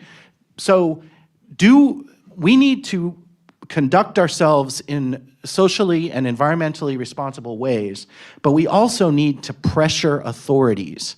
So if there's going to be change, it has to come both from the bottom and from the top. And if we have to pressure the top in order to get the kind of action that we need, then we have to do that as long and as hard as it takes. So we do have power, we do have agency, but we have to not waste it. We have to direct it to the right places. And if we do that, we, along with market forces and technological improvements, which seem to be happening, and the European Union, if they make this into an issue of tariffs and trade, which they're trying, and is not the best ideal place to situate the climate problem, but whatever works is fine, right? We may, in tandem, be able to produce some change that is needed. We're not quite on the pace that we need. We need to pick it up, but yes, there's hope. Otherwise, you know, why are we studying these things, right? And why are we activists, right? So I'll turn it over to anyone else who would like to add one or two more questions? Can we get Romero? I just have a question, Professor Izard. In regard to, you know, driving these policy changes and holding people accountable, I mean, we have two agencies that technically have the power from the executive branch. Department of Ag to push regenerative agricultural processes, and we have the EPA. So since we technically have that in place and part of our structure from the Constitution, it really means we have to drive it more on the political side. Or, I mean, all of us studying on the policy side, yeah, we're going to nonprofits, but the structure's already there. So I just wanted to ask, I guess, more on your, you saying that we need these policies. If we have the Department of Ag that could push regenerative ag as a mandatory thing in every, district, where do we drive that? Does that go back to us pushing it at the campaign level, or, yeah? And I guess that's for everybody All up right, there. and then we'll, so just very quickly, just to say that, I understand your skepticism about if we have agencies to do some of this work, then why do we have to take it upon ourselves, I guess is the question. No, it's more, where's the inflection point to drive more? Oh, okay. They're there, right? I mean, technically, they're there. They're there to put these, again, simple regenerative aggregation or ag practices could come mandated from the executive branch through the Department of Ag. Where's the inflection point that we then need to come in through as the students from AU that you want us to agitate more? Causing more of the, hey, let's use the media, or maybe now we'll have to use social media, hashtags could be the way to like really use it. Yeah, we can pressure Congress, and we can use the pulpits that we have in the media and through NGOs and other forms, and we can continue to make demands that things change, because if the institutions that we have are not working, which they haven't been, then we need to find another way, right? And the system allows for us as citizens to pressure, particularly through Congress and through local government upward, but it just hasn't been working lately, in part because the polarization of the country, in part because of the fragmentation of the media and the ability to articulate messages coherently and extensively to many people, right? So I think those are areas that we could use as points of entry, right? Russell. Yeah, I agree with that, but to expand on it, so you give a real life example. So using regenerative agriculture, which is it actually is a program that's in the Department of Agriculture. They have a pilot program that they do in terms of giving out money. Some of that money is obviously appropriated through Congress. So as Professor was saying, like one of those lynch points in terms of trying to get advocacy done is through having lobbyist advocates advocate with their congressional members during like the annual appropriations process. But you also do that when you advocate directly with the administration. So like now that'd be the Biden administration. People would go lobby them as you agitated, like you lobby and advocate with members like in the, the budget office, OMB, you advocate with members at the high levels in that office. You utilize like a real life example, say like, we have a pilot program. As an advocacy group, we now see like, here are the successes of this pilot program. Let's now expand this and get more dollars. And I think this is a good lesson to say for everyone that none of these things happen overnight. And that may be also part of the problem with the instant gratification of policy, where people think that, oh, it's doom and gloom, where things aren't that doom and gloom right now, like they have been in the past, and they could be again. But all of these movements did not happen nearly as fast as your textbooks would lead you to believe. And that's part of what you're like learning through now. It's like you're finishing through your college studies or your graduate studies. You realize the long, slow go of progress that usually then sparks like that. When there's a moment that happens that you can take advantage of after a lot of groundwork has been laid. And so for any of these issues, like regenerative ag, it has like a big documentary going around the country right now where people are like, oh, this is a thing. It's like, yeah, it's been a thing. And so like now it may have its moment, or like other things in climate change.